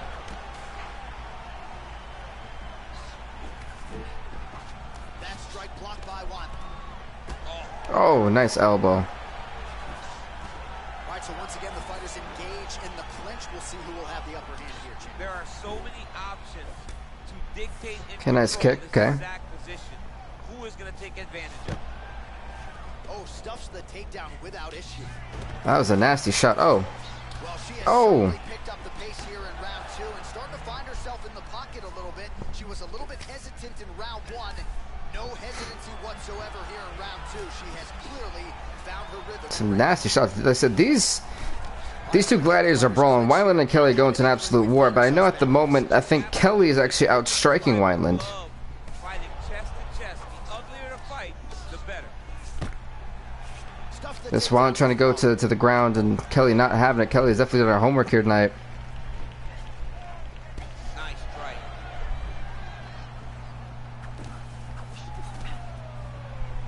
One-two punch by Kelly. That was definitely a 1-2 punch for sure. All right, so again, we find ourselves here in the clinch where there are obviously no shortage of subtleties and nuances. So these two are just going to war. I don't know what it is, but these flyweights, there is no subtlety. Oh, good guillotine. I see that she actually slipped in and caught her with that one. And this could be it for Wineland. She could be done.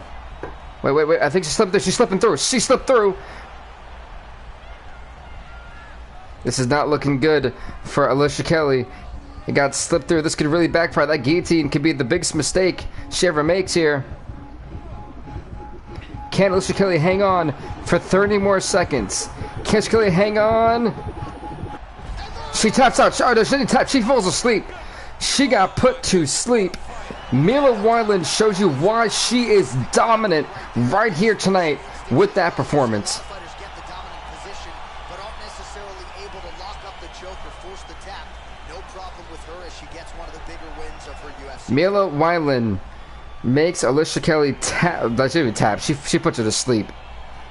She reversed the choke, and just Alicia Kelly had nowhere to go. It was it. It was over. She went sleepy weepy. As any of you guys have seen, the movie Chappie, you know what that means. Sleepy weepy. Wow. Here now, Bruce Buffer with the official decision. Ladies and gentlemen, That's a very impressive. Mila Wine just picking up right where she left off, man. 4 minutes, 36 seconds of round number 2. For the winner by submission.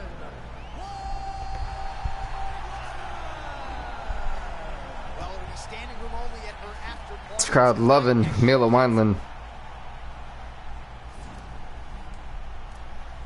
Right, I am actually going to. I really hate skipping fights. Now, the semifinal fights, I'm definitely gonna watch both of them. It's just fair. I'm kind of like hoping I have enough time. All right, coming up next, it is a women's flyweight tilt between Valentina Shevchenko.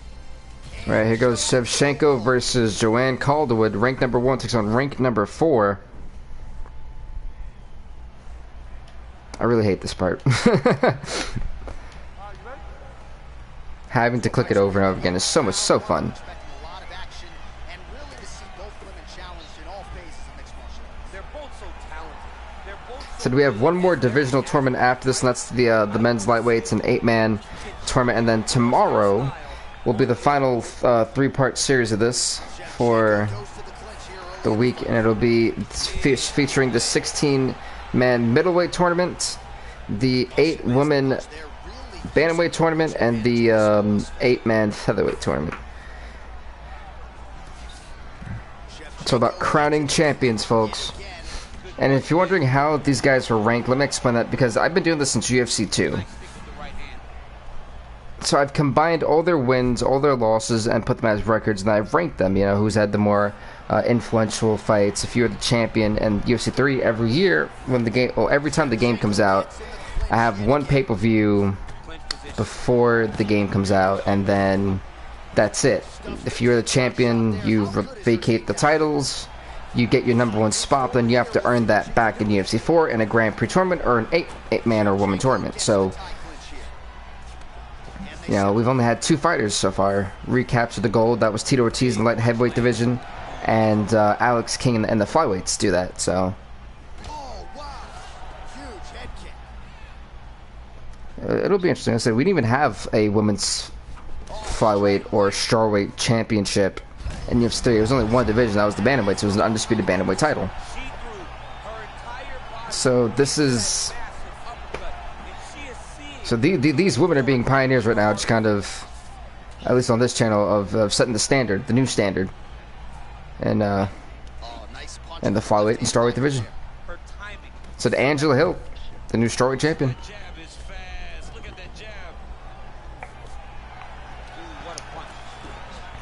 So if you guys have been with me for the whole experience, you guys knew I was drinking Gatorade Orange earlier today.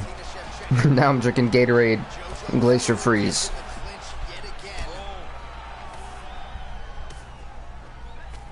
Look at Joanne Calderwood.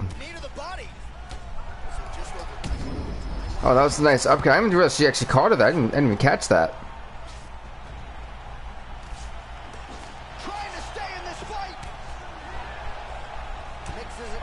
This has been an awesome first round. Wow.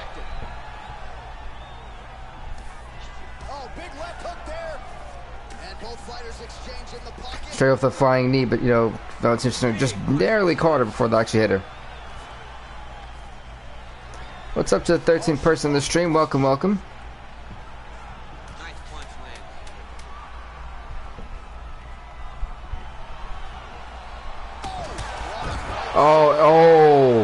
Oh, that's gonna be one for Valentina Shevchenko to remember.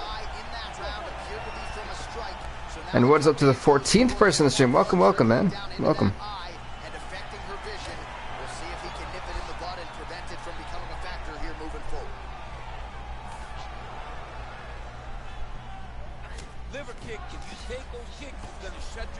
Alrighty. So we're going to the second round of this fight. Joanne Calderwood just put Valentina Shevchenko on notice, so like, hey, don't sleep on me. I think the expected winner of this tournament realistically is Joanne Calderwood, but you know, Calderwood's landed 41 strikes if compared to Shevchenko's 20, was it 26, I believe? Well, she nearly got her out of there with the knockdown in the previous round. Yeah, I believe it was 26. And by the way, guys, if you're loving the action, I do this typically once a week. So if you guys do love the action, subscribe, because I do try to keep the content, at least for this series, realistic. Sorry about that. So I do this typically once a week, but because this game is brand new, I'm doing it just for the weekend. Oh, nice spinning back fist, Joanne Calderwood. Where was this 2 years ago? Where was this all? I mean, you know, she was the inaugural, was it, I think. Wait, no, I think we did have a strawweight division back in UFC too. I think she was the strawweight champion. She was the inaugural champion in one division. I know that for a fact. Then after that, though, she just fell apart. But this is like the championship form that we haven't seen since UFC 2, which is what, 2000. It's 2000 and a while.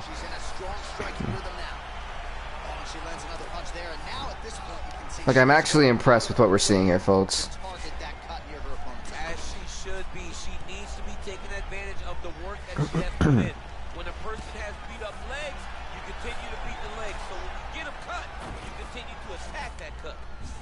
Now, both these women have been one-time champions, and when they were champions, they were dominant. Let's not forget the instant classic back in UFC 2, when Valentina Shevchenko and Holly Holm almost went on a full 5-round fight. Literally with about 30 seconds left of the fight, Valentina Shevchenko found a way to knock Holly Holm out.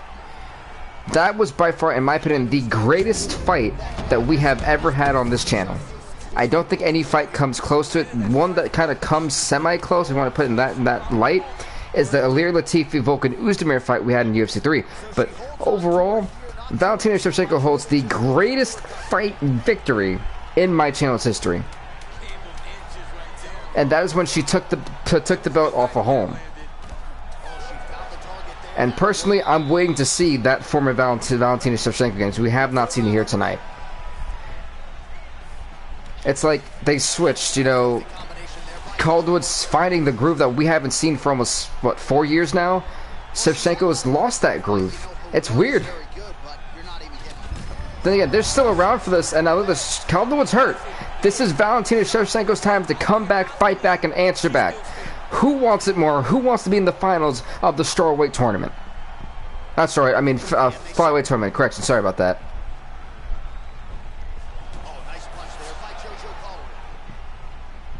They're the 79 strikes compared to 43. It's nuts.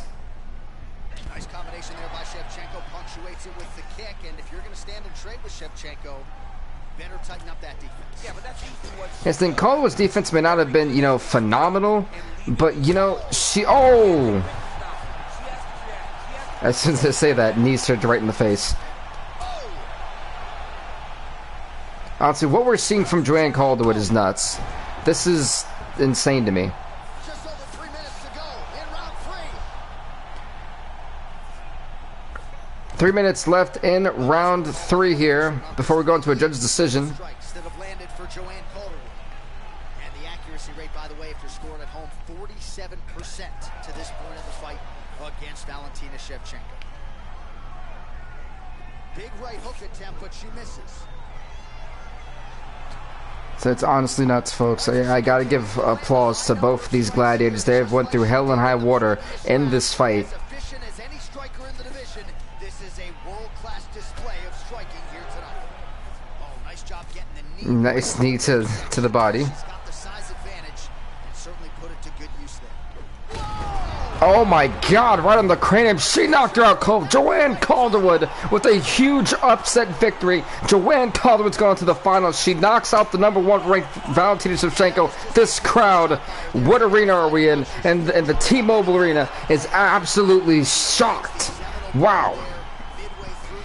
Boom! Right on the cranium. You just bam! This is huge. Well, that's enough. knockout they'll be talking about for quite some time. Valentina Shevchenko just got hit with a massive upset here, folks. At 3 minutes, 8 seconds of round number 3. Declaring the winner by knockout,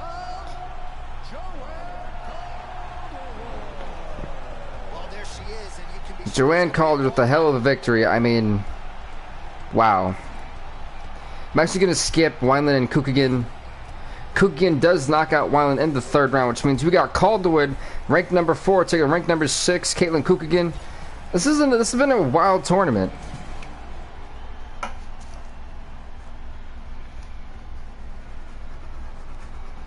Like, honestly, like, actually nuts. UFC flyweight division title. The flyweight title is on the line. Who is going to become the women's flyweight champion in this fight?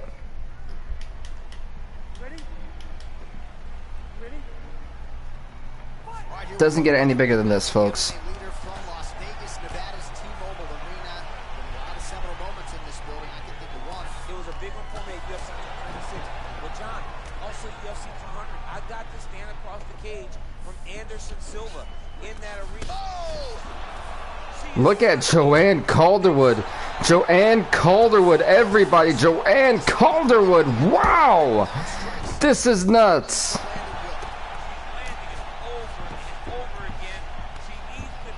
Joanne Calderwood is determined to make this her division. Can she come into fruition? It's over. It's over. Stop the fight. Joanne Calderwood is now your reigning, defending flyweight division champion. This is nuts. This is nuts.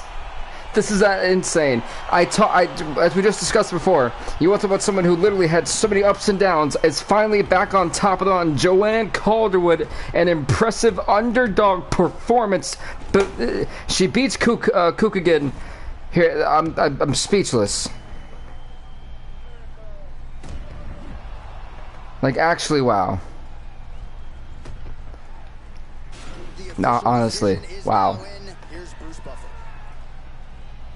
Ladies and gentlemen, referee Eagle Beams will stop to this contest at 1 minute of the very first round. Declaring the winner by Knockout. Joanne Calderwood does it again, folks. She's still the class of the 125-pounders. And man, It has been a while for her, but take a massive effort to defeat. she does it. I said it's nuts when you're honestly, but it's nuts. He seems to be far ahead of the pack, and every time you step into that octagon with this champion, you understand that you will have to be Wow. on your game or you're gonna be turned. I said it's crazy, but you know, next up, folks. To kind of put down that she's the champ. Next up, it is the final division, the lightweights. If I could find them again, they're here somewhere. Aha! There they are. There you go, folks. The lightweight division. This is the final division we have for you on this stream. I don't know if you guys have enjoyed it too. Alright, let's go here. Let's type this in. Boom, it's 8. The lightweights. T-Mobile. No, are we in the MGM? Yep, the lightweights get the MGM. Alright. So here we go. Kevin Lee actually gets the #1 ranking here. Where is Kevin Lee? Okay, there goes Kevin Lee. Yeah, so Kevin Lee's going to be here. And Kevin Lee is going to be facing Bobby Green. That's going to be a very good fight.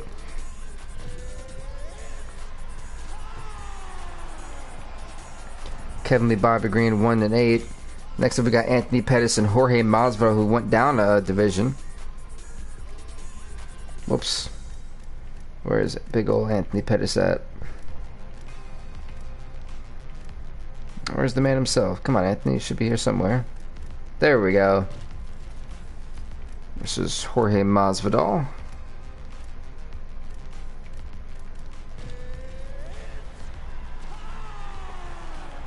There we go.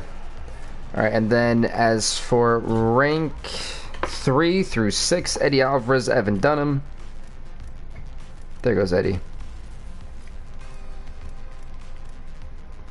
and Evan Dunham. There we go. Why do they all look bruised up and stuff? Jeez Louise. Alright, next up is Alexander Hernandez. Where is he at? There we go. Alexander Hernandez versus Mark Jacasey.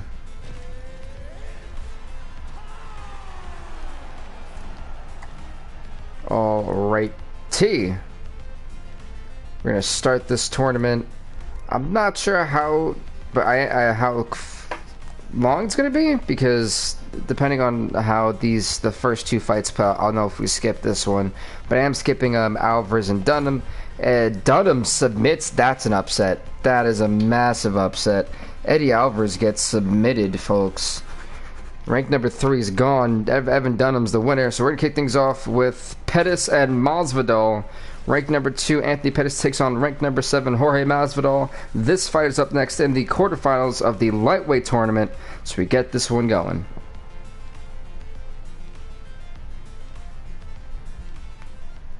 Coming up next is a lightweight bout between Anthony Showtime Pettis and Jorge Game. Alright, here we go. Honestly, I want to call the stream very successful, actually. I think it's been a very successful stream. Yeah, it's always successful when I get to skip those little, you're ready, you're ready. Alright, here we go. Round 1, outstanding matchup of strikers. Any chance this thing hits the canvas tonight? I don't believe so. I think when you have two high-level strikers like you have in these two, It's not like prepare for tomorrow too. So weird. it's going to be a kickboxing match. So not in a row of papers to flip. Tonight you get to watch it inside of an octagon. Oh wow, look at this. Jorge Masvidal already bringing the pain. Oh, he might be out. Funny how you seen which quote's trying to move back like nope, not today. Yeah, so far we've used almost every arena in this game so far, so I'm pretty happy about that. And it's just been made throughout the way too. Went back to the well with that hook to the body. Instead, it's blocked by Pettis. And he switches to southpaw. So I point out that I'm like, sorry if you caught the shuffling of papers. Sorry about that. Oh, no way, spinning back fist. And it's interesting when you think about it, because you know Anthony Pettis, who when we go to him, let's say his record. As we went to this, he did not have a great lightweight year. I mean, his record will say otherwise, but you know, Anthony Pettis, he's 10-5 now.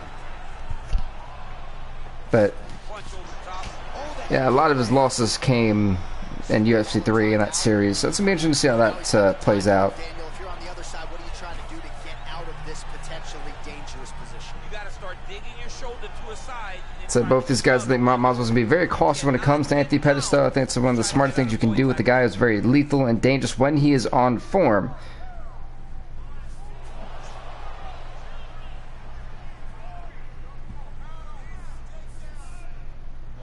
Coach calling for a takedown. You all heard it. Seconds and counting here in our opening round.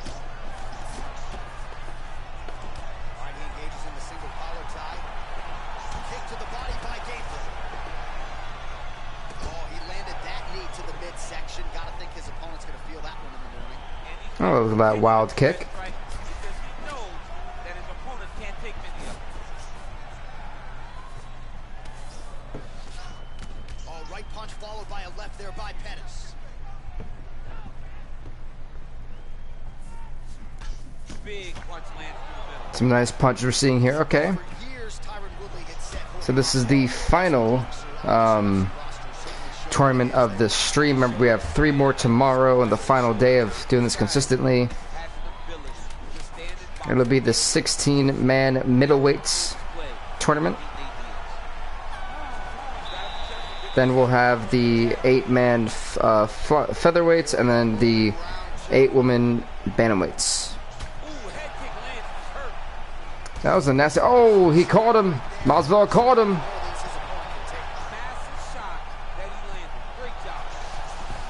This Pettis is rocking Jorge Masvidal. So we've already seen one upset in this one where Evan Dunham beat the number 3 ranked Eddie Alvarez. This could be the beginning of the end. We've seen And it's funny because the lightweight division actually didn't have a champion because Gilbert Burns moved up to welterweight.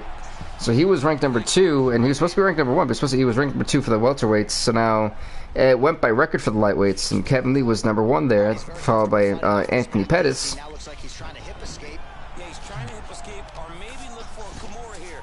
This is going to be interesting. Jorge Masvidal tried to go for that armbar. Almost got it too, almost. This Anthony Pettis. Pettis got this triangle here. It's gonna make it interesting to see how well Jorge Masvidal handles this. He could be in trouble. Jorge Masvidal, can Masvidal escape the impending doom? And Masvidal does escape the impending doom of Anthony Pettis. Thing is, you don't want to be too drained during these fights. These are some intense fights.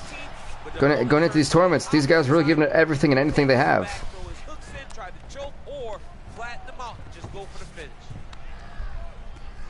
Well, the ground and pound has been on point tonight. Good work here by Jorge Gamebred Masvidal. I mean, how many can he take?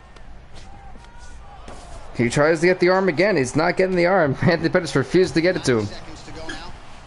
Heel hook. Oh, he almost went for the heel hook.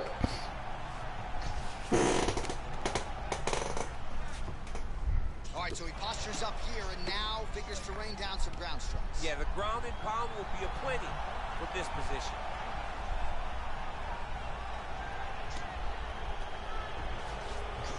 Under a minute to go here in our second Wow, look at this. Go for the heel hook again. Masvidal not gonna let it happen. And I'm kind of surprised that Masvidal's been on the ground. He's such a great stand-up fighter. And he finally gets the arm, but a little bit too late, right? It's the name of the game, huh? But maybe, I don't know. I actually don't know. I think I think it's gonna be a little bit too late. There's not gonna be enough time.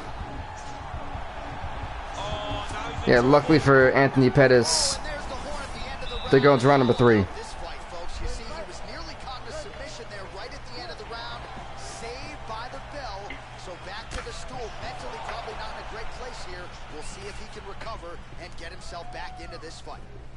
And that one was heavy.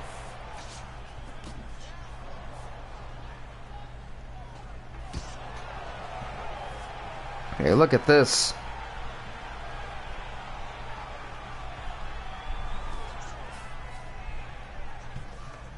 All right, okay. So, you know, the third and final round of this quarterfinals fight.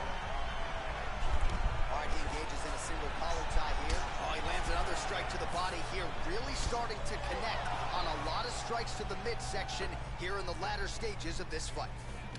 Educated jab there by Jorge Gamebred Masvidal. But not even just a jab, right? You watch Masvidal throw that jab. His back right. is always perfectly in place. Nothing is wasted. So Masvidal, some people look at it as an underdog just because the fact it's been a very long time since he's been on lightweight. He's a very educated boxer, and it's showing in his performance tonight. The fight stats plenty more where that came from, but thus far 60 total strikes have found the mark for Jorge Gamebred Masvidal. Yeah, it's 60 strikes for Masvidal. It's a lot of strikes. And a 50% clip. Wow, okay. Good. Wow, okay.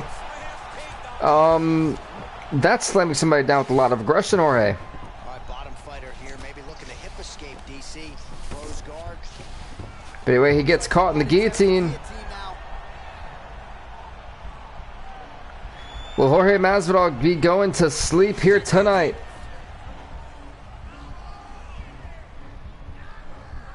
So I know people are actually fans of Jorge Masvidal.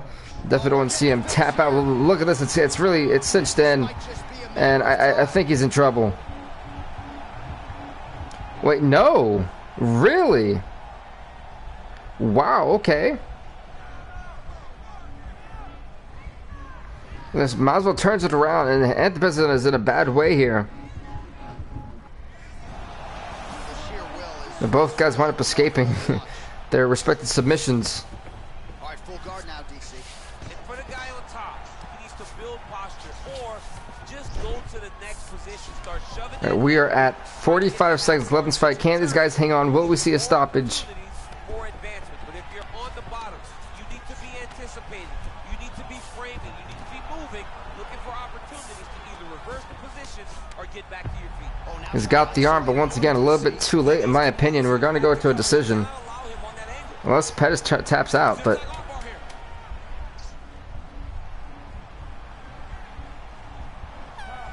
Yeah, we go to a decision for this fight.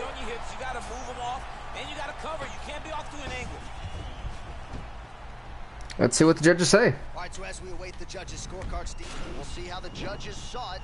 Here is Bruce Buffer. Ladies and gentlemen, after 3 rounds, we go to the judges' scorecards for decision. All 3 judges scored this contest 29-27. 29-27. Unanimous decision, Jorge Masvidal gets the unanimous decision. He knocks off the number 2 ranked lightweight Anthony Pettis, and by decision, Jorge Masvidal. Let's go into the semifinals, folks. And you know Masvidal's got to feel good.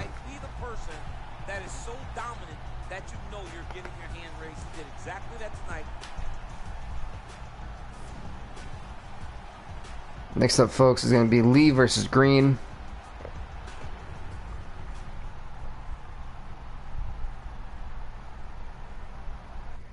Coming up next, a UFC lightweight division bout. All right, so Kevin Lee and Bobby Green. This is going to be good.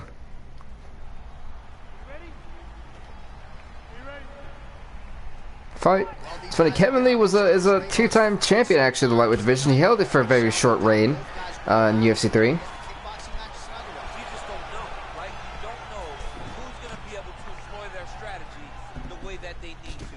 This is a close fight on paper and also in every... Oh, nice kick to the face. These guys seem to be the mirror image of each other. Lee's overhand telegraph, though, it gets blocked. Big powerful punch land. Oh, my lord. Oh. Well, perhaps a sign of things to come as he lands a kick there. Nice kick landed by this gentleman. Oh, going back to the uppercut, well, nearly connected. All right. All right, he closes the distance, gets the... Man, just like popped him, pop. Slips to avoid the right. So this is a very interesting thing, folks, because this is a big fight. These two guys are very similar, but so opposite. And I think these guys are really going to test each other, and it's going to, like I said, it's going to be interesting how this unfolds. A lot of people probably would pick Kevin Lee, but don't sleep on Bobby Green, man. Under 3 minutes now to go. Oh my, wow, he just absolutely just mauled him there.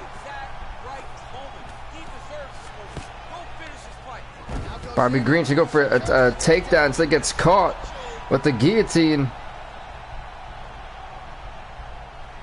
Bobby Green, though, looks to be in a little bit of trouble here.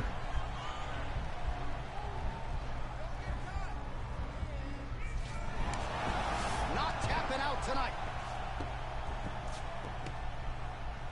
Under 2 minutes now to go round 1.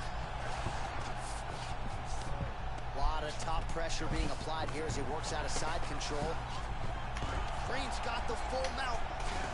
Not looking good for him. Working off of his back here. Looks like he may try to hip escape. All the ground and pound strikes continue to rain down. The opponent better move out of harm's way. I'm going to try to find a pen because you just ran out of ink. And when his opponent starts to posture, he needs to put his feet on the hip, push him away to try to escape. Oh my. This very, very dangerous position. Yeah, that's not a friendly position. I don't think I'd ever want to be in. He's trying to put this dude's head like through the canvas. He's one of the better ground and pound fighters we have in the entire UFC. Bobby Green trying to go for this armbar, but does he have enough time? That's the big question. A lot of the armbars have been so late in the round. The main question is, does he have enough time to fully use this? And can he tap him out effectively? Now he falls back into the finishing position. He's got 10 seconds to try to break this arm. And I think Barbarian's going to fall just a little bit short. Yep, he falls a little bit short. He needed more time. So these fighters wait too long to take that opportunity. And it's cost a couple of them actually the round, but the fight. Because when they try to go for it again, their opponents already got it, like, you know, mapped down and everything, so they're already ready to counter it. Bobby Green staggered and stumbling. Big, massive shot lands. Look at how tough his opponent is, though. Still standing, still in their fight. If that swing back fist, not going to happen. Absolutely bludgeon. That's as good a combination as we have seen out of him here tonight. The last time I saw a combination this good, it was Donald Cerrone beating up on Rick Story. Green gets hit with a kick. I remember Rick's story, my goodness. Look at how they drive the knee. Oh, gosh, nice spinning back fist. Well, he has landed some good shots, DC, but really unable to string anything together in terms of solid combinations. It's because he's not committing to his bullets. He throws his jab. He may float a right hand out there, but he's not really sitting down on the right hand. He really doesn't seem to have the intent on landing. All right. He's got to be confident that it's going to land, and he's got to really... So, you know, for Bobby Green, I think he's realizing I got to take this a little bit more more cautiously because I don't want to make too many dumb... I can't speak English. Oh, man, I don't want to make too many mistakes. Counting, as you see there, have already landed for Kevin Lee. And landing with 50% accuracy tonight against Kevin Lee. Oh. Those shots right to the face.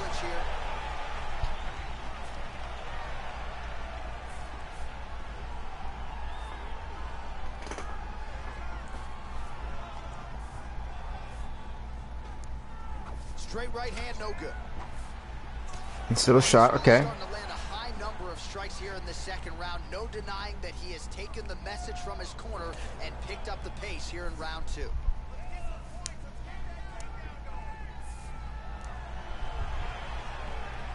Oh, setting up the left hook, but out of range. Nice kick to the face.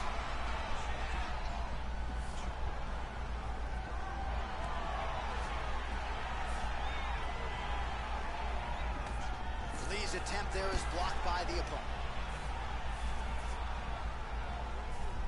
Both guys at this point, they realize that, you know, constantly combating each other may not be the best idea. But I think they're also being a little bit too patient because they don't want to close the distance. Oh, nice head kick. See how he responds. Just out of range with that right hook. Nice stick with the right hand. 20 seconds to go, round two. Back to orthodox. So a near perfect entry there. Go for a takedown. Again, it's too late to go for a submission or do anything like that.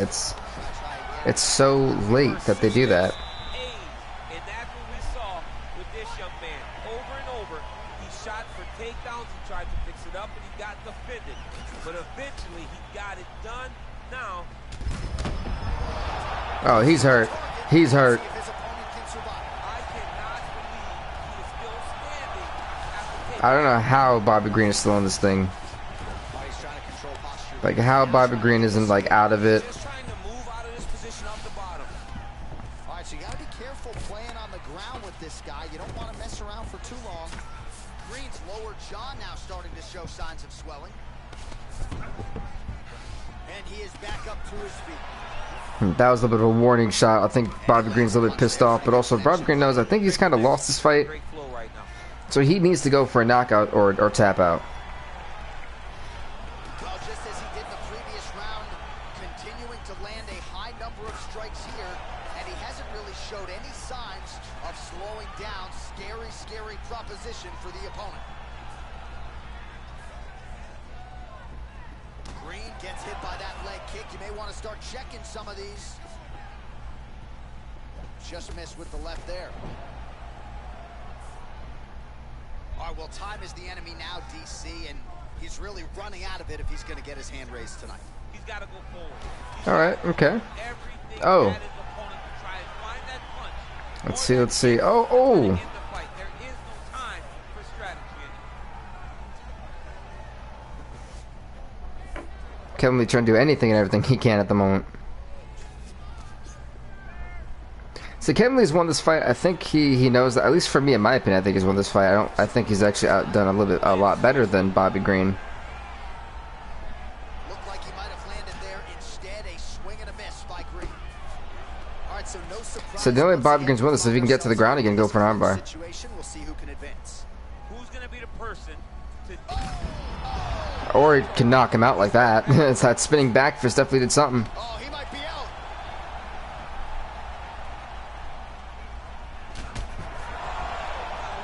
Nice that he just went. He put all his fortune on. You can tell Bobby Green's head just kind of rolled back like one of those, like a whack-a-mole. Stunned a little bit earlier. Let's see if he can get a respite here.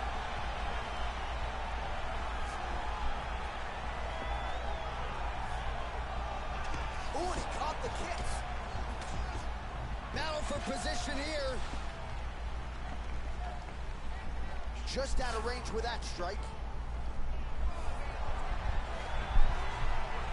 20 seconds to go. Oh, tags him with the left.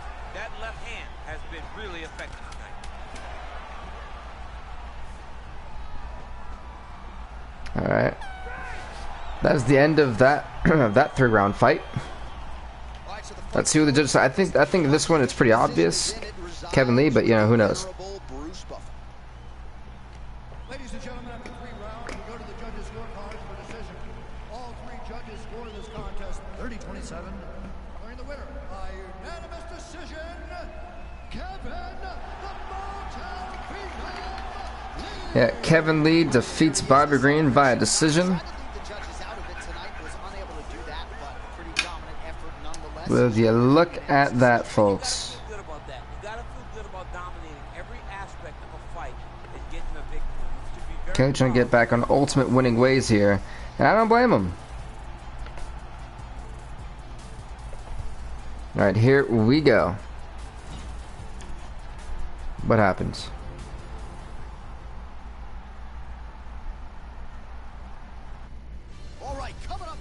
Oh, see, I was actually not. I'm actually on a time constraint here, so this fight does not get played.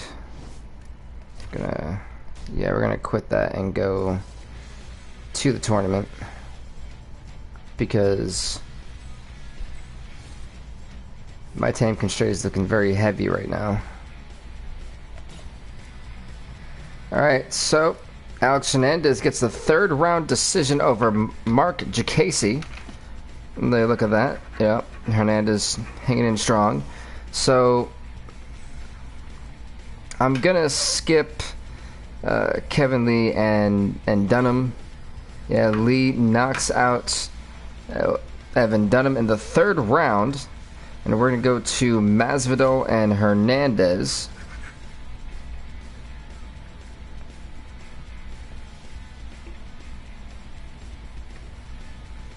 And will the rank 7 beat the rank 4? No, rank number 1, Kevin Lee, is going on to the finals. All right, coming up next, it's a UFC lightweight division bout. All right, here we go.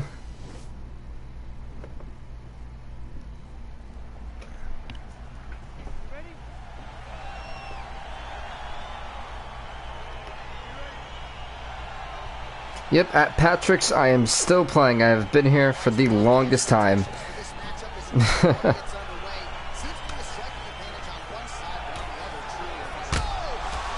But this fight, I have 2 more fights left. This one and the finals, and then I'm done for the stream, and then tomorrow I have another one. There'll be 3 tournaments, not 4, so that'll be interesting.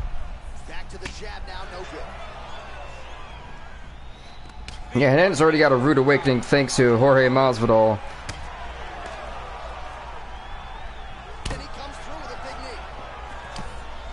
But yes, it has been it's been an interesting morning, I think, for everyone. They're probably all questioning how I'm still streaming or why I still have a voice.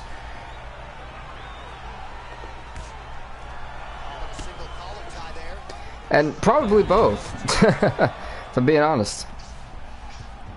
Working off his back here, looking Looks like he may try to hip escape. All right, we'll see if he can apply pressure inside. All right, folks, like I said, we have the final semifinal fight and then the finals to crown the lightweight champion.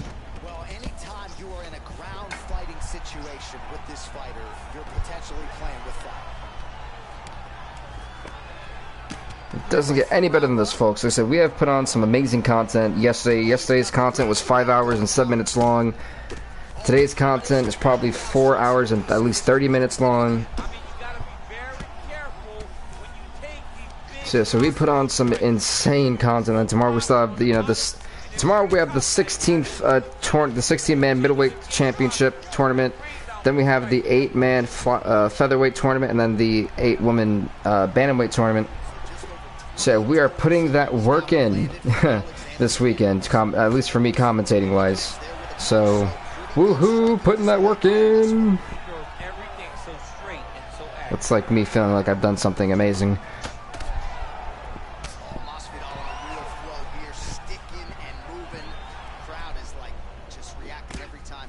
So damage retention has been insane in these tournaments. I think it's really also helped, just put the legitimacy in them this year.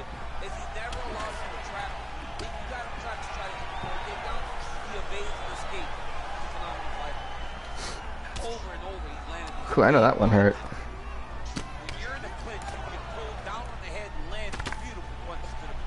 You just hear him just constantly clacking off. It's nuts.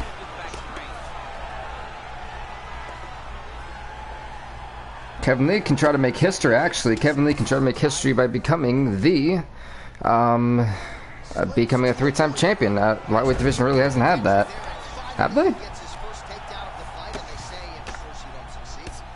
Khabib has been a 1-time champ. Conor held the belt for a whole year.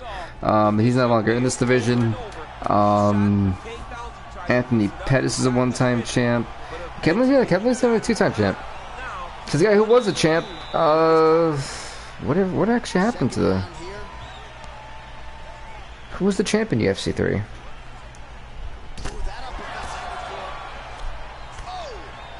Yeah, it's Kevin Lee. Yeah, it's Kevin Lee for almost the whole thing until Gilbert Burns beat him.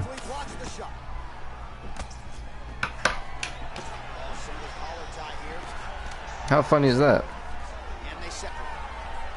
The MGM being treated some amazing lightweight action.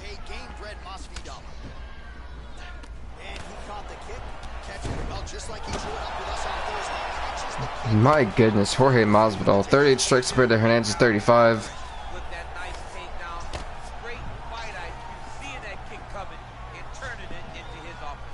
Oh, really nice work to keep busy off of his back as he lands some more offense here from bottom.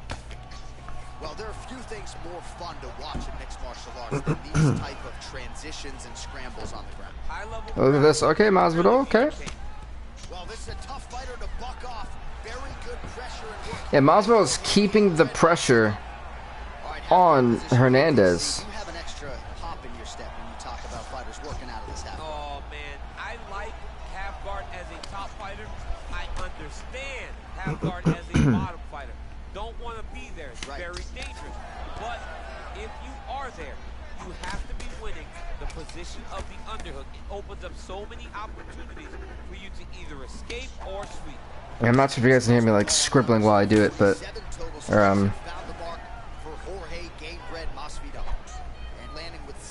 scribbling while I like put all the did he just kick him in the arse?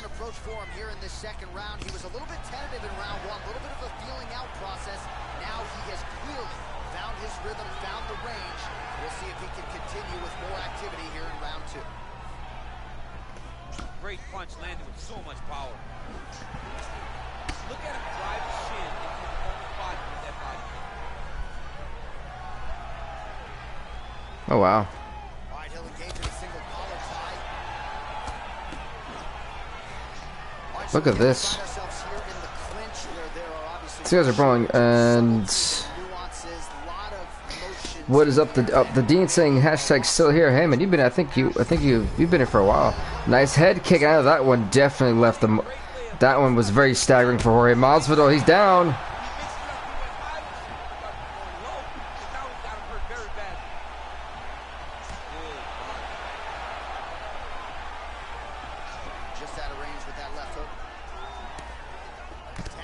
with the left hand. 10 seconds. Looking to establish the jab here. Nicely done by Gabriel. We're going to the third and final round. Once again, a bloody octagon. Here we go. Now 5 minutes remain in the fight. So he's really starting to put together some significant body shots here. These are going to take their toll as this fight goes on. This has been nuts.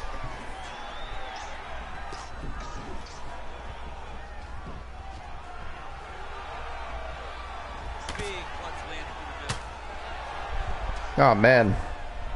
Look at how he turns his hip into that leg kick. Got the single collar tie. Right hand punch in the clinch. Stuffs the takedown. No problem. All right, he closes the distance, gets the single collar tie. All right, okay. Straight right hand, no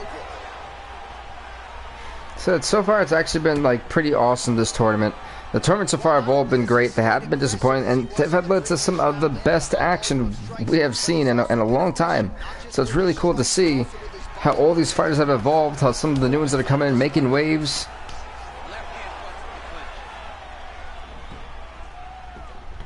clinch. So unofficially 69 total strikes have now landed for Jorge Masvidal. 69 total strikes, folks, Accuracy. have landed for multiple 52% accuracy. Thank you, John Rennick, whatever your name is. Head kick landed. I always get it wrong. Ooh, big shot landed. Single collar tie now. That's just 3. So, you know, Alex Hernandez ranked number 4, Jorge Masvidal ranked number 7. If he beats him, again, it's going to be interesting to see how Masvidal, who jumped weight classes, or went down a weight class to be in this one, it's putting on a display. Oh my gosh. Much offense earlier in the fight. He is making up for Though I don't think Masvidal actually wins this fight by decision. I'm going to give round 1 to Jorge Masvidal. Round 2, that's debatable. I kind of want to say it goes to Hernandez. And round 3 right now, it looks like it's all Alex Hernandez. Huge knee land. So it's going to be interesting to see. Oh my god, never mind. Jorge Masvidal just knocks Alex Hernandez down to oblivion. The ranked number 7 fighter, Jorge Masvidal, will take on ranked number 1, Kevin Lee, and the finals for the lightweight championship. You heard it there, folks. This is what they wanted to see, and they're going to get it. Wow. Look at that. One more time. Just bam. back at that scintillating knockout. Yeah, but the whole fight he was landing great strikes, kicks. Yeah, that's one thing. You could be losing a fight, but if you land really well, Eventually he found the shot that you'll pull a Jorge Masvidal. After a massive knockout here tonight, near perfect execution, and a Like, honestly, here in the octagon. wow. Literally, it doesn't get any crazier than that. It's going to stop to this contest at 3 minutes, 33 seconds of the third round. Declaring the winner by knockout, Jorge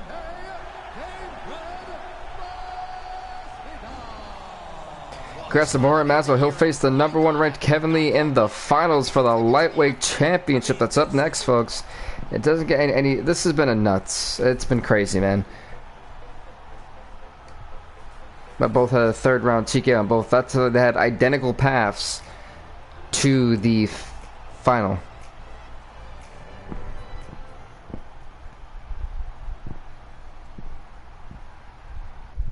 All right, coming up next for all the marbles, the UFC lightweight championship. Kevin Lee wants to make history for himself, at least, and become a 3-time champion. Jorge Masvidal has never been a champion in our series, surprisingly. So, this is for all the marbles.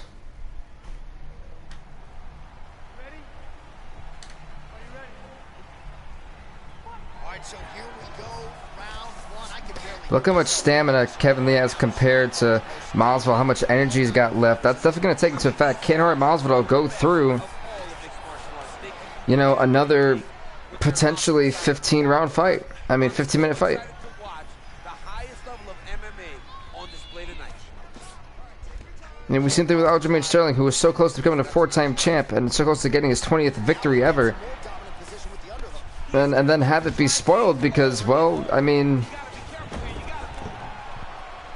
he didn't have enough energy to keep going. Look at this. Look at this. The engine's in. The headlock is in. Can Jorge Masvidal find a way to just fight? Can keep going? Some people say it's Jorge Masvidal's time. I don't know about that one. So, you know, those people may be right, but Kevin Lee wants to shut up the doubters with the win here tonight and capture the lightweight title. Wow, he's actually able to get it. Wow. Right into side control here, DC. Biggest difference between half guard and side control. Well, side control to me feels like a little bit less control because now my legs aren't really doing anything anymore. Now I'm controlling you with my upper body. So I've got to be very, very aware. It's still advantageous, but it just... This thing, you know, Masvidal's got to be winded to a certain degree. Like a half guard. All right, he's sort of hanging out here unguarded, DC. Not sure if he's trying to bait him in or what, but not great body language. So I don't get how Masvidal with like barely any tank is doing it. But you know, the man is gonna sit there and give Kevin Lee all the work.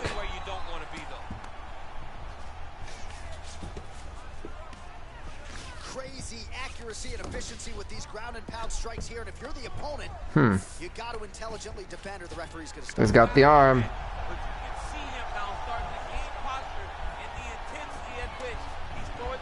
So can Masvidal hang on? He's been through hell and high water tonight. He doesn't want to end this way. The armbar's in. I don't know. Jorge Masvidal. Can he hang on? Is it game over for Jorge Masvidal? And it's going to be Kevin Lee, the #1 ranked lightweight, defeats the #7 ranked Jorge Masvidal to become the lightweight champion. He's now a 3-time champion. Unfortunately, Jorge Masvidal, he put on a hell of a fight, but it is Kevin Lee's time once again. In our UFC 3 Universe mode, he held it almost for the entire thing until Gilbert Burns beat him. Kevin Lee actually etches out his 10th win with this victory. Ladies and gentlemen, referee Ep2 has called a stop to this contest at 4 minutes and 12 seconds of the very first round. Declaring the winner by tap out and still. I forget to say "and still." It's like you're in a tournament. You're fighting for it.